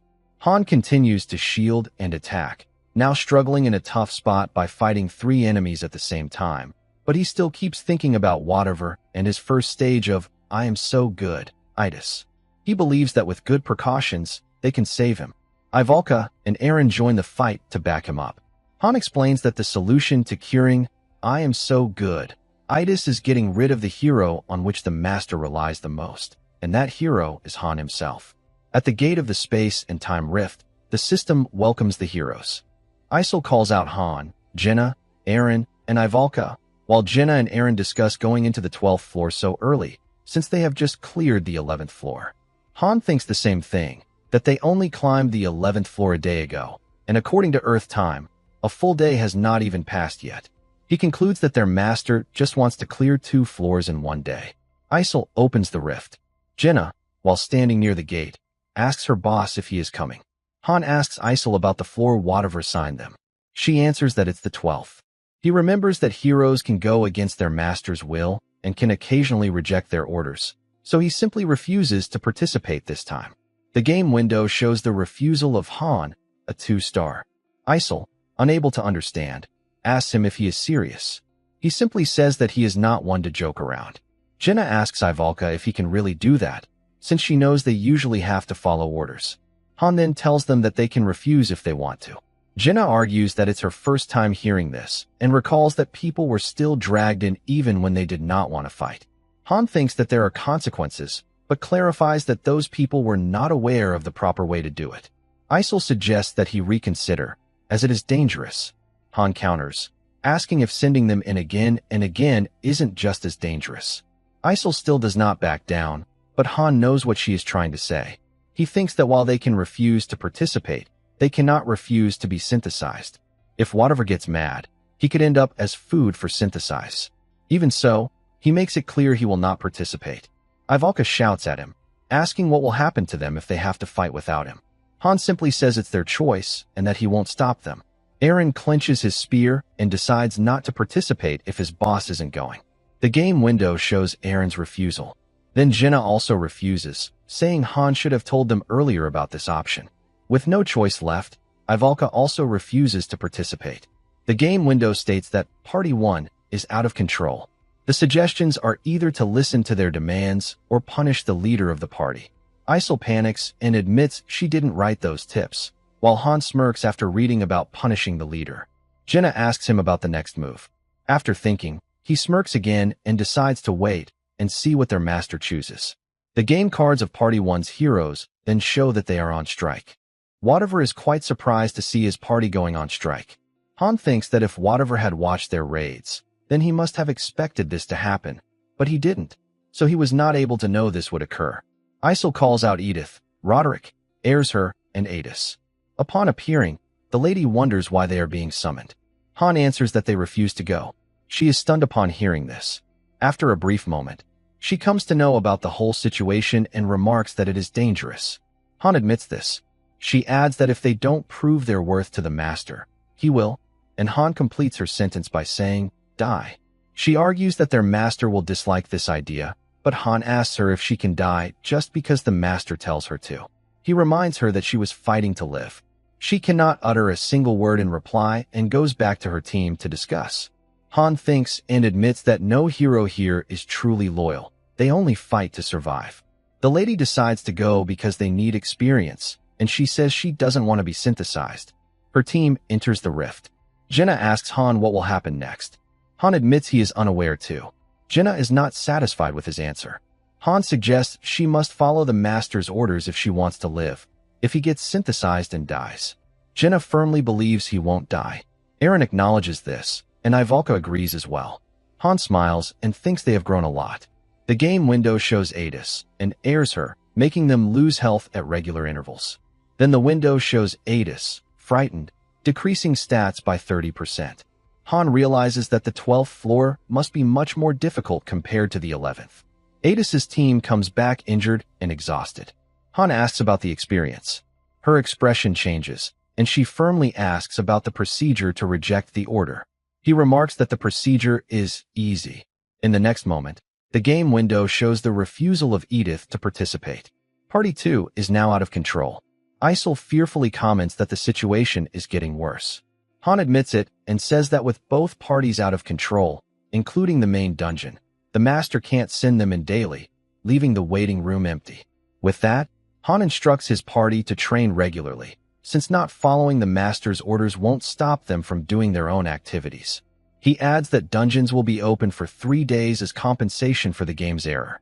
They will stock up on potions and improve Jenna's and Eren's equipment. They will enter the dungeons on their own will. Isol bursts out, worrying about their accounts being closed by her master. Han doesn't flinch. He doesn't care about the master's actions. He remarks that if the master were truly that kind of person, then whatever would not have been able to climb the tower at all. Isol warns him about being synthesized, addressing him as Loki. Han happily admits that it is better to die painlessly than to suffer without a good reason. He then puts forward the solution to restore a strike. By synthesizing the heroes who caused the disturbance in order. This would decrease the morale of the heroes, but they would not be able to refuse orders in the future. He mentions that using gifts and rest facilities afterward would raise morale again. Ivalka agrees. Han believes that whatever is unaware of this, and their party leaves the waiting room. The next day, they enter the daily dungeons, splitting into groups. Han with Ivalka, Jenna with Eren. They go into different versions and are able to find a low-grade fire attribute stone. After finishing their rounds, Han trains, raising his beginner sword and shield proficiency to level 6. At his current level, basic training is not enough to enhance his skills. He needs to find a veteran of the same level or train using handicaps. He creates a special system for Ivalka to sharpen her skills. She needs to train her telekinetic magic in order to obtain the telekinetic skill. She complains that she only wants to use fire magic. Han taunts her, saying she only eats potatoes. Whatever does not log in, nor the day after. Isol cries, worried that he may not log in again and might stop playing. Han only sips tea, responding flatly. Then the game announces his arrival. Isol's mood shifts instantly. Adis wonders about the change of his mind. Han refuses to believe it. He thinks that if I'm so good, Adis were that easy to cure, then it would not be that common. Han knows exactly what whatever is thinking. He is planning to use the remaining gems, along with the gems from error compensation, to form a new raid party. The game system notifies the master that he is now using 1,500 gems for 3 premium summons, and the master confirms the purchase. After waiting a bit, he obtains a rare hero, Stein, a 3-star, another rare hero, Magil, a 3-star, and the third one is also a rare hero, Tarshir, a 3-star. Adis mentions the new recruits. Han stands up, acknowledging them. Adis brings up the draft order, but Han cuts her off, saying they won't do it as it is not needed. He explains they won't be able to join their parties and tells her to wait and see. At the landing area, Magil and Tarshir start arguing about something. Tensions escalate, and both of them draw their weapons against each other. The game window shows hostility between them, with each mocking the other. A system window appears, stating that a hostile relationship has been formed between 2 heroes, and warns the master to take care of other heroes' relationships. Han, walking up from behind, thinks about their behavior, while Stein tries to calm them down. Seeing Han approach, Stein asks if he has arrived earlier than him. Han confirms. Stein introduces himself and asks for help to make the other 2 calm down, since they are not listening to him. Stein turns back in surprise, while Magil mocks him further, saying he should bring his parents, and then she might agree. This makes Stein furious. He says he may forgive insults to himself, but vows never to forgive anyone who insults his parents, raising his sword in anger. Adis asks Han about the commotion. He explains that their personalities don't mix well. Han further explains to himself that heroes have a level of compatibility with each other. Some heroes gain bonuses when grouped together in the same party, while others receive penalties. However, it is very rare for heroes to become this hostile to each other right after being summoned. The group of new summons continues fighting. Tarshur attacks, while Stein forms a shield. Then Isol appears from behind, scolding them and threatening that if they continue, they will regret it. Tarshur asks who she is. She introduces herself as the Master's proxy and warns them to behave, saying she is far stronger than all of them. Stein, while holding his head, mutters the word Master. Isol restrains them from fighting and warns them that she won't forgive them the next time. Majel argues, asking her to move away the rich kid and the beggar from her, saying they don't suit her. She asks instead to be put with the young man, pointing at Han. Isol tells her it's not her place to decide, but the Master's. The system shows Stein, Majel, and Tarshur being placed in Party 3, and the space-time rift opens. Adis asks Han where he is going. He replies that he is going to sleep. She then asks about Party 3. He says they won't be able to come back. The system announces Tarshur has fallen into a frenzy, friendly fire. Stein and will lose health at regular intervals. Stein has fallen into a frenzy, friendly fire. Majel has fallen into a frenzy, friendly fire. Then the system announces Stein has killed an ally. Han opens his eyes, unable to sleep. The system then announces that Tarshur has been returned to the goddess's embrace, and that his fighting spirit will be eternally remembered. Soon after, Majel meets the same fate. Stein falls into despair, and his stats decrease by 80%. Han remarks that the announcements are annoying. Then Stein too meets the same fate as the other two. The system announces the annihilation of Party 3, marking all three as killed in action. Han, still in bed, is approached by Isol while the Master logs out. Isol comes close to Han, crying and yelling about what they should do if the Master might quit. Han plainly says that he can. She asks what will happen to her, what will happen to them. She explains that if the Master doesn't log in for 6 months, then the account will be deleted. She yells at Han that he can't quit. He reassures her that in game time, it would be a year and 6 months. She complains that the lobby will be in a mess without a Master. There won't be any interaction force, and she shouts that she will disappear without even having lived long yet. Han suggests not to panic, as it is not certain if the Master will quit.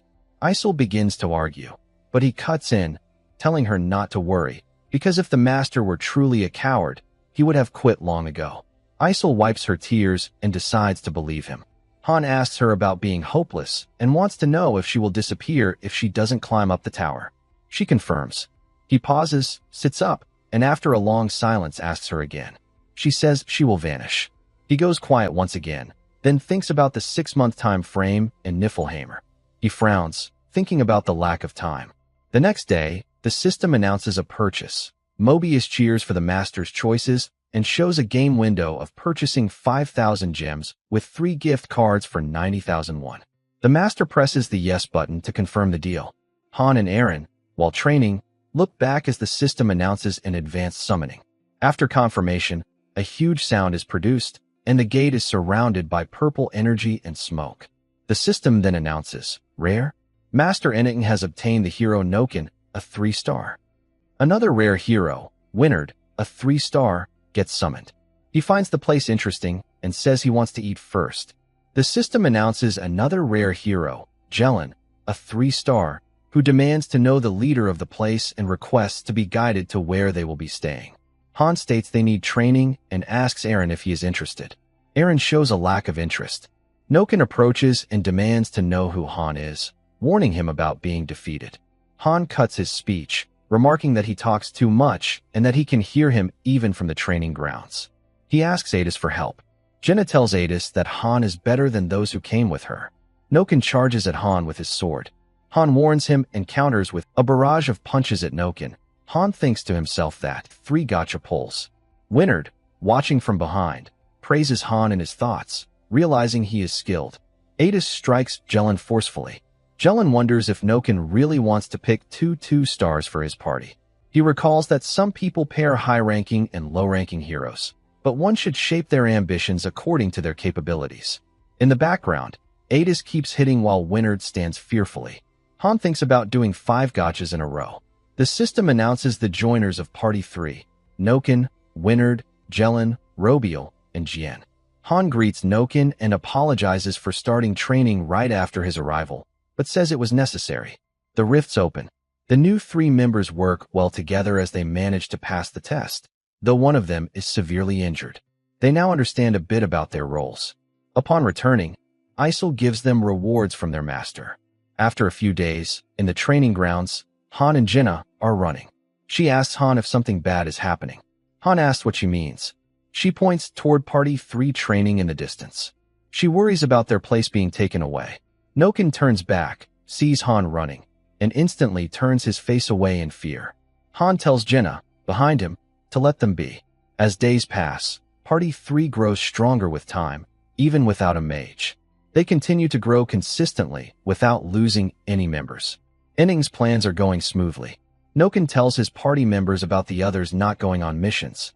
He claims they were abandoned by the master, but admits that if they work hard, they will outgrow them, with the exception of the mage woman, whom he says they need by their side. Jelen argues that they are already maxed out, but Winard says the bottom 2 members of their party are useless and should be kicked out. Han compliments their opinion, appearing from behind. Noken freaks out after a brief moment. He asks Han his business. Han replies that he is there to drink water and suggests they continue their talk. Noken hesitantly says they were doing nothing and claims he is going to bed. As he leaves, Han looks back at them and thinks that they lack the concept of teamwork, as they don't even treat their low-star members as equals. But he concludes that Initen is satisfied. Though there were problems, Party 3 reached the 14th floor. It seemed like the 13th and 14th floors were easy, but the 12th was difficult, or perhaps their party was just lucky. No member of Party 3 has reached level 10, but Initen will send them to the next floors without exception. Han, in the training ground, runs while thinking that as soon as Party 3 reaches the 15th floor, his own party will be synthesized. Behind him, Ivalka asks if they should be doing something since Party 3 will catch up to them soon. She admits she doesn't know what to do. It's up to Han. He says he is already doing what he should be and that he won't stop her if she wants to join their party. She says she doesn't want to join them, as she doesn't like them. He suggests waiting until their opportunity arrives. He asks if she has mastered telekinesis yet. She firmly confirms. She raises her finger and gazes at the objects lying on the ground. As her eyes turn purple, she lifts them up. Han realizes that she can now cast it without any verbal order, which means she has reached beginner level. He praises her, though she seems exhausted after just that attempt. Han thinks their master has not improved at all. The lobby has good facilities, but there are an overwhelming number of heroes. After clearing the 10th floor, new places were added, but no new facilities have been built. Level 3 facilities should already be in place, but the master doesn't seem interested in doing that. His attention is only on Party 3. The 15th floor raid preparations are going smoothly. Party 3 knows they are favored by the master, and that is why they have changed their attitude. For now, it's just small things, like asking Chloe for more meat or stealing a sofa from the lobby. But if they successfully pass the 15th floor, things will get worse. Party 3 is called out to the square. They are confident and eager to enter, holding potions in their hands. The system announces the use of basic HP potions by Noken, Winard, and Jelen. Sitting on a bench, Jenna complains about giving them potions that they worked hard to earn. Han reassures her, saying they can always find more. Adis stands behind the bench. Jenna, still complaining, says that when they cleared the 10th floor, there was no one around. Han replies that it was a good thing. The rift opens, and Party 3 begins to enter. Noken mocks Han, laughing as he says he will ask the master to give Han a hard time when they get back. Han doubts they will survive, while Adis teases him, saying he's popular. Aaron approaches and asks what will happen if that party passes. Han answers that if they succeed, then they will need to obey their master, or else they will die. Han thinks to himself that there are still chances Party May 3rd clear the 15th floor, because there were times when parties were sent only to perish, yet they ended up succeeding. If Party 3 succeeds, then Initen will no longer need them. Han tells his friends that if Party 3 comes back, then they must follow the master's orders at all costs. He thinks that by that time, he may already be synthesized. While Party 3 enters the 15th floor, Han thinks it's a gamble whether they will succeed or fail in clearing it. Noken is stunned upon seeing the 15th floor, as if he recognizes the place. Everyone waits in the waiting room as Party 3 enters the 15th floor. They all look tense, and Han, while sitting on the bench, thinks that it has been 5 minutes since the party went in. He believes they have not met any danger yet since he hasn't seen any status messages. Then he looks up and notices the status message, which states the annihilation of Party 3. They are instantly wiped out, and the quest fails. Han thinks the party only went in for 5 minutes, and concludes that it must have been a special quest. Suddenly, the ground shakes heavily, and everyone staggers, unable to stay still. The master logs out. Isol shouts that the master threw his phone. She pulls on Han's shirt and asks what to do. Han tells her to stop since many people are watching. He suggests going back, as the show has ended. Jenna asks about Party 3, and he says the party has been annihilated. He thinks that as soon as they entered the 15th floor, they were wiped out. They died uselessly, as no one got any clue about the 15th floor. Jenna comments that the party had only gone in for a short time. Han says it shows their true skills. Whatever doesn't log in for a long time. In the training ground, Han trains hard while Isol approaches him, yelling and crying in her pajamas, asking what she should do. He tells her he is training at the moment and asks her to go to sleep. He says they need to live their lives, waking up in the morning, training after breakfast, having lunch, and then training all through the night. Isol shouts that 10 days have passed. She says that one-star heroes other than them have become too carefree. In the absence of the master and synthesis, they are no longer fearful. Hardly anyone except a few goes to the daily dungeons. Han tells her that it has been 10 days there, but only 3 days have passed according to Earth's time. Loading finishes, and the system welcomes the master. Han is surprised upon hearing this. Isol turns around with tears of joy welling up in her eyes. The sky brightens instantly. The system notifies them about a screenshot being taken, which is saved to the gallery. Then, the master logs out instantly. Isol, frustrated, comments about how he logged in after such a long time only to leave without doing anything.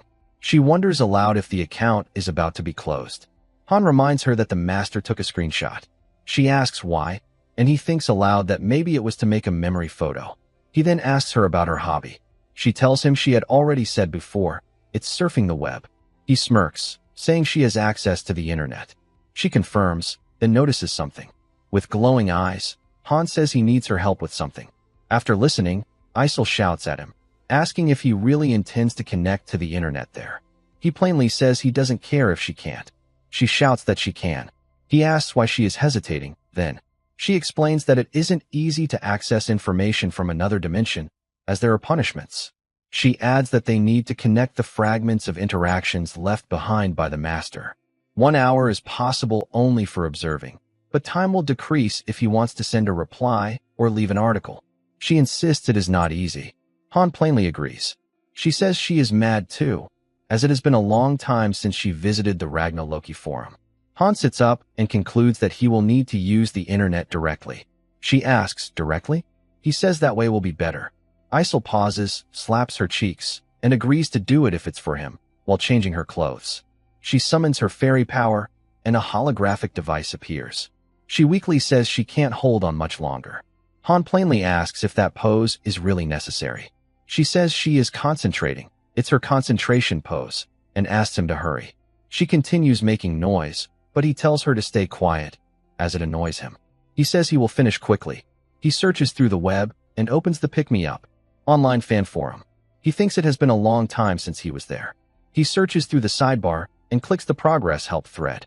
He smirks when he finds Whatever's comment asking for help. Whatever had written that he wanted help with something. He said it had been a month since he started, and at first things went smoothly, but now he feels stuck.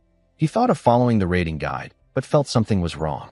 He even attached a screenshot of his waiting room below. Han checks through the character's deck and sees his own sprite looking like an actual game character. He wonders who drew him, maybe AI? Han swipes up to see the replies and notices Whatever being criticized by other users. Some commented about his party becoming hostile to each other. Some said he was not supposed to progress so quickly, and some complained about relying too much on one guy. Isol is hardly able to maintain her posture, as she is near her limit. Han decides to quickly send documents from his cloud to whatever so that his mode of operation will change. After sending, he adds a comment in the thread, suggesting whatever check his email. The users instantly start commenting under it. They doubt if it is really Loki, since Loki is famous in the community. Han wonders if he should have commented anonymously. Meanwhile, Isol screams in exhaustion. She asks if it's done. Han confirms. She asks if it went smoothly. He says it depends on whatever. She says she knows he sent a message but asks what it was. He replies that it was his player record and other related information. Isol's hair returns to normal, and she shouts in excitement about the books of heaven. Han doesn't understand.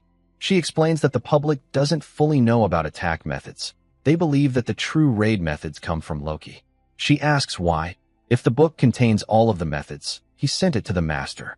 Han asks her to stop. He admits she is somewhat right. The document he shared with the master contains his player record and documents with all the information he analyzed for 2 years, including some theories as well. Isol sheds tears of joy. Han thinks that the documents don't contain every detail about the game, but they do contain everything he knows. He is not sure if whatever will read the entire document. The document, however, is far too lengthy and wasn't written with the intention of someone else reading it. But if whatever does read the whole thing, then things will get interesting. There are 2 possibilities: losing interest in the game and never logging in again, or logging in with renewed determination to try. The next day, the system finishes loading and welcomes the master. While Han is training with his weapon, he thinks the master is back. Isol approaches him, holding a warhorse statuette, saying it is a gift for him from the master. Han reaches out his hand and asks her to give it to him. Isol worries that he might break it again. Holding the statuette, Han says he changed the end of the document a bit. That change was, the master must give the hero he likes a warhorse statuette 2 or more times. The system notifies that Han is delighted to receive the gift, which increases his favorability. This means whatever has read the whole document. Han thinks he doesn't need a master who is uncommitted. The master can only handle Han if he gives his all to climb to the top. Han admits that whatever has not fully absorbed the document yet. But if whatever carries the will, Han will become his path. The system shows that Party 1 is no longer out of control. Isol asks if the master has not changed. Han says that is not possible. He asks about the next change, and she confirms if he is referring to the internet. She says it depends on how fast intervention points are collected. He asks about intervention points while putting on his boots. She explains that those are what Mobius uses to interfere with cause, effect, and rules. When the master logs in, intervention points are gathered, and they gather faster as the party goes up a floor level. Then she adds that gems are the embodiment of intervention points, containing the power of creation. Han comments that real money truly does hold power. She agrees and says cyber money is good, but cash is better. If cash is brought to headquarters, then a 1% bonus reward is received. Han says the amount is too low, then heads out to reunite with his party members. They are all going out for the first time after taking a long rest. The system notifies that Party 1 is operable. Han announces they are taking back their refusal to fight. The system praises the master for changing the mindset of the heroes. Jenna doesn't care much, but still thinks it's good. Han asks if they weren't hungry to fight. Ivalka denies it. He glares at her, and then she nervously says she is itchy to fight. Aaron asks what will happen if the master changes his mind, as they are already lacking a member. Han assures him not to worry. Isol calls out Adis, instructing her to join Party 1 as per the master's will. She steps forward and asks Han about their refusal and about the master. Han tells her to wait and see. The system notifies that Party 2 is operable, and that Adis has joined Party 1. The rift starts to open. Adis admits she can't stay long. Han assures her he is not expecting that either. After clearing the 15th floor, she can lead Party 2 again. The system announces the current challenge, which is the 8th floor. After 10 seconds, the gate will open. A blue light becomes visible from the gate as Party 1 stands by. They enter the dungeon, floor 8. Their objective is to destroy all the enemies. Han instructs his party to show everything they have been training. Enemies begin to approach them. Goblin Riders, level 9 by 27. Ivalka uses her magic, invert.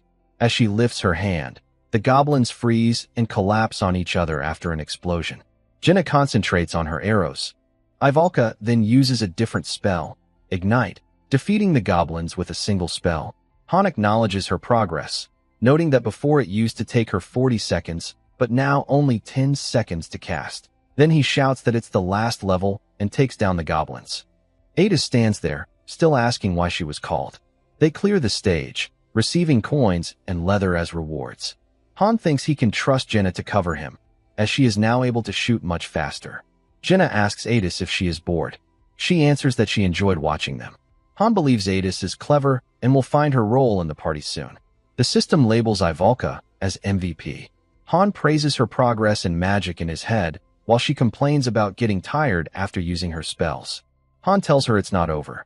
She shouts that she gets tired after using magic. He assures her she won't be doing much work. She doubts his words.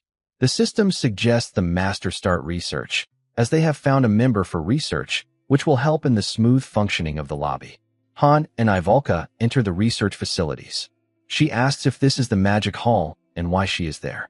Han replies that she doesn't have to work hard physically. She just needs to research. She frowns. The system shows the stats of research. Current development is overall 0. Research points can be achieved by placing members in the research lab. The lobby can be upgraded according to the points. The system asks for the master's confirmation to make Ivalka the researcher. He taps yes. Isel pops out instantly, frightening Ivalka. Ivalka suggests she not pop out of nowhere, as it scares her. Isel tells her to adapt, saying she doesn't appear like that by her own will. She points to the desk and tells her to solve the problem and place it into the container.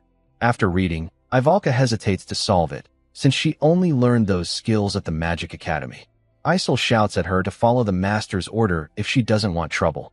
Afterward, Han tries to read a book from the shelf but is unable to, while Ivalka is busy solving the problem. She places the solved problem in the container, which produces 1 research point.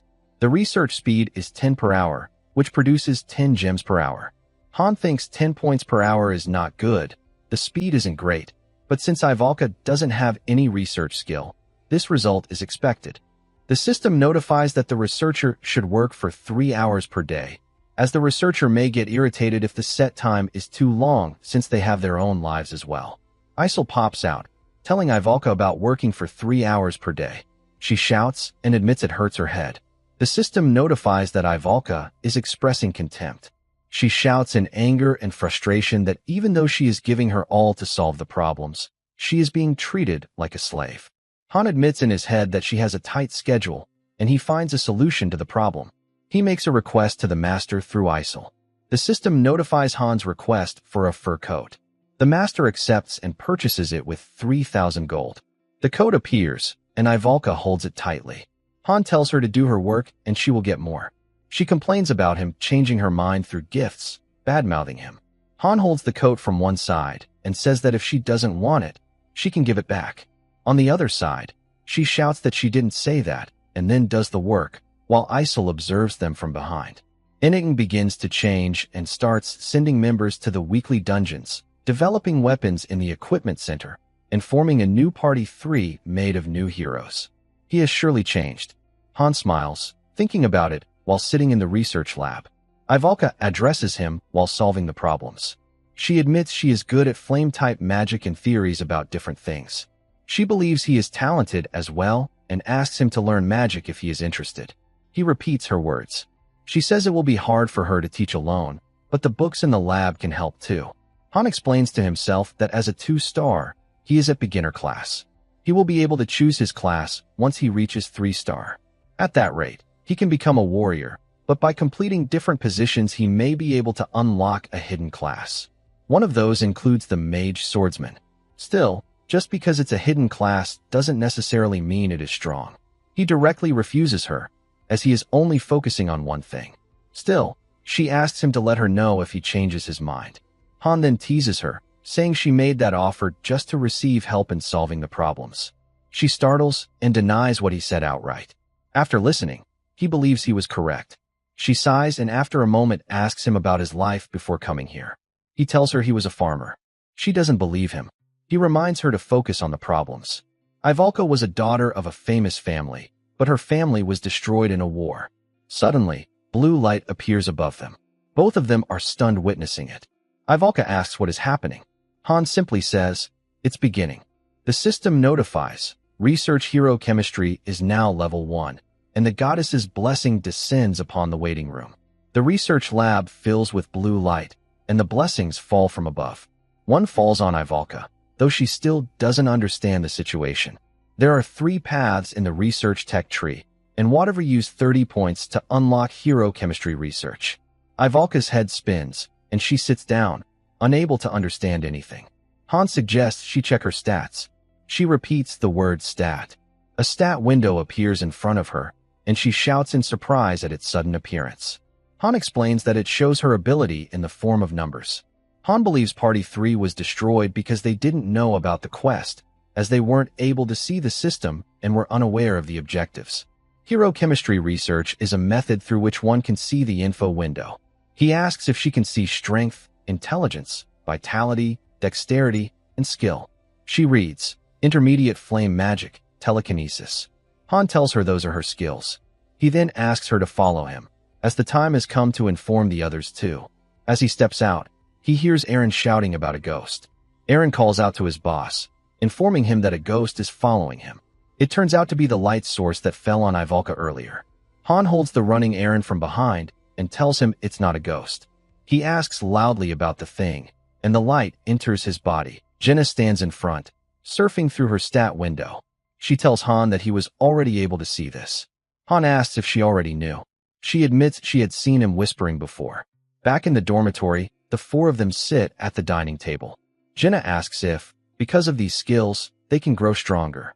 She recalls the time she felt stronger after fighting and now understands that was a level up. Ivalka doesn't believe it. She says even archmages can't do this. She asks Han how he knew something like this. He plainly says he found out by chance and sips his tea.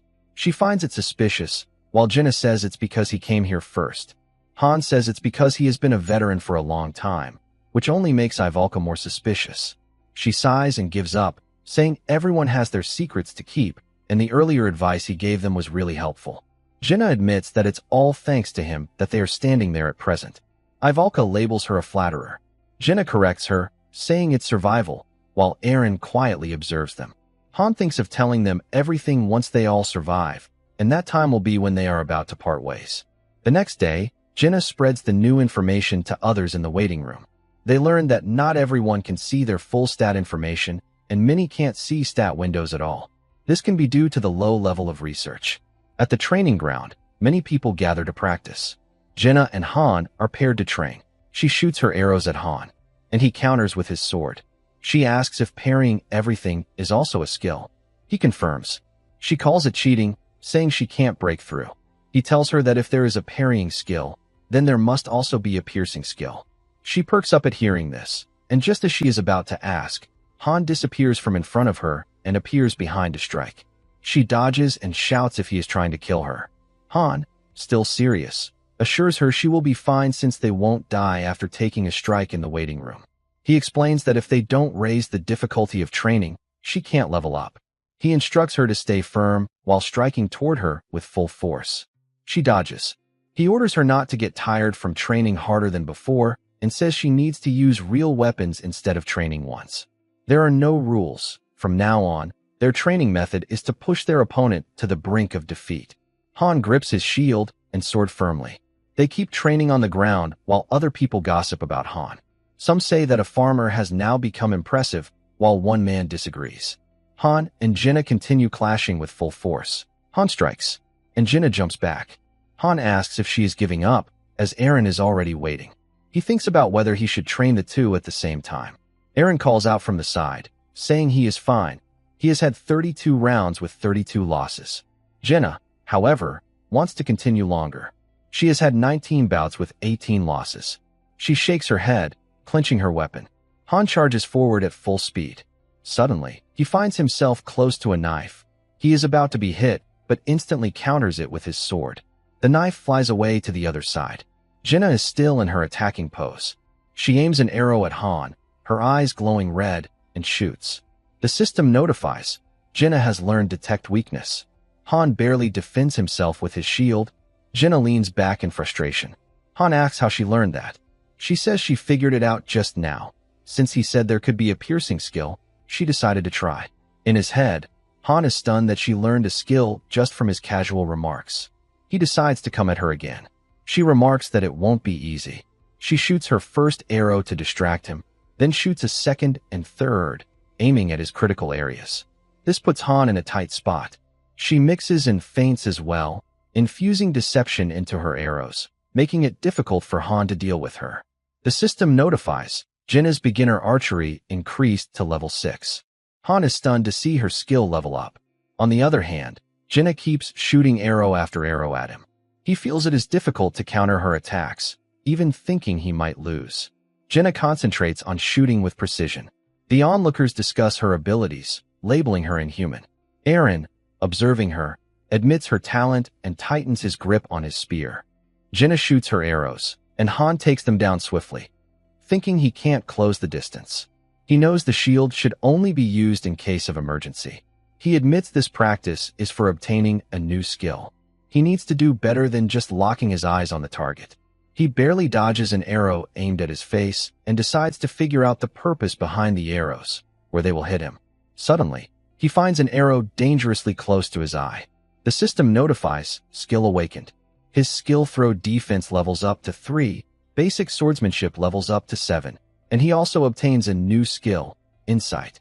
In an instant, he breaking through all the arrows coming toward him and reaches Jenna with his sword.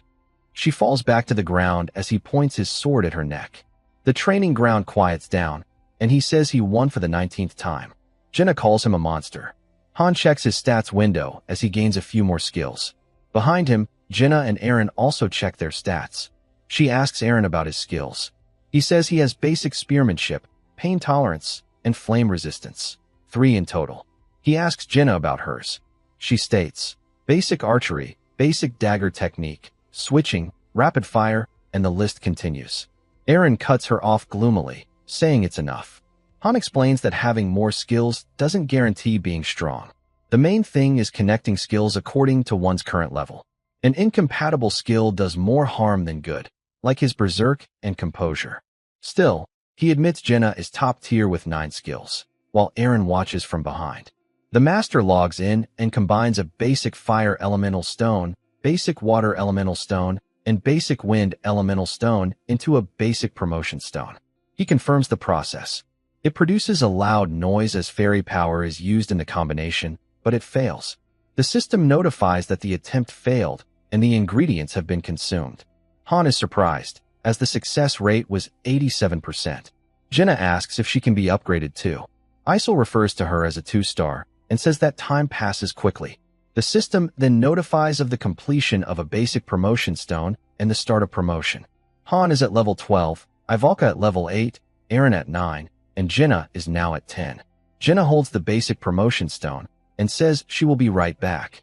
Han thinks his promotion was special due to the interference of Tell, but assumes Jenna will experience something different from what he witnessed.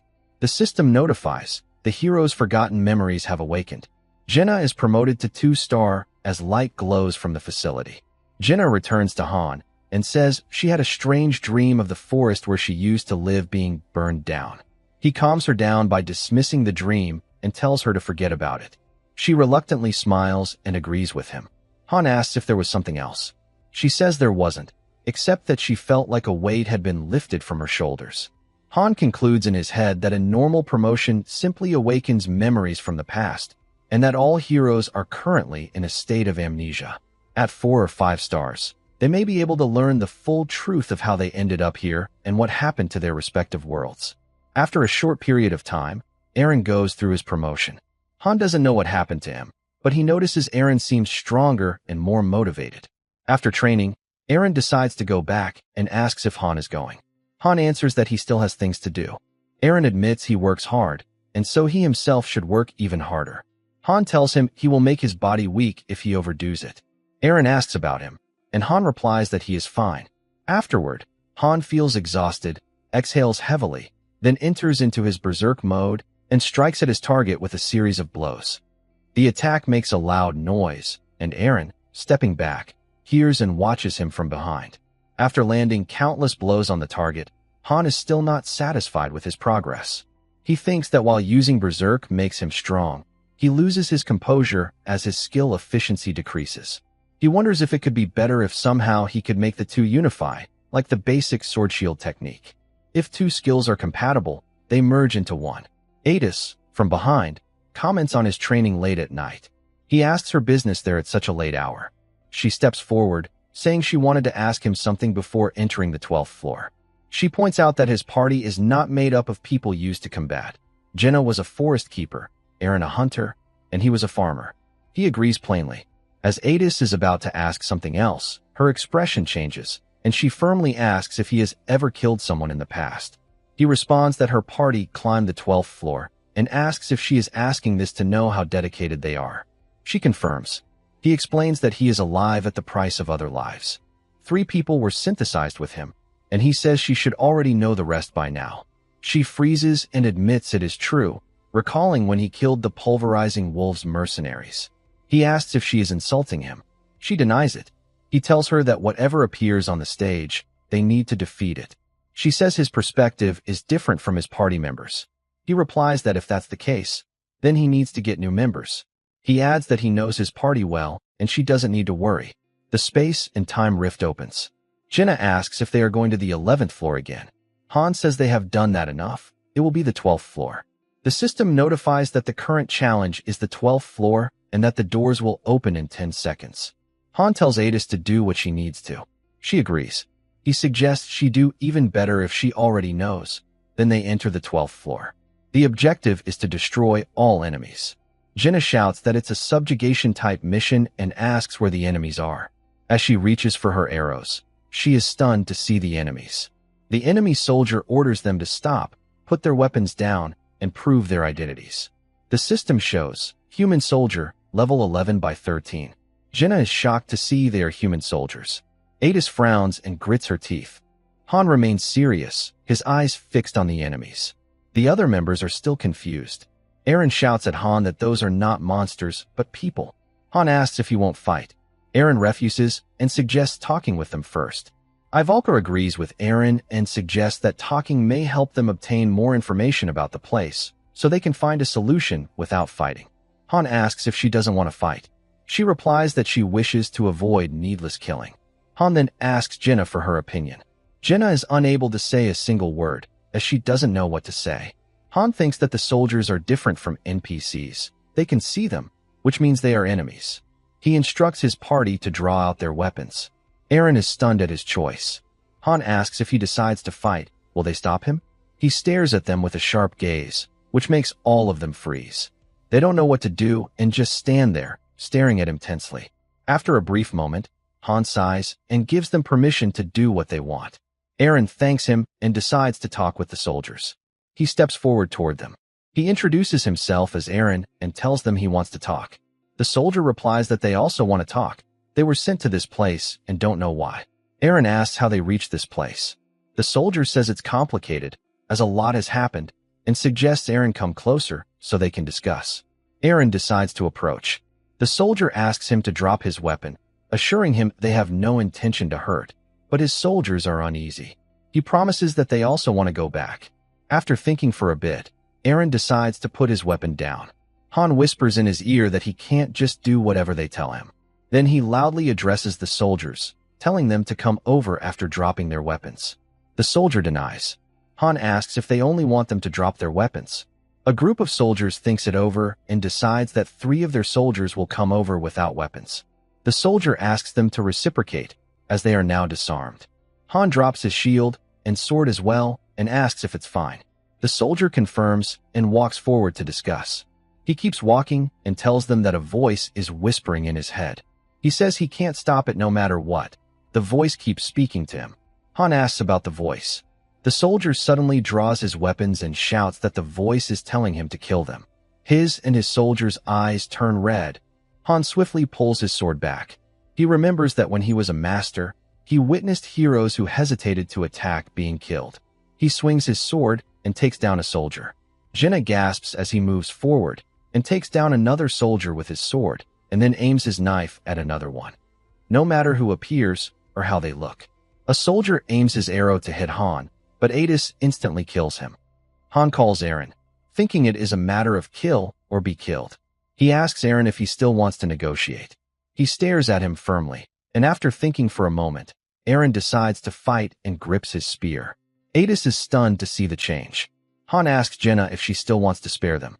She responds that it's kill or be killed. Han agrees. She draws her arrows, aims, and says she is fine since she has made her decision. She uses her skill and shoots at the enemies with precision.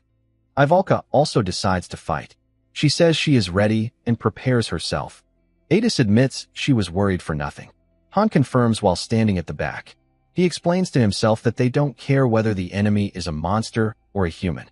He admits that when he formed his party, he didn't place importance on talent or strength, but on mentality. The ones who have the ability to do whatever it takes to stay alive, those are the true monsters. Ivalka stands ready to cast her magic. Jenna is in position with her arrows. Adis stands in her fighting pose, weapons in both hands. Eren and Han are at the front line. They are all prepared to fight. The enemy soldiers advance as Adis swings her daggers, remarking that the enemies do not feel normal to her. Han agrees. Han swiftly takes down one of the enemy soldiers while the others in his party press forward. Han calls out to Ivalka. Eren lets out a startled scream, and Ivalka casts her magic spell, Ignite. A massive pillar of flames bursts toward the enemy soldiers. Jenna fires an arrow with precision, striking down one of the enemies, while Eren defeats another with his spear. An enemy soldier charges at Han with his spear, but Han counters quickly, striking him down with his sharp sword. Han notes that despite their strong armor, these soldiers seem weak. They lack proper formation and discipline. As Han defeats another opponent, one nearby soldier collapses to the ground in fear. Han glares at him coldly. The terrified man stammers and pleads for mercy, saying he has a wife and daughter waiting for him at home and that he needs to return to them. Han, expressionless, asks how he plans to return. The soldier's bright red eyes widen in confusion and fear as he begins to sweat. Before he can find an answer, Han eliminates him with a swift strike. Ivalka comments that the soldiers seem strange. Adis explains that they are brainwashed, something she has witnessed many times before, but admits she has never seen so many affected at once. She tries to recall when she last encountered people like this. Han asks if they are the same individuals, and Adis confirms that although she had defeated them before, they indeed appear to be the same ones. After clearing the stage, Jenna and Adis level up, earning coins and leather. Han is announced as the MVP. On their way back, Han instructs his team to get used to such situations, stating that he will continue doing the same.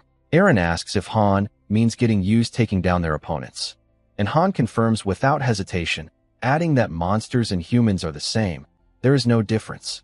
As their progress continues, Han explains that his party also faced humanoid monsters on the 14th and 15th floors. Although their equipment, formations, and appearances differed, they all shared one trait: complete hostility toward Han's group. This made it easier for Han's team to eliminate them without hesitation.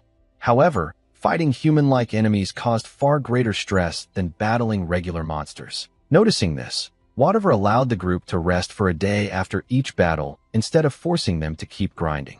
After several days, they had grown strong enough to challenge the 15th floor. However, because of Ivalka's and Adis's high starting ranks, their experience points increased more slowly, a common problem for heroes with high base stats. Han notes that the equipment workshop facility has now opened and started operating, and thanks to a leather pouch, he can carry more supplies. Anakin equips Han with a basic HP potion and then once again provides him with another. When Han receives the second potion from Isol, she reminds him that it is expensive and warns him not to drop it. Ironically, Isol then drops her own potion by accident. A system message appears, stating that the basic HP potion has broken, explaining that items can occasionally shatter while in possession. Han repeats Isol's earlier words to her in a cold tone, emphasizing how she had called the potion expensive. Embarrassed, Isol stammers and quickly blames her master for overworking her, ending the exchange awkwardly. Above each party member's head, the number of HP potions they possess is displayed. Isol points to the indicators and tells the others that if they want to survive, they must listen carefully to Han's instructions. Confused, Han asks what she means. Isol explains that she's being strict because any sign of rebellion within the group would cause serious problems. Han stands before the portal door, thinking about the 15th floor. He is curious to know what kind of mission it will be, wondering if, like the 10th floor, it is not a connected quest. Turning to his party, Han tells them that everything will be fine as long as they do what they normally do. Jenna asks if they should act exactly as he instructs, but Han cautions them not to rely on him too much. Despite this, Adis remarks that his orders are always clear, which makes him quite dependable. Han reflects on his current strength, noting that his total stats amount to 107, comparable to that of an advanced 3-star hero. As he looks at his stat window, he realizes that he has been here for 2 full months without a single day of rest. Suddenly, a system window appears, announcing that the recording feature has been enabled. It explains that he can now record and save stage challenges to watch them later, after purchasing the feature. Han smiles, realizing that whatever intends to save their progress, and he considers it a good habit. Whatever purchases the recording feature for 300 gems, and the system congratulates him, informing that he can now view the hero's recorded missions anytime. Han thinks this will help him improve his insight and judgment skills. Soon after, the recording symbol appears above. Han notes that Initen cannot interfere directly in missions yet, but that will change once they reach the higher floors. Addressing his team, Han explains that this mission has 2 key characteristics worth mentioning. First, he says, it is a special mission. He reminds them about the goddess statue he spoke of on the 10th floor, the one that would cause their deaths if destroyed. There is something similar on the 15th floor as well. Han explains that Party 3 entered this mission previously and perished within 5 minutes. They likely didn't have the chance to fight or even understand what was happening before they failed, resulting in their deaths. Adis begins to ask what exactly they need to find inside first, but Han interrupts, saying that they must identify the mission objective immediately upon entering the floor and ensure that they do not fail it. He warns that they won't have much time inside, only about 15 minutes. Jenna begins to sweat nervously at this, and Han reminds them that Party 3 went in and died within 5 minutes. He asks what that means, then answers his own question. If they enter and do nothing, the mission will automatically fail, leading to their deaths. That, he says, is the second characteristic of the mission. Han also notes inwardly that time flows differently in the stages compared to the lobby. Keeping that in mind, he calculates that the 15 minutes on this floor equal only about 5 minutes in the lobby. He recognizes this as very limited time and classifies it as a time-sensitive mission. A system window then appears, stating that the current challenge is the 15th floor and that the doors will open in 10 seconds. Han instructs his party that once they enter, they must gather information within 3 minutes and then begin the mission. A bright blue light radiates from the portal as it opens, engulfing Han, who narrows his brows in focus. Moments later, a clear sky unfolds above them. A peaceful town comes into view, streets lined with houses, and townspeople busily going about their day. Han and his team find themselves standing in the middle of the town as people move past, minding their own business. Han observes that this floor resembles a city. Nearby, 2 men are talking. One insists that a certain person is real, while the other responds that he needs to go see for himself. An old lady walks by and almost bumps into Aaron, but he quickly steps back. Han watches and wonders if the townspeople can even see them, concluding that they must be NPCs. He notes that, unlike the 10th floor, this place feels calm and peaceful. Suddenly, a system window appears before him with a new message: protect a certain individual. Han clenches his teeth, realizing that the system expects them to locate one specific person among the countless people in this large town. Han thinks that Party 3 must have panicked upon seeing the overwhelming number of people. Since they didn't know the mission objectives, they were likely confused about who the real enemy was. Because Party 3 had never reached the 10th floor, they might have assumed that their goal was to eliminate the civilians. Han draws 2 conclusions. Either they were killed by enemies while attacking the civilians, or the person they were supposed to protect died. Therefore, Han concludes that they must find the person they are meant to protect if they want to avoid sharing the same fate as Party 3. Han turns to his team and tells them that their objective is to protect, meaning they must locate the specific individual who is probably destined to die soon. Jenna asks who they are supposed to protect, noting that she doesn't see any monsters, only people. Han then asks if anyone recognizes the town. Eren responds that he does, explaining that he once visited it as a merchant in the past. He identifies the place as Adilth, a city known for its many interconnected roads that make trade convenient. Han notes that Adilth is in Tonia and asks Eren if there are any notable landmarks nearby. Eren explains that the city has a temple located in its center dedicated to worshipping the goddess. It's a well-known sacred site called the White Silver Hall, one of the top 3 temples outside the holy city. Suddenly, Jinna cheerfully adds that she has also heard of the White Silver Hall. Han then asks if the townspeople seem to be heading toward that temple. Eren nods and says that it appears so, suggesting there must be some kind of event taking place there.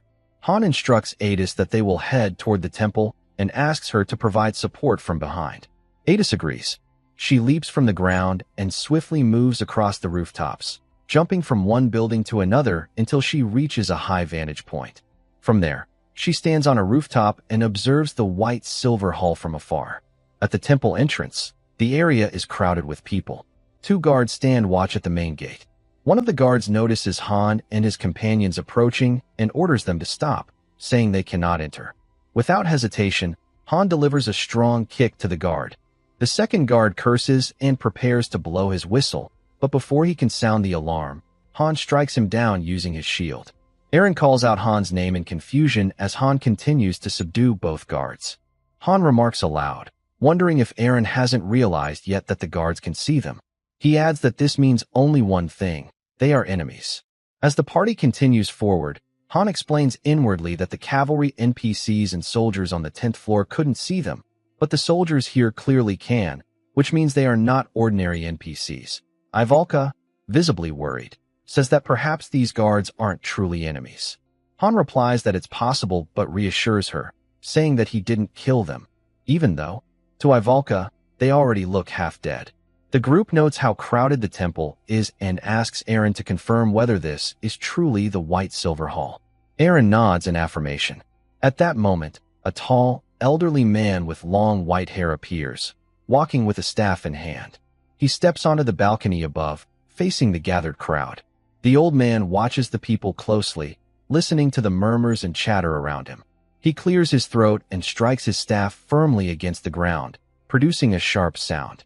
Instantly, he begins to emit a soft blue energy that spreads outward toward the people.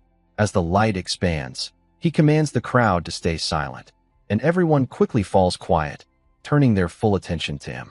Ivalka attempts to speak when she sees the blue waves of energy and, after a brief pause, says that it is magic amplification. Meanwhile, the long-haired old man asks the crowd to be quiet because the sun's successor is about to appear. Han tells his party that time is ticking and they must enter the temple. Jinna startles slightly.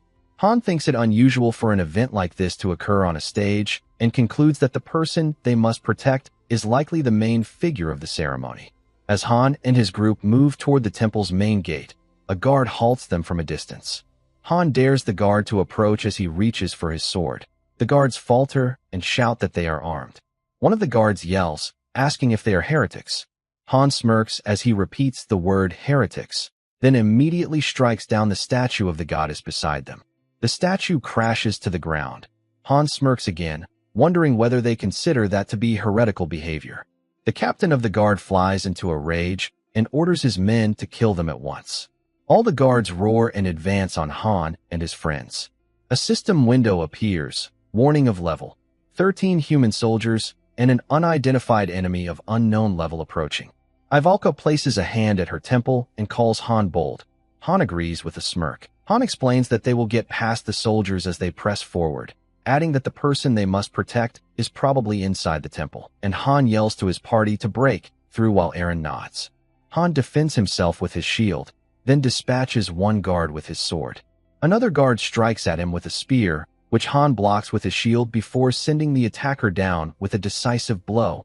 A different guard lunges with an axe. Han ducks, charges, and hits him with his shield, sending him flying. Han urges his friends to keep moving rather than fight every single foe. The enemy captain orders his men to stop Han and his companions to protect the temple. Han again reminds his team not to engage every soldier because they do not have enough time, and Jinna fires an arrow at a guard as they push forward. As their party surges ahead, Han thinks their target must be hiding inside the temple. He does not know where, but he knows they will die soon if they fail. He notes that only a few minutes remain. If they cannot find that person, he and his friends will die here. With that grim thought, he kicks open the temple door and steps inside. Han stops as he reaches into the temple. The system window appears once again, displaying the mission objectives, but not showing the remaining time. Han shouts Ivalka's name, and Ivalka immediately begins casting her magic, saying that she is aware of the situation. As her spell activates, all the furniture inside the temple begins to move, forming a barricade that blocks the entrance door. A cloaked figure standing at the front notices them and demands to know their identities. Han and his friends turn their attention toward the person in the cloak. The cloaked figure reveals himself as a middle-aged blonde man who questions how they managed to enter. Han notices that there is no change in the system notifications and tells his party that this person is not the one they are looking for. He then spots two doors leading toward the center of the temple. As guards approach, Han instructs his team to take the right path while he takes the left. Jinna tells him that they will catch up with him soon. Han runs toward the left door just as a guard raises his sword, shouting to strike him down. As the guard yells for his comrades to attack, Han knocks him aside and keeps running, focused on finding the person they need to protect. He concludes that the old man earlier was not the target and begins to wonder if this son's successor might be the one. Han climbs the stairs, and at the top, he encounters someone. The guard introduces himself as Kyle von Strauss, declaring that Han and his group are enemies of the Strauss family. Proclaiming himself a holy knight who relies on the goddess's judgment, he vows to eliminate Han. But before he can finish his speech, Han swiftly rushes past him and enters the door. Kyle yells for him to wait until he finishes his introduction and demands not to be ignored.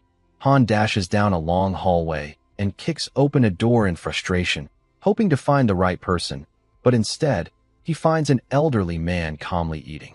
As another guard tries to enter through the same door, Han slams it shut with force. Han resumes running through the corridor, thinking to himself that not everyone can see them. He estimates that less than 3 minutes remain and knows there's no time to waste. He bursts through another door and finds a room filled with flowers. Breathing heavily, he notices sunlight streaming through large windows. As he moves deeper inside, he sees someone standing near a window, but before he can approach, several guards appear, making him tense with frustration. 3 elite guards stand before him, their swords pointed directly at him. One raises his blade, glaring at Han, and demands the death of the heretic. Elsewhere, the long-haired old man calls for the princess, informing her that the citizens are waiting for her at the square. The princess asks if there is any problem with the guardian. The old man replies that there may be an intruder, but reassures her not to worry, saying that they will handle it. Meanwhile, in the temple garden, Han battles the 3 guards. He is clearly struggling, and one of the guards manages to injure his face. Han realizes that these 3 soldiers are far stronger than any he has faced before. All 3 strike him at once, forcing him to defend constantly. One guard swings, but Han blocks with his shield while ducking low, places his foot over the guards, and strikes at his leg with a sword. Han sprints forward, leaving one sword, and takes down the guard using his second sword. Another guard attacks, but Han intercepts the strike. As the 3rd guard raises his weapon, Han throws his shield, colliding it against the guard's sword with a loud impact. Han retrieves his first sword from the fallen guard. He swings his other sword and lands a powerful strike, taking the 2nd guard down. The 3rd guard charges at full speed, and Han meets him head-on, striking fiercely with both blades. The guard blocks, and they exchange rapid blows, both suffering injuries. Han increases his speed and strength, fully focused. One of his swords is intercepted, snapping in half, but he immediately swings his remaining weapon and delivers a decisive strike, defeating the final guard.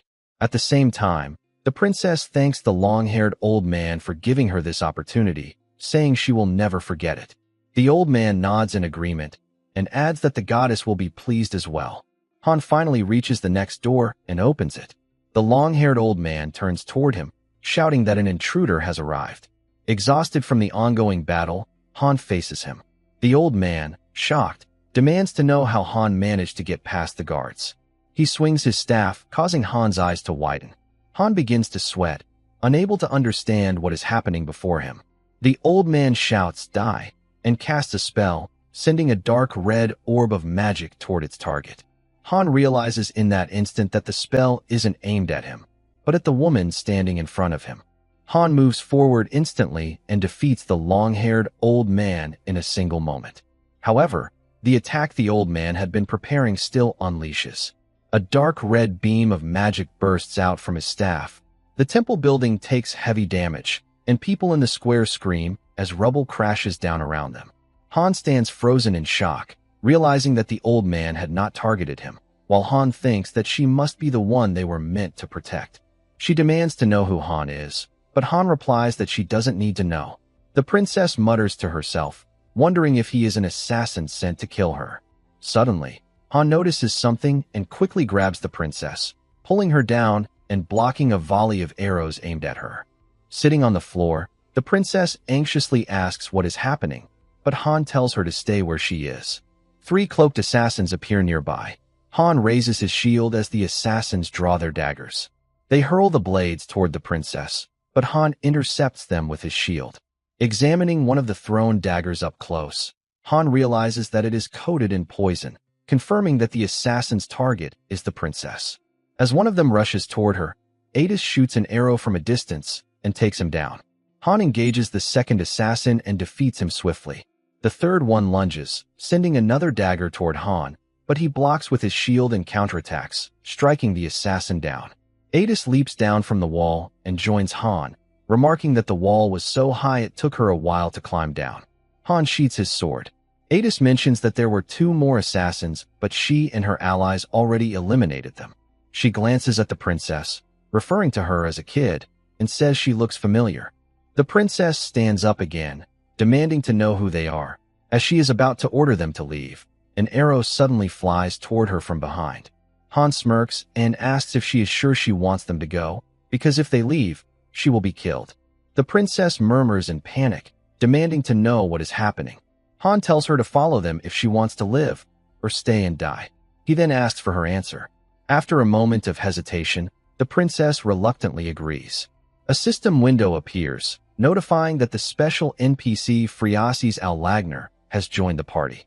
Another message follows, stating that the mission objective has been updated. They must now escape the city with Friasis Al-Lagner. Han immediately recognizes this as an escape mission, thinking to himself that he knew it wouldn't be easy to clear. Han picks up a crossbow and instructs Adis to retreat while he holds the enemies back. At that moment, Jenna, Ivalka, and Eren arrive beside them. Jenna warns that there's no time. The enemy soldiers are gathering below. Han smirks and points toward Friasis, telling his teammates to memorize her face because their new goal is to protect her. Referring to her as a kid, he adds that she's their top priority. Friasis quickly protests that she is not a kid. Han chuckles and comments that she clearly doesn't like being called one, as they can see now. Ivalka and Jenna both look surprised to see Friasis, with Jenna admitting that she never expected to encounter her in a situation like this. Friasis, still confused, demands to know who they are and how they know her. Han, busy countering attacks, replies that they don't care who she is right now. Meanwhile, Adis ties a rope to the parapet and announces that they will use it to descend and secure an escape route. She adds that she has already scouted a path. The left side has fewer soldiers, and its complex layout will help them hide. Han agrees and decides they'll use that route. He gives instructions. Adis will go first, followed by Eren, then himself, Ivalka, and Jenna. Ivalka looks surprised that she isn't going first. Han explains that she must create a wall of fire to prevent the enemies from approaching, and tells Adis and Eren to descend first so their escape won't be interrupted. Ivalka casts her spell, forming a blazing wall of flames. The guards panic, shouting that a mage is present and ordering to take her down. Holding the rope, Adis declares that she's going first and Eren follows after her. When it's Han's turn, he calls Friasis to join him. Friasis, confused, asks if he's talking to her. Han replies, "If not you, then who?" As Han holds Friasis close while descending, he tells her to hold on tightly and not let go. Arrows fly around them, but they manage to avoid. Friasis clings to Han. Moments later, they both reach the ground safely. Han tells her to get off him since they've landed. Soon after, Ivalka descends as well. Han urges her to hurry up, while Eren, still on the ground, fights off soldiers. Suddenly, a dagger strike lands at Eren's abdomen. He looks up at the soldiers' menacing faces. A system window flashes. Eren has gotten injured. HP will decrease over time. Another message follows. Eren is poisoned. HP will continue to drop. Han's eyes widen at the alerts. He shouts Eren's name, but Eren insists he's fine. Jenna comes down, and as she reaches the ground, at the front, Adis is pushing back the enemies. Han thinks that they have successfully secured their target, and his party members are safe. Now, they just need to get out of the city to clear the mission. Han shouts to his team that they must run toward the left side. The enemy captain yells to his guards, ordering them not to let them escape and to capture the witch and her companions. Phriases wonders who they are calling a witch. Han replies that he believes they are referring to her, which makes Phriases sweat and call it unbelievable. A soldier suddenly appears in front of them, shouting, but before he can act, Han eliminates him instantly. Shortly after, Han and his entire group are surrounded by soldiers, and the enemy captain commands his men to eliminate them. Adis quickly points out a narrow path ahead. Han and everyone else begin following her. Han asks Adis about the route, and she replies that she knows where they are heading. She adds that if they keep following this path, they will reach the outskirts of the city. Behind them, Ivalka casts a spell that causes the buildings to collapse, blocking the soldiers' advance with heavy debris. After some time, the situation grows quiet. Adis, standing at the front, suggests they rest for a bit. Phriases exhales deeply and sits on the ground, wondering aloud about their situation. Han tells everyone that they will rest for 5 minutes. He thinks to himself that Ivalka's blockade will not hold the soldiers back for long, meaning they will find them soon. Han opens his HP potion and thinks that escaping will become more difficult if their enemies surround them here. Ivalka drinks her potion as well, while Han keeps thinking that if only Ivalka could charge her flame magic to the 3rd level, they could create a passage to clear the mission more easily. Han approaches Eren, asking about his injuries. Eren breathes heavily and forces a smile as he begins to speak. Han watches him with concern, noticing that Eren is using his hand to cover his wound, but the poison remains in his system. Despite smiling, Eren admits that even after drinking the potion, the pain still lingers. Jenna steps forward and asks Han if there is any way to treat Eren right now. Han thinks deeply, then asks Phriases if she has any special skills. Phriases, looking worried, asks what kind of skill he means. Han explains that he is referring to healing abilities. He recalls that some NPCs possess rare skills, but his thoughts are cut short when Phriases apologizes. Han freezes for a moment while Eren's breathing grows heavier. Everyone stands helplessly in front of Eren, unable to do anything for him. Han thinks about the poison, realizing that Eren cannot be healed with basic HP potions. Eren has maybe 10 minutes of strength left, and they don't have any antidotes. There are also no NPCs nearby who can use healing magic to help him. Eren weakly murmurs that Han always told them he would leave anyone behind who couldn't keep up, and admits that this is that moment. Han remains silent, listening. Eren tries to stand, trembling in pain, and says that he will buy them time to escape, suggesting they leave him behind. Han, still standing quietly, Jenna shouts that she wants them all to escape together. Eren responds hopelessly that it's not possible.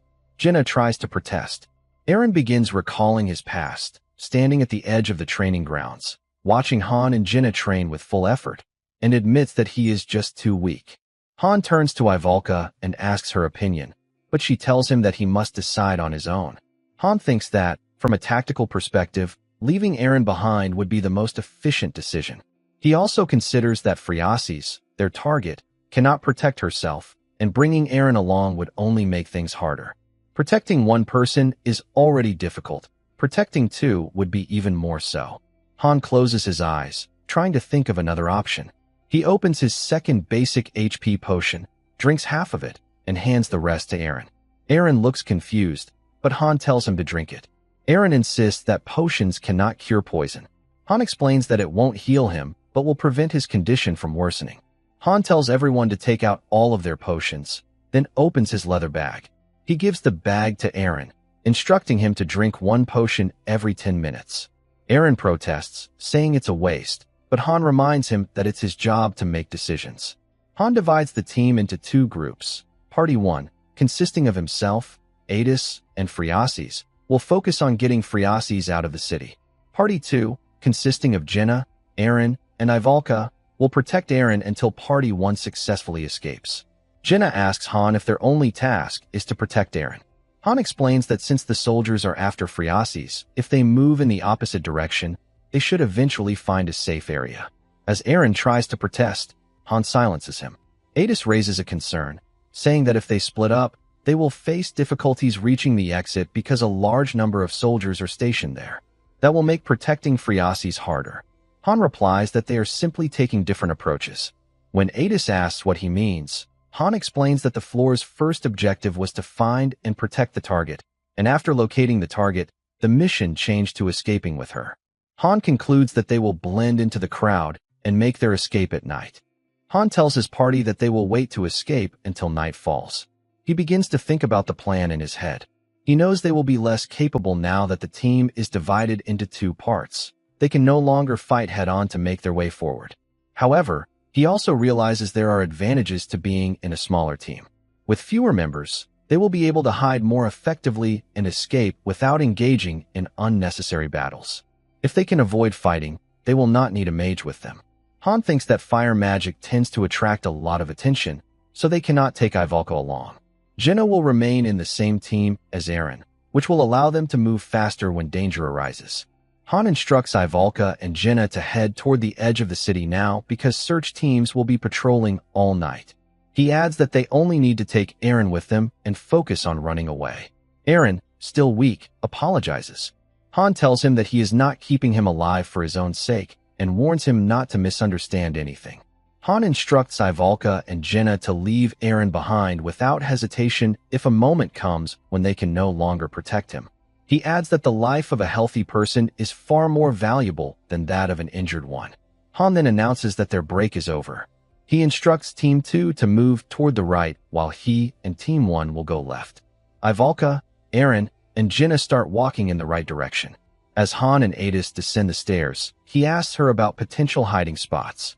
Adis explains that while there are only a few, the alleyways are complex, and they can also enter some of the buildings. Han asks if that is really possible, and Adis confirms that she has already tried it before. She remarks that this floor is different from the 5th floor, calling it a good thing. In one of the alleyways, Phreases feels uneasy under their strange stares. Suddenly, a strange-looking man from earlier approaches her and asks where she is going. Phreases lets out a small scream. The man asks if she has run away from home and offers to take her somewhere else. But before he can finish his sentence, Adis kicks him from behind. The man falls and screams in pain.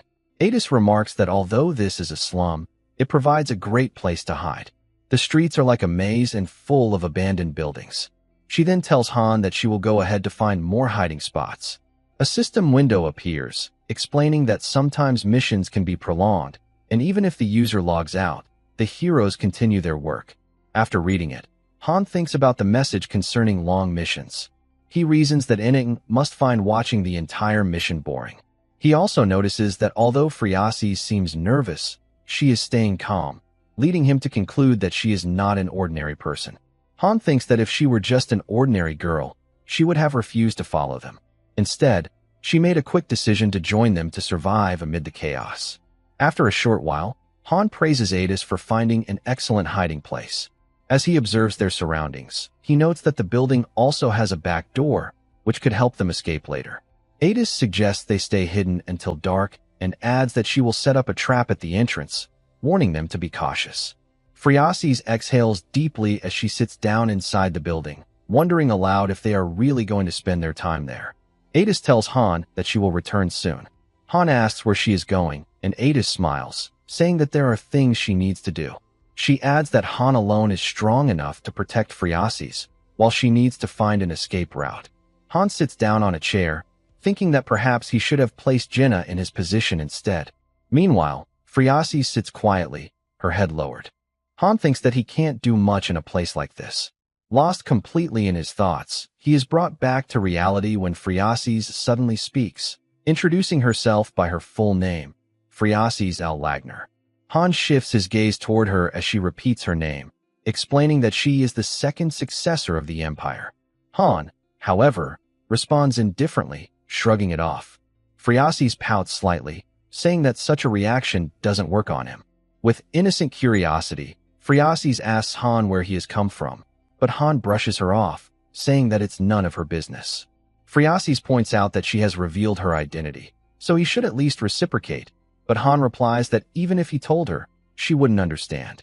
Phriases asks if he's telling the truth, whether he has come from somewhere she doesn't know, and Han replies that it's something like that. Phriases wonders aloud if he is the soldier who saved Nelsa. Han pauses, recalling that Nelsa was the name of the city on the 10th floor. He remembers hearing the NPCs talking about it.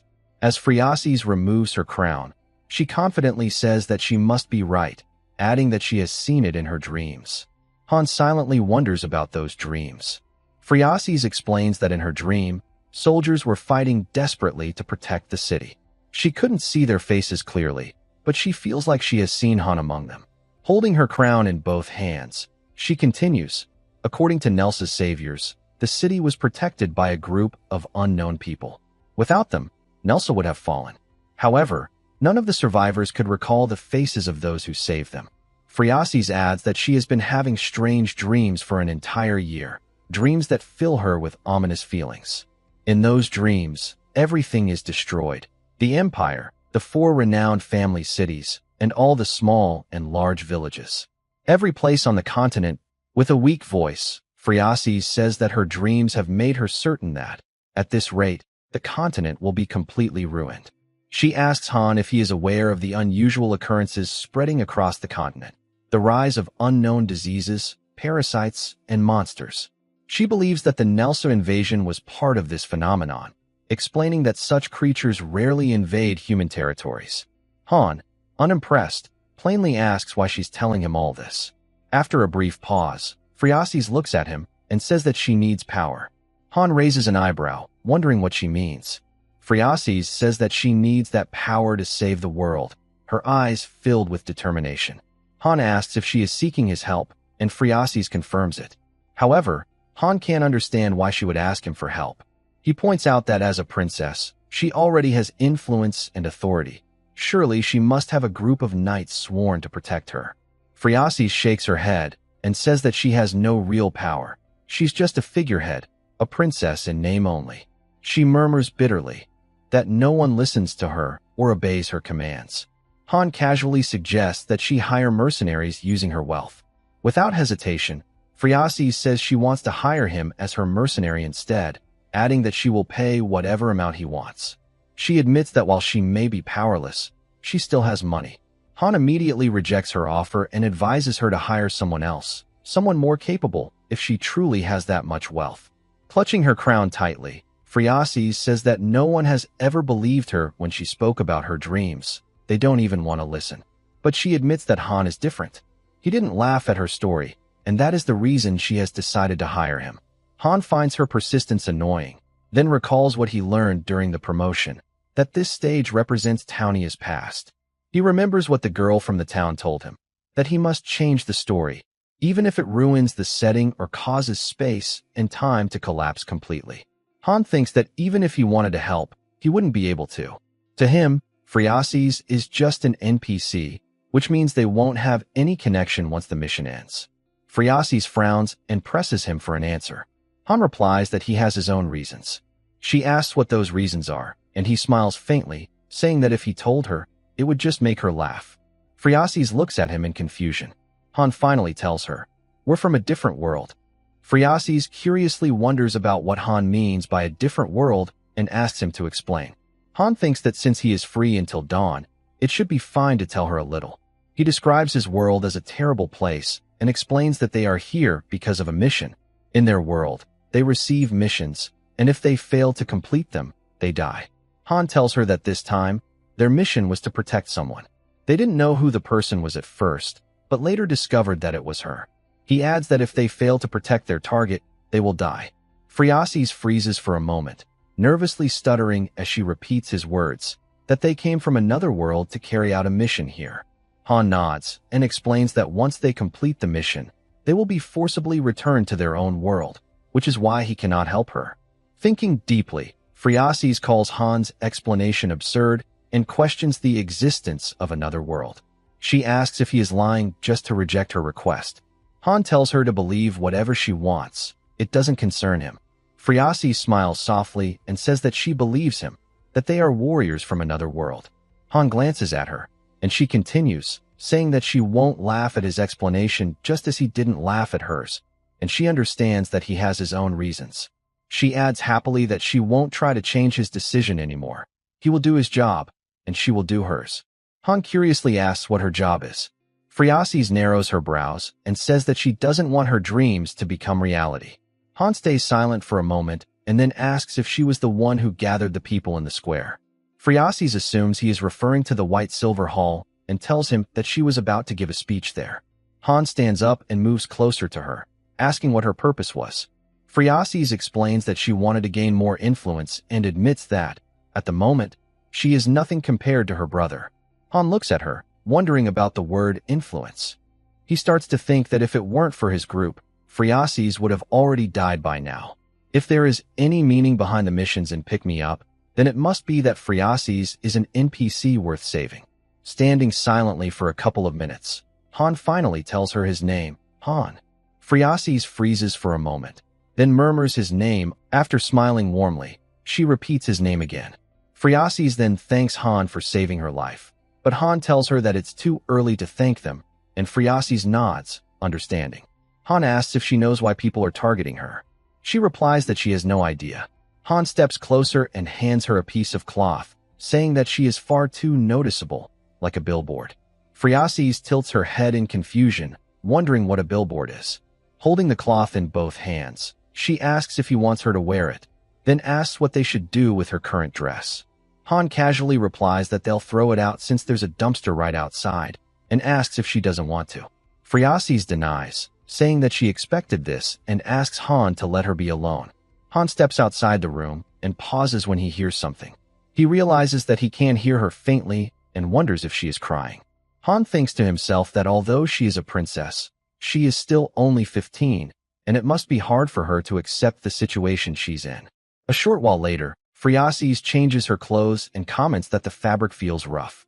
Han casually agrees, saying that it probably is, then adds, jokingly, that bugs were laying eggs on it. Phrases immediately freaks out and shouts, while Han, still busy putting away her old clothes, says that he was only joking. He stores her old dress inside some kind of inventory box, and Phrases tells him not to make jokes like that again. Han sits back down in his chair and tells Phrases to get some sleep, as they will head out in 2 to 3 hours.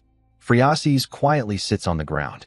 Han thinks that if something happens to Eren, he will receive a status abnormality notification. For now, he believes they still have time, and silently hopes they can hold out a little longer. Night falls, and the moon shines brightly across the sky. Inside the shelter, Phrases sleeps soundly while Han sits quietly on a chair, watching over her. He thinks to himself that he has talked far too much and lets out a small sigh. Adis returns and comments that Phrases is sleeping peacefully. Han asks her about the exit. Adis confirms that she has found one, but adds that there is a small problem outside, as enemy knights stand guard at the city gate. Han observes them carefully, counting a total of 21 soldiers, and thinks that the number is far too many for just him and Adis to handle. Adis asks Han if they should try another gate, but Han replies that the situation will likely be the same at every gate. He thinks that while he might have been able to slip through alone, it's not possible with Phrases accompanying them. Their success depends entirely on getting her out safely and unharmed. He examines the knights closely and notes that their levels are around 21, higher than most of the knights he has faced before. Admitting to himself that there's no better choice, he decides to move forward with a plan. Han asks Adis if she knows where Eren's group is. Adis immediately shakes her head, saying no. Han then asks if she knows the city's layout. He tells her that there is a dress and a crown back at the shelter and instructs her to find Jenna and have her wear them. As Adis starts to confirm his intention, Han interrupts, telling her plainly that they're going to use Jenna as bait. Han goes over the plan in his head. Based on Adis's information, there's no other viable way out. They could spend more time searching, but with Eren's worsening condition, they can't afford to lose any more time. Han explains that if Jinna disguises herself as Phreases and causes chaos, some of the soldiers guarding this gate will likely move away. As Adis prepares to leave, she says she will return soon. Han thinks about leaving his shield behind since it could reflect light and give away their position. He turns to Phreases and tells her that they'll escape within an hour. He instructs her to stay hidden and only run outside when he gives the signal. Phreases asks if she should still follow those instructions even if he's hurt. Han replies firmly that even if he's dead, she must follow them. Phreases nods and moves back inside. Before going completely in, she glances at Han and says that she feels this might be their last moment together. Han smirks and agrees. Their eyes meet briefly before Han leaps away into the night. Meanwhile, elsewhere in the city, Eren's condition worsens. Ivalka mutters in frustration, asking how much longer they have to wait, adding that Eren will die soon. Jinna grits her teeth, silently hoping that Han will act quickly. She knows they can't wait any longer. Back at the shelter, Adis breathes heavily as she reaches the dress and crown.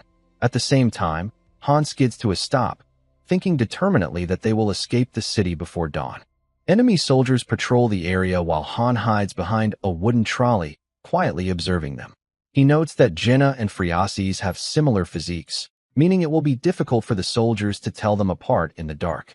Suddenly, a system message appears in front of Han, stating that Eren has been inflicted with deadly poison. Han's eyes widen in shock. Another message follows, notifying him that Eren's HP will continue to decrease over time. His condition is worsening. Han immediately starts running, thinking that if Jinna is discovered in disguise, the soldiers will surround her, putting everyone in danger. Now, they need to attract the enemy's attention while still protecting Eren. Han admits to himself that it's a difficult task, but they have no other choice. He begins to consider the worst-case scenario if they don't complete the mission quickly and suddenly awakens a new skill, stealthy movements. Using his new ability, Han silently moves past a soldier without being noticed. Meanwhile, somewhere else, Adis arrives, calling out her name, startling everyone. Breathing heavily, Adis tells Jinna to hurry up and change her clothes. Elsewhere, Han hides near a group of soldiers. He reflects on his newly awakened skill, noting that it's the kind of ability a thief would normally learn, and feels lucky to have gained it. He counts 22 soldiers in total, uncertain how many will leave once Jinna creates the distraction. Han knows that, at worst, he'll have to face all of them himself. He waits patiently for the signal. Moments later, one of the soldiers spots a tornado of fire in the distance, drawing everyone's attention. A soldier calls out in confusion, and another rushes to his captain, reporting that they've found a woman in a white dress with a golden crown. The captain immediately yells for his men to move out and orders them to follow him. Many of the soldiers run off in that direction. Han counts again and notes that only 4 soldiers remain, including a level 21 knight, which he finds concerning. Still, he acknowledges that the situation is far lighter than before. Confident in his speed, he decides he can handle it. Drawing his sword, he moves swiftly toward the remaining enemies. In barely a second, he defeats the first soldier before the man even realizes what's happening. Within 2 seconds, Han takes down another. The third soldier stands frozen in disbelief, and by the 2.5-second mark, Han has already defeated him too. In just a few more seconds, Han continues taking down the remaining soldiers, advancing toward the level 21 knight. Within 8 seconds, he reaches the knight. The knight says nothing and immediately draws his sword. As time passes, Han realizes that he can't break through the knight's heavy armor in his current state. He decides to aim for the weak points instead, but quickly notices there aren't many. At the 17th second, Han charges forward at full speed, gripping his sword tightly. As he's about to strike, he thinks that there's no need to waste time analyzing his opponent's strength. At the 20th second, Han swings his sword, but the knight blocks it with his armored arm. Han grits his teeth, finding himself in a tough position, but keeps attacking relentlessly. The knight's armor absorbs the blows. Han swings again, but the knight counters with his own strike. Gritting his teeth, Han forces his sword forward with all his strength before suddenly stepping back. Frustrated, he realizes that the knight isn't attacking at all, even when Han leaves openings. The knight is waiting him out, confident that time will work in his favor. Frustrated, Han steadies himself and challenges the knight to come at him. Suddenly, a system message appears. Jenna is injured severely. Her HP will decrease over time. Another message immediately follows. Eren is about to die. His life is in danger. The knight chuckles coldly, and Han's expression darkens. He unleashes his inner fury, his body surrounded by a dark red aura. A system notification pops up. Han has entered a state of frenzy. Han charges at full speed and strikes with explosive force. He feels his strength stat rise to 40, and he begins attacking again and again. Determined to destroy the knight's armor completely, another system message appears. Ivalka has entered a state of mana frenzy. The fiery tornado begins to fade, and Han's eyes widen. The system explains that mana frenzy occurs when mages overuse their magic. Han, realizing they have only a few minutes left, he shouts to Phreases, ordering her to run. Phreases starts sprinting, and while still battling the knight, Han yells for her to ignore everything and head straight out of the castle gates, then follow the road. Han kicks the knight backward, sending him skidding across the ground, and immediately runs after Phreases. The knight quickly recovers and leaps toward Phreases. As the knight swings his sword to strike her down, Han throws himself between them, blocking the blow with his own weapon. Phreases keeps running forward, but another figure appears ahead, an assassin. Han spots him just in time as the assassin launches a poisoned dagger toward Phreases. Han shields her from behind. Phreases gasps in shock. A system message appears. Han is inflicted with poison. HP will decrease over time. Phreases calls out Han's name, panic in her voice, but Han shouts for her not to stop and to keep running. The system flashes another warning. The party is at risk of death. Master, your heroes are in danger. At that moment, the knight rushes forward and swings at Phreases, but Han steps in and blocks the attack. The knight refuses to back down and immediately counters with a heavy blow that forces Han to one knee. Feeling the impact, Han realizes that without his armor, the hit could have left him seriously wounded. Even so, he smirks, knowing he dealt just as much damage to the knight in return. However, Han also knows time is running out. Just then, another assassin fires a crossbow bolt at Phreases, but Han reacts instantly, blocking the shot before taking down the assassin himself. Without wasting a second, he stomps the ground with tremendous force, knocking the injured knight off balance. In one swift motion, Han grabs a sword and finishes the knight with a single decisive strike. Meanwhile, Phreases is already close to the exit. Han finally collapses to the ground, his body growing weaker as the poison takes effect. Looking back one last time, he sees Phreases successfully leave the city and quietly says goodbye. A notification then appears, announcing that the target has escaped the city and that Han has been named the MVP of the mission. Back at the party, Jenna vents her frustration, saying she genuinely thought she was going to die because Han told her to wear the princess outfit, causing the soldiers to mistake her for royalty and chase her down the entire stage. Han casually points out that nobody died and congratulates everyone for clearing the boss stage without a single casualty. He especially praises Adis, admitting that the mission would have been far more difficult without her. Hearing this, Adis smiles and says she will return to her own party since she never planned on staying for long and is sure her master will soon recruit someone else. Han silently reflects that the entire plan succeeded thanks to Adis's geographical knowledge and exceptional information gathering skills, making her the true MVP in his eyes. Ialka then announces that she is exhausted and heads off to rest. Meanwhile, Jenna tries to cheer Eren up, telling him he was simply unlucky and was never a burden to the team. Even so, Eren approaches Han and apologizes for slowing everyone down. Han, being straightforward as always, tells him not to let it happen again because he does not plan on saving him a second time. Eren then asks whether there is any guarantee things will be different next time and whether Han truly intends to take him all the way to the top of the tower. He admits that no matter how hard he tries, he cannot keep up with the rest of the team, and the gap between him, Jenna, Ialka, and especially Han only keeps getting bigger. Han simply responds, so, caught off guard, Eren apologizes for speaking nonsense and leaves. As Han watches him go, he admits to himself that Eren's injury forced the team into dangerous situations and caused significant losses. If Eren had not been hurt, they would never have needed to take such risks. But Han also recognizes that he was the one who chose to save Eren, and his own judgment was what placed the team in danger. Although Eren is already level 14, the difference lies in growth potential. Every time Han and Jinna level up, their stats increase significantly, while Eren's barely improve at all. The gap becomes even more obvious when skills are considered. Eren possesses decent basic combat abilities, but he struggles to use them effectively. At this rate, he will eventually fall behind or die during a mission because he cannot keep up. Han has not abandoned him because Eren has become someone he genuinely cares about, but Han is not irrational enough to carry a useless member forever. If Eren cannot keep pace with the team, then one day he will be left behind. That harsh reality has always remained true.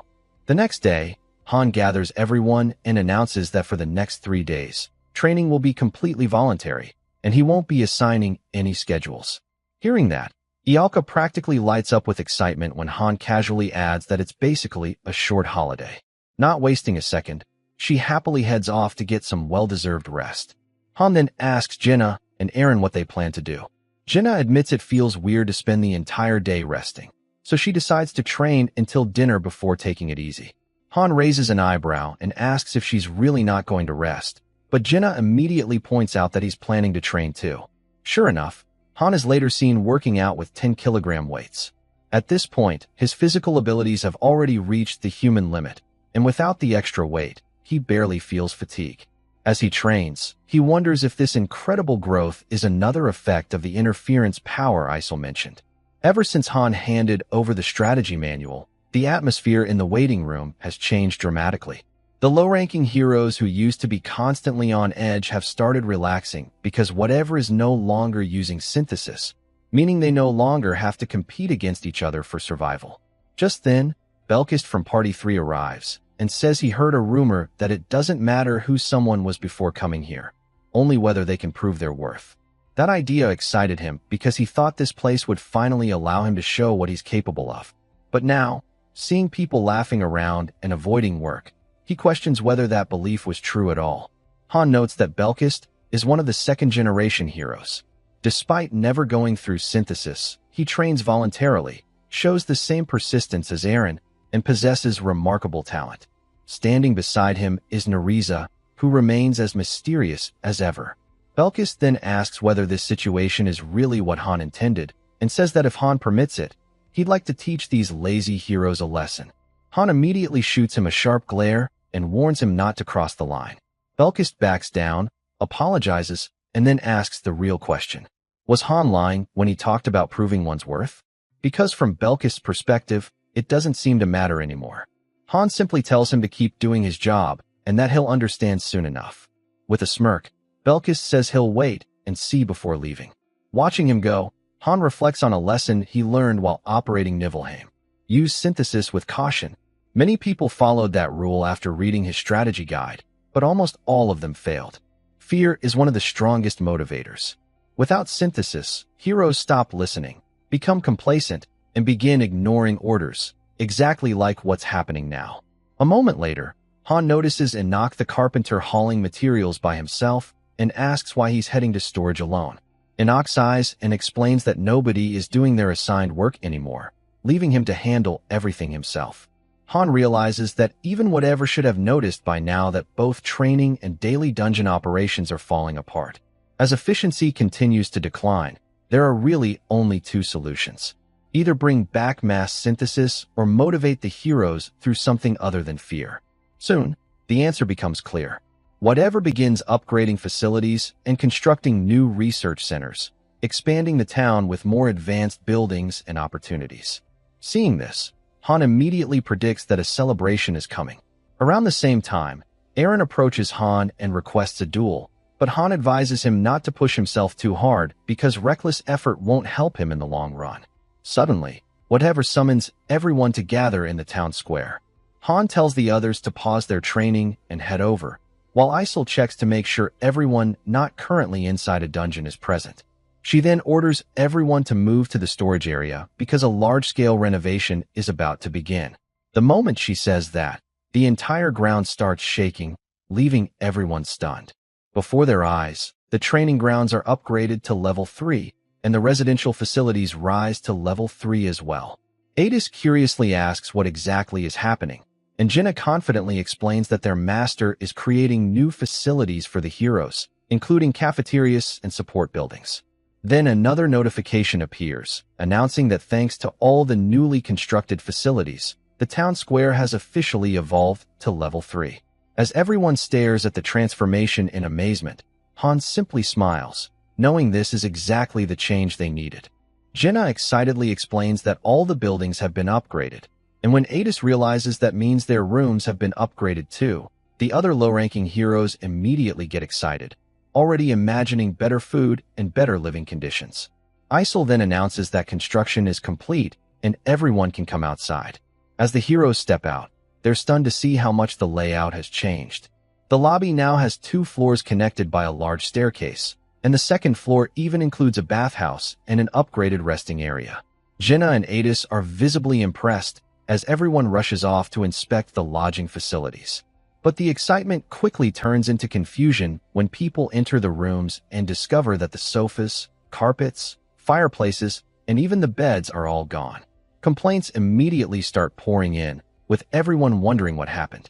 Jinna is confused too and says this definitely wasn't what she expected. Han calmly points toward the staircase and tells her to look upstairs. The moment Jinna sees the second floor, her mood instantly changes. The upper level is on a completely different level compared to the first floor, and she excitedly wonders how the rooms will be assigned now that everyone wants to stay there. Adis, however, still can't understand what whatever is trying to accomplish. Soon, Isol gathers everyone on the second floor and announces that the master has already decided the room assignments. Party 1 will stay on the second floor and can freely choose their rooms. Party 2 receives the same privilege. Chloe, Enoch, Alter, Patrick, and Amarin are also assigned upstairs, while everyone else will remain on the first floor. The moment that announcement is made, the lower-ranked heroes explode with complaints, insisting that the decision is unfair. Right then, Belkist returns from hunting and asks what all the noise is about. After hearing the explanation, he learns that Party 3 is also assigned to the first floor. Jinna quietly asks Han what is going on, but Han tells her not to worry. While the complaints continue, Han reflects that this system works well. As long as there are only a few heroes and synthesis is being used, management is simple. But if they want to develop the heroes in the lobby, there needs to be a clear separation between those who contribute and those who don't. Jinna still questions whether dividing people like this is really necessary, but Ialka bluntly points out that it's simply the difference between high-ranking and low-ranking heroes. Han explains further, reminding Jinna that she wakes up early every day, trains until late, and clears daily dungeons, while much of the food everyone eats comes from the efforts of hard-working heroes like her. Meanwhile, many of the low-ranking heroes contribute nothing at all. At that moment, Adis finally understands the real purpose behind the changes. Instead of relying on synthesis, Master Whatever has created a ranking system. Han silently notes that facility customization was originally just a decorative feature in the early days of the game, until Masters realized heroes behaved much like real people. What Whatever has built is actually a simplified version of the management system Han once used in Niflheim. It has its flaws, but it's one of the easiest ways to reduce dependence on synthesis. Meanwhile, the endless complaints finally push Isol over the edge. She slams her fist into the ground, sending a shock through the crowd and instantly silencing everyone. Then she announces that Chloe and Amarin will now work as cooks exclusively for the second floor. One of the low-ranking heroes immediately protests, demanding to know how the people downstairs are supposed to eat. Isol coldly replies that it isn't her problem and points out that there are still potatoes available on the first floor, so they can cook for themselves. Even then, the man continues complaining, and in a moment of frustration, he rushes toward Isol with his sword drawn. Before anyone can react, then Belkist suddenly steps forward and lands a blow of his own. Isol glares at him and angrily asks what he thinks he's doing, but Belkist casually shrugs and replies that it's fine as long as the guy isn't seriously injured. The scene then shifts to one of Belkist's memories, where he's talking with Alan. Alan explains that Han once told everyone that if they want to survive, they need to prove their worth. He also warns Belkist not to mess with parties 1 and 2 because they're incredibly strong. Belkist casually replies that he's already seen them training, and if Party 1 became that strong through hard work alone, then he feels confident he can at least beat Eren. Curious, he asks about Han's strength, but Alan admits he isn't sure and only knows the rumors Jenna has shared. When Belkist asks if Alan has ever witnessed synthesis, Alan says no. Hearing that, Belkist realizes this world rewards effort differently. Every battle, every training session, and every skill gained can make someone stronger. As he prepares to leave, Alan introduces himself, but Belkist gives him a cold look and says he's not interested before walking away.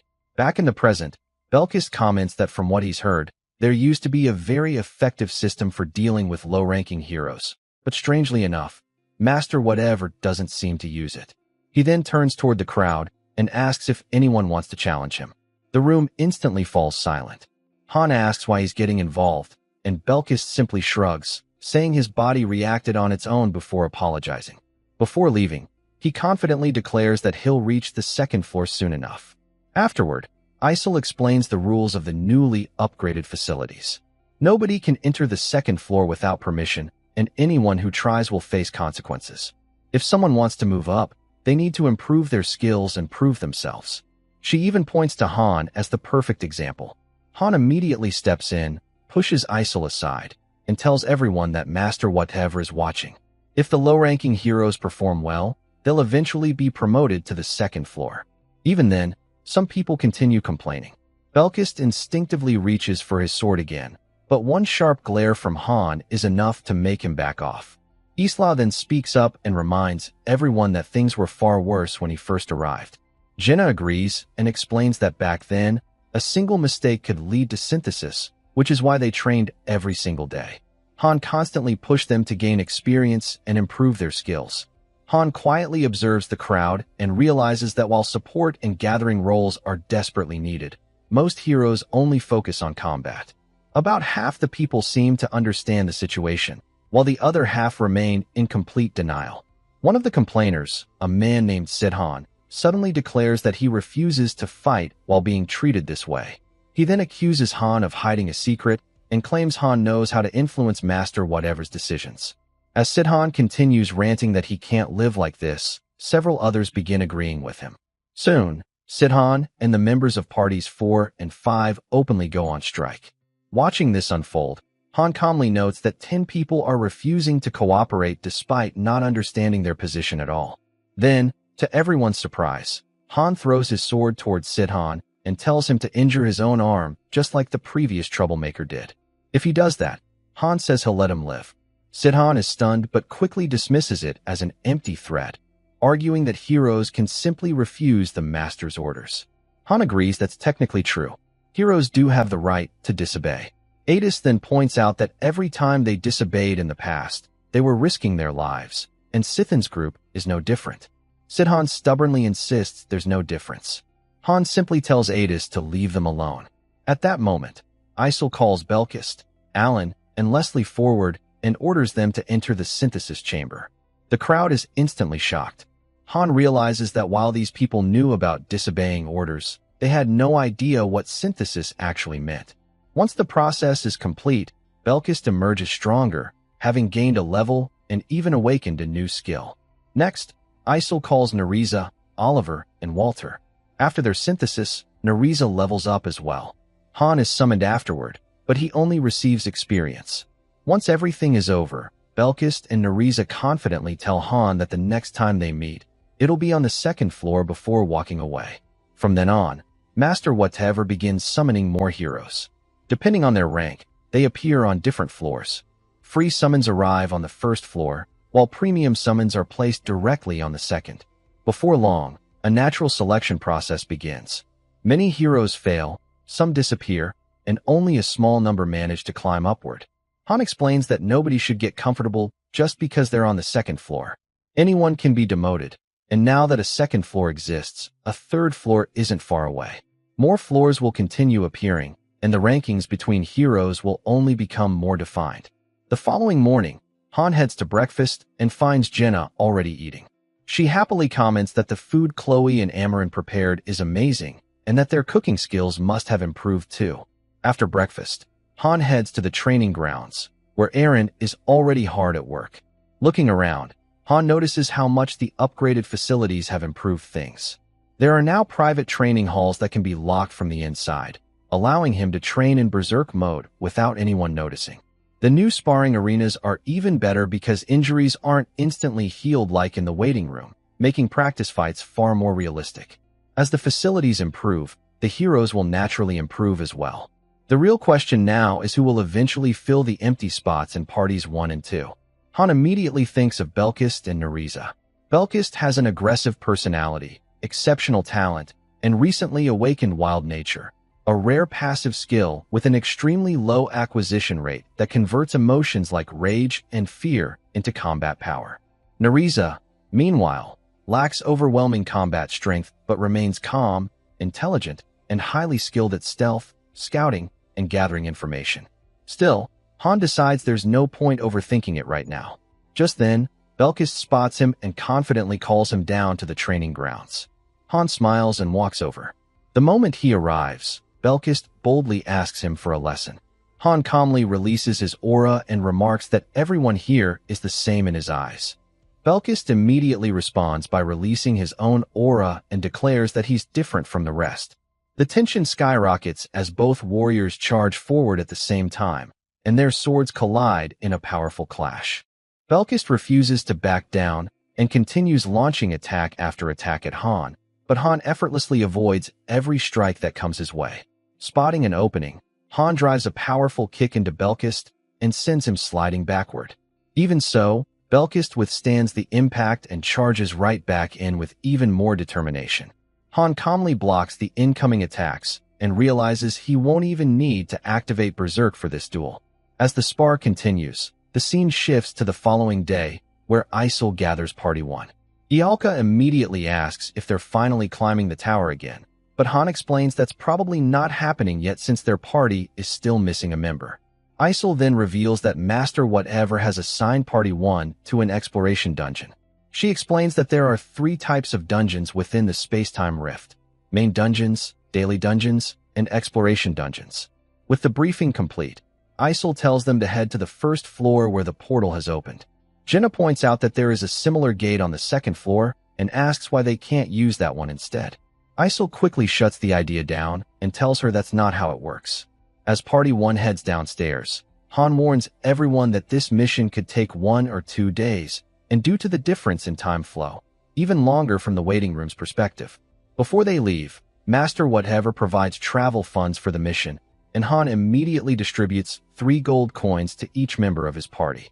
Jenna's eyes light up at the sight of actual spending money, but Han reminds everyone not to lower their guard because trouble can appear at any moment. Once the mission begins, they arrive at Nelsa, the same city from the 10th floor. Jenna is shocked because the city had been devastated when they last saw it, yet now everything looks completely normal. Ialka simply shrugs and says they've experienced so many bizarre things lately that this hardly surprises her anymore. Eren asks Han what exactly they're supposed to accomplish here, but Han admits he isn't entirely sure. Unlike normal dungeons, exploration dungeons rarely provide clear objectives. Sometimes heroes return empty-handed, while other times they discover rare treasures and materials valuable enough to surprise even Han. As they enter the city, Han notices something unusual. This time, the NPCs can actually see and interact with them. A guard stops the group and asks for identification. Rather than arguing, Han casually hands over a gold coin. The guard instantly lets them pass without another word. Looking around, Han remembers that shortly before they cleared the 10th floor, Nelsa was nearly destroyed after monsters breached the inner walls. Back then, the streets had been deserted. Suddenly, a mission window appears, announcing the exploration mission, Heim Peninsula, with a 2-day time limit. Ialka asks what kind of information they should gather, but Han surprises everyone by telling them they can investigate however they want. The group looks confused, so Han explains that while gathering information is important, they should also enjoy themselves a little. Master Whatever gave them spending money for a reason. They can eat good food, sightsee, and explore while working. Jenna and Ialka can barely believe what they're hearing. Ialka immediately declares that she's heading to the seaside for sightseeing. Han simply tells her to be back before the mission ends. Eren also decides to go his own way, while Jenna chooses to stick with Han. As Han walks through the city, he notices a large number of mercenaries moving around. Then his eyes land on something unexpected, a wanted poster of Friasis. Han realizes that Friasis appears to have been expelled from the imperial family. At that moment, a young boy named Yoshu approaches and comments that Han seems interested in finding Friasis. Yoshu says it's impossible because even professional trackers failed to find her after searching the entire continent. He even refers to Friasis as a witch. Curious, Han asks why people call her that. Yoshu explains that she supposedly used forbidden black magic, though he doesn't know many details. Han says he'd like to hear more, but Yoshu claims he's too busy. Han immediately places a gold coin in the boy's hand, and Yoshu suddenly finds plenty of time to talk. According to Yoshu, Friasis was once the heir to the imperial family, but about a year ago an arrest warrant was issued against her. Wanted posters have covered the city ever since. Hearing that, Han realizes that while only a week has passed for him, an entire year has passed in this world. As he studies the poster, he notices the same insignia that had been engraved on the armor of the knights he fought during Friasis' escape. Putting the pieces together, Han concludes that the arrest order must have been issued immediately after Friasis escaped the city and that she has somehow managed to survive while moving across the continent ever since. Han then asks when monsters last attacked Nelsa. Yoshu says there was a massive goblin invasion around 2 years ago, but the order successfully defended the city. He also mentions rumors claiming that Friasis was somehow connected to the attack, since monsters normally don't gather in numbers that large. Han presses for more information, and Yoshu shares several troubling rumors.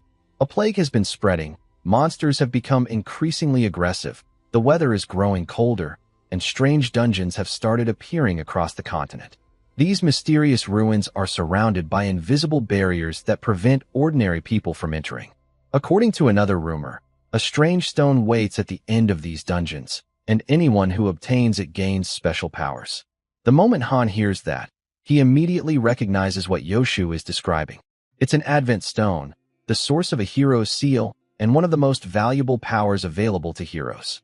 Realizing the implications, Han asks if there is one of these dungeons in Nelsa as well. Seeing the city packed with mercenaries, he already suspects the answer. With a small smile, Han tells Yoshu that the information was definitely worth the gold coin after all, and asks the boy to guide him straight to the dungeon. As Yoshu leads Han toward the dungeon, he casually explains that it is rumored to contain all kinds of valuable treasures like rare gear, gold, and jewels. He adds that the Order technically owns the dungeon, so they profit by charging entry tolls and taking a cut from everything mercenaries bring out. Before leaving, Yoshu tells Han that the gold coin he paid earlier has already covered his fee, so he's free to go, and if Han needs him again, he can be found the same way. When Han asks how to locate him, Yoshu simply replies that Han will figure it out before disappearing into the crowd. Han watches the area and notices mercenaries gearing up for long expeditions, but most of them are just waiting, unsure and hesitant. He realizes only a small number of people can actually pass the dungeon barrier, while the rest are stuck outside, and just half an hour ago that ratio was even worse, less than 1 in 10. Han also figures out that once someone successfully enters, their allies can likely follow after, and he is confident he can access it without issue. Deciding to postpone the dungeon for now, he turns away. Moments later, Yoshu suddenly runs back looking for him, admitting the gold coin was worth more than expected. He offers Han a bonus service to guide him around the city for free, but Han flatly refuses. Yoshu then says Han reminds him of his younger sibling and mentions knowing someone similar from a minority group, but Han interrupts him before he can continue. Instead, Han asks to be taken to the jeweler. At the shop, he unexpectedly meets Jenna, who explains she is buying a longbow already enchanted with magic for 2 gold coins. Han inspects it and bluntly says the bow is low quality and tells her to spend her money in another section instead. They then come across attribute stones, and Han explains they are used as advancement materials. One item in particular catches his attention, a reply stone, which allows users to re-experience already cleared boss stages without gaining new rewards, effectively letting heroes relive missions for training purposes. Jenna then asks who the kid with Han is, and Han says he doesn't know him, but Yoshu quickly corrects that he is Han's guide. Yoshu then mentions he has an investment plan for Han. Han immediately gives him another gold coin, saying he did well and can leave now. Yoshu thanks him and hints that he is starting something important, insisting he will repay Han later and will help if needed. Before leaving, Han casually tells him that if the opportunity comes, he should help Phreases. Yoshu pauses at the name, but silently walks away. Jinna asks who this witch is, and Han explains she is Phreases, the imperial princess they saved on the previous floor. Later, the group returns to the lobby where Ialka complains that she couldn't even reach the sea. Han quickly realizes they are restricted to certain zones, and exploration areas likely expand every 10 floors. Party 1 then notices new faces on the first floor and understands that about a week has passed, with some players already reaching the second floor. Han tells everyone to rest for the day and resume training tomorrow, but Eren immediately heads back to train. Han stops him, telling him to recover first, but internally he thinks of past fighters like Eren from Niflheim, most of whom ended badly. Han understands that sheer persistence isn't enough, and if Eren lacks the necessary talent, he will eventually either change paths or die in a mission. Later that day, Han observes Party 2 training. Jinna comments that this is unusual since they never trained this intensely before. Han then notices something odd. Daika, the original member of Party 2, is missing entirely from the training grounds. Right after that, a system notification flashes in, announcing that Belkist and Nerissa from Party 3 have been transferred to the second floor. Han casually remarks that the newbies have arrived, while Belkist smirks and says the second floor is a completely different world compared to the first. Han quietly observes the situation and thinks that maybe, just maybe, they might end up with one solid party after all. He also notes that Daika has been pushed down to the first floor after failing to perform during the mission, leaving Adis's group even smaller. With only 3 members left, they can't afford to move forward easily, which explains their more intense training. Han also considers that it would be ideal if Master Whatever summoned more advanced heroes to balance things out.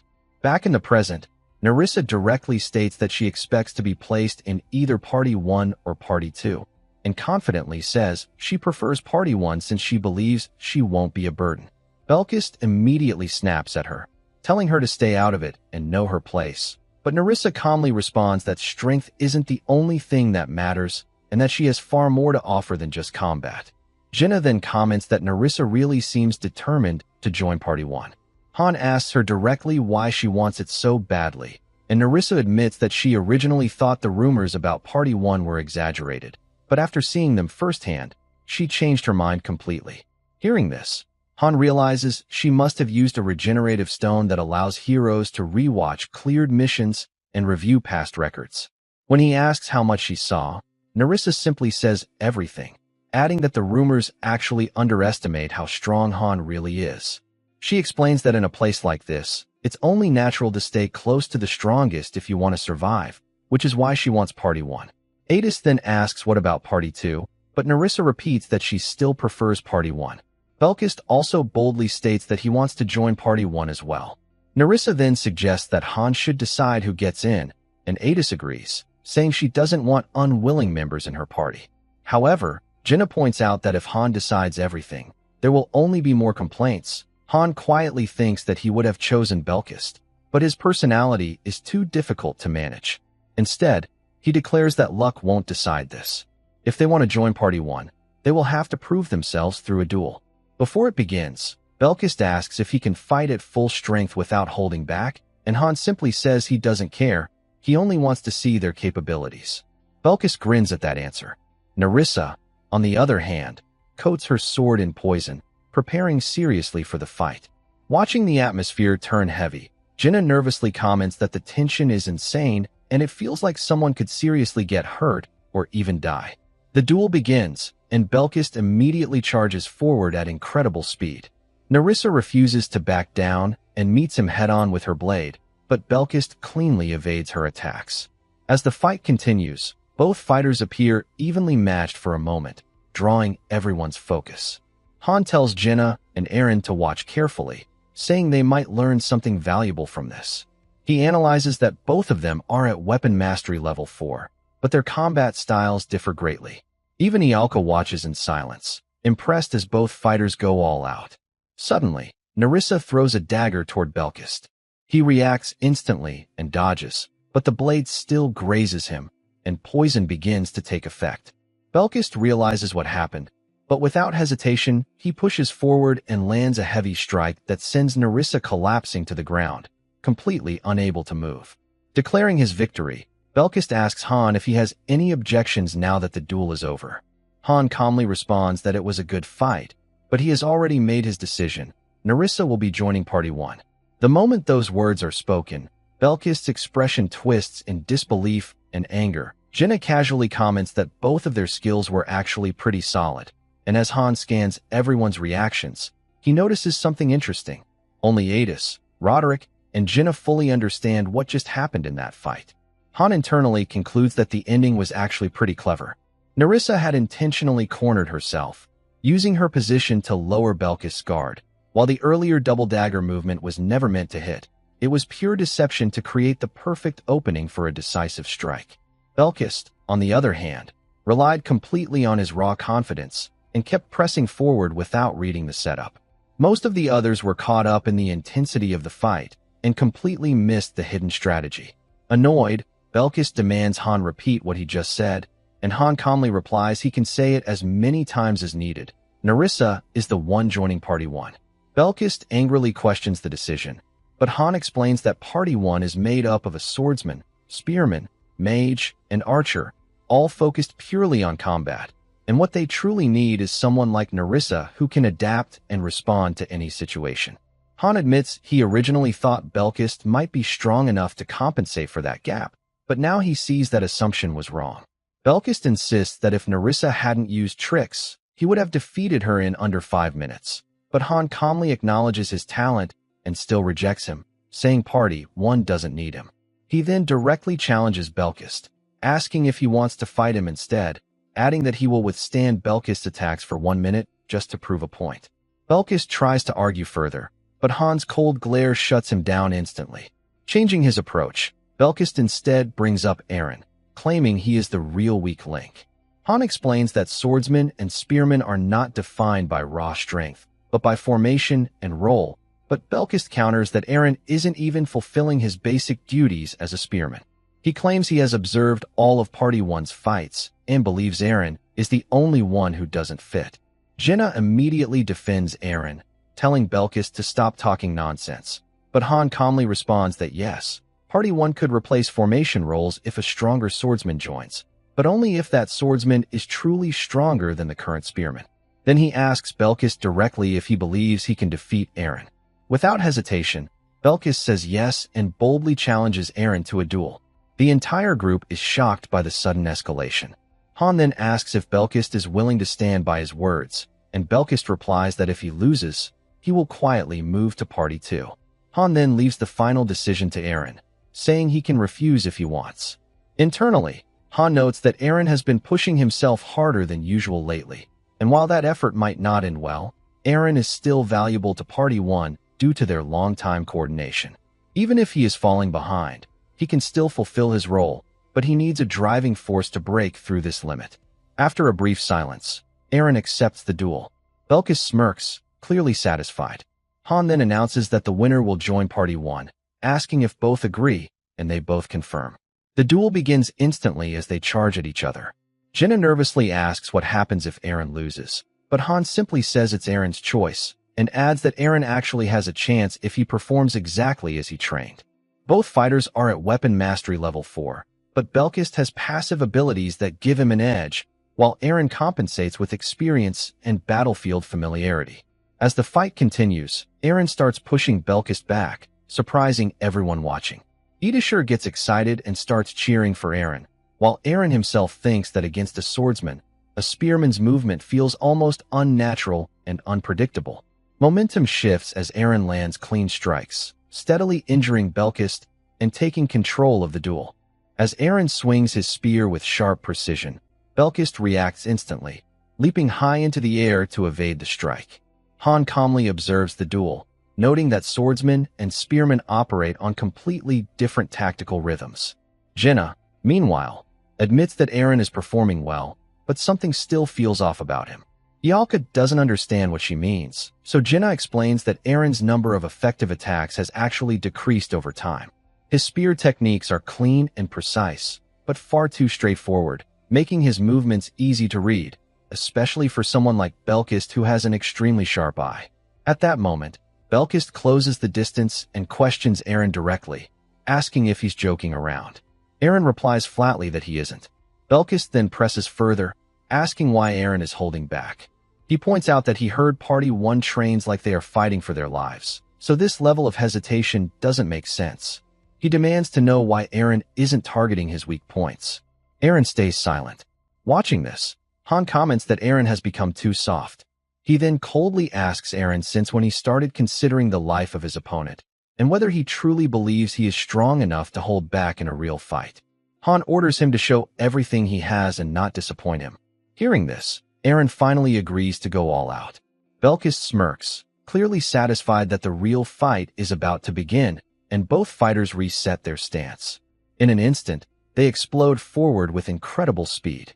Even Belkist is surprised by Eren's sudden burst of acceleration. Eren spots an opening and thrusts his spear again, but Belkist narrowly avoids it by inches. As the duel intensifies, the entire crowd grows tense, watching every move closely. Moments later, both fighters are seen heavily injured, and Eren drops to one knee, struggling to continue. Belkist calmly declares that he has won. Erzhur is shocked and refuses to believe Eren lost, but Roderick tells him to calm down, saying it's already over. Even members of Party 1 are surprised by the outcome. Han analyzes the fight and concludes that Belkist steadily read Eren's patterns as the battle progressed. Once Eren stopped landing effective hits, his openings became predictable, allowing Belkist to identify and exploit them with a single decisive all-in strike. Han acknowledges that Belkist has extremely cold, logical, and highly observational combat skills, and his method relies heavily on patience and timing. Belkist then remarks that the fight would have been far more interesting if Eren hadn't held back at the beginning. Eren quietly agrees. Narissa admits she is not fully satisfied with the result, but believes Eren simply wasn't prepared enough. Han then keeps his promise and officially declares that Belkist will be joining Party 1, while Eren is removed from the lineup. Han calmly states that Eren's defeat was ultimately his own fault, caused by unnecessary hesitation and meaningless restraint. Erzhur immediately tries to argue, but Han shuts it down, saying they are not here to build friendships or bonds, but to survive until the very end of the tower. With that, Han orders everyone to rest for the day since it's already late. Belkist, watching the atmosphere settle, remarks that things are about to get interesting from here. Han then warns both Belkist and Narissa not to assume life in Party 1 will be easier, explaining that it is actually far more dangerous than Party 2. Belkist simply replies that he came here to get stronger anyway, while the others begin to disperse. Before leaving, Han tells Eren that nothing will change if he just sits there. Eren quietly replies that he doesn't want to leave. Han then questions him directly, asking why he didn't aim for Belkist's vitals and why he gave him openings during the duel. Eren answers that he believes allies should not kill each other. Han coldly responds that he never trained him to be that soft. Eren admits that his thinking has changed, and Han immediately recognizes the problem. Eren lacks natural talent, and while he might still win in certain situations, he doesn't have the confidence to truly take control. Over time, Belkist keeps growing stronger, and Eren begins to feel he no longer has the right to challenge someone like that. Instead, he believes Han should choose someone brighter and more capable. Han asks if that is the reason he went easy on Belkist, and Eren admits he didn't want to cause trouble for the team, since Han and Jinna rely on him more than he realizes. Watching him, Han concludes that Eren has mentally broken under his own doubts. Han then mentions there is a role for him as an instructor on the first floor, similar to Daika, teaching new recruits. He asks Eren what his real goal is, whether he even wants to become stronger like Belkist. Then Han hits him with a direct question. Doesn't Eren want to return to his family? That question makes Eren hesitate. He briefly considers becoming an instructor, but Han immediately shuts it down, saying there is no point if he doesn't genuinely want it. Han admits he knows someone similar to Eren. Then he asks again if Eren truly wants to become stronger. Breaking down emotionally, Eren finally says yes. Han nods and tells him there is a way forward, but it requires going through a different path. Once the door to the second floor opens, Han will take Eren to Niflheim. Eren asks what kind of place it is, and Han simply replies that it's a very good place. Later that day, Jenna tries to formally introduce herself to the new members, but both Belkist and Nerissa ignore her. Han steps in and tells them that if they had seen their fight through the replay stone, they would understand they only survived because they were fighting with their backs against fire, and they will need to adapt to that pressure naturally. Nerissa asks if he means fire resistance, and Han tells them to learn it quickly. Both confidently reply that they will master it within 3 to 4 days. Han then assigns roles, telling Jenna she will replace Aaron's position. Belkist will stand at the front alongside Han, but he is warned not to charge in recklessly and must fight within formation range. Belkist agrees and says he will follow orders. Han then analyzes Nerissa's skill set, noting her stealth, perception abilities like enhanced hearing and hawk-like vision, and combat support skills. He asks if she used to be an assassin before coming here. Nerissa simply replies something like that. Han assigns her to a mid-range flexible role where she can switch between combat, protection for Jenna and Ialka, and information gathering. Nerissa agrees. Ialka then asks what she should do, and Han casually tells her to just run. Frustrated, Ialka walks off. Han then turns to Party 2, asking about their current manpower shortage. Adis explains that Master is no longer doing paid summons, so Party 2 will remain understaffed for now. Han advises her to start scouting from the first floor instead, where useful recruits can still be found. He mentions that Daika has already started working as an instructor, so Adis should guide him to train promising newcomers. With around 20 people already in the backup group from free summons, Han tells her there is at least one valuable talent hidden among them. Adis agrees, but Han warns her not to make it obvious when she finds someone capable, since others may start causing trouble. In a group like this, people often try to sabotage those who stand out.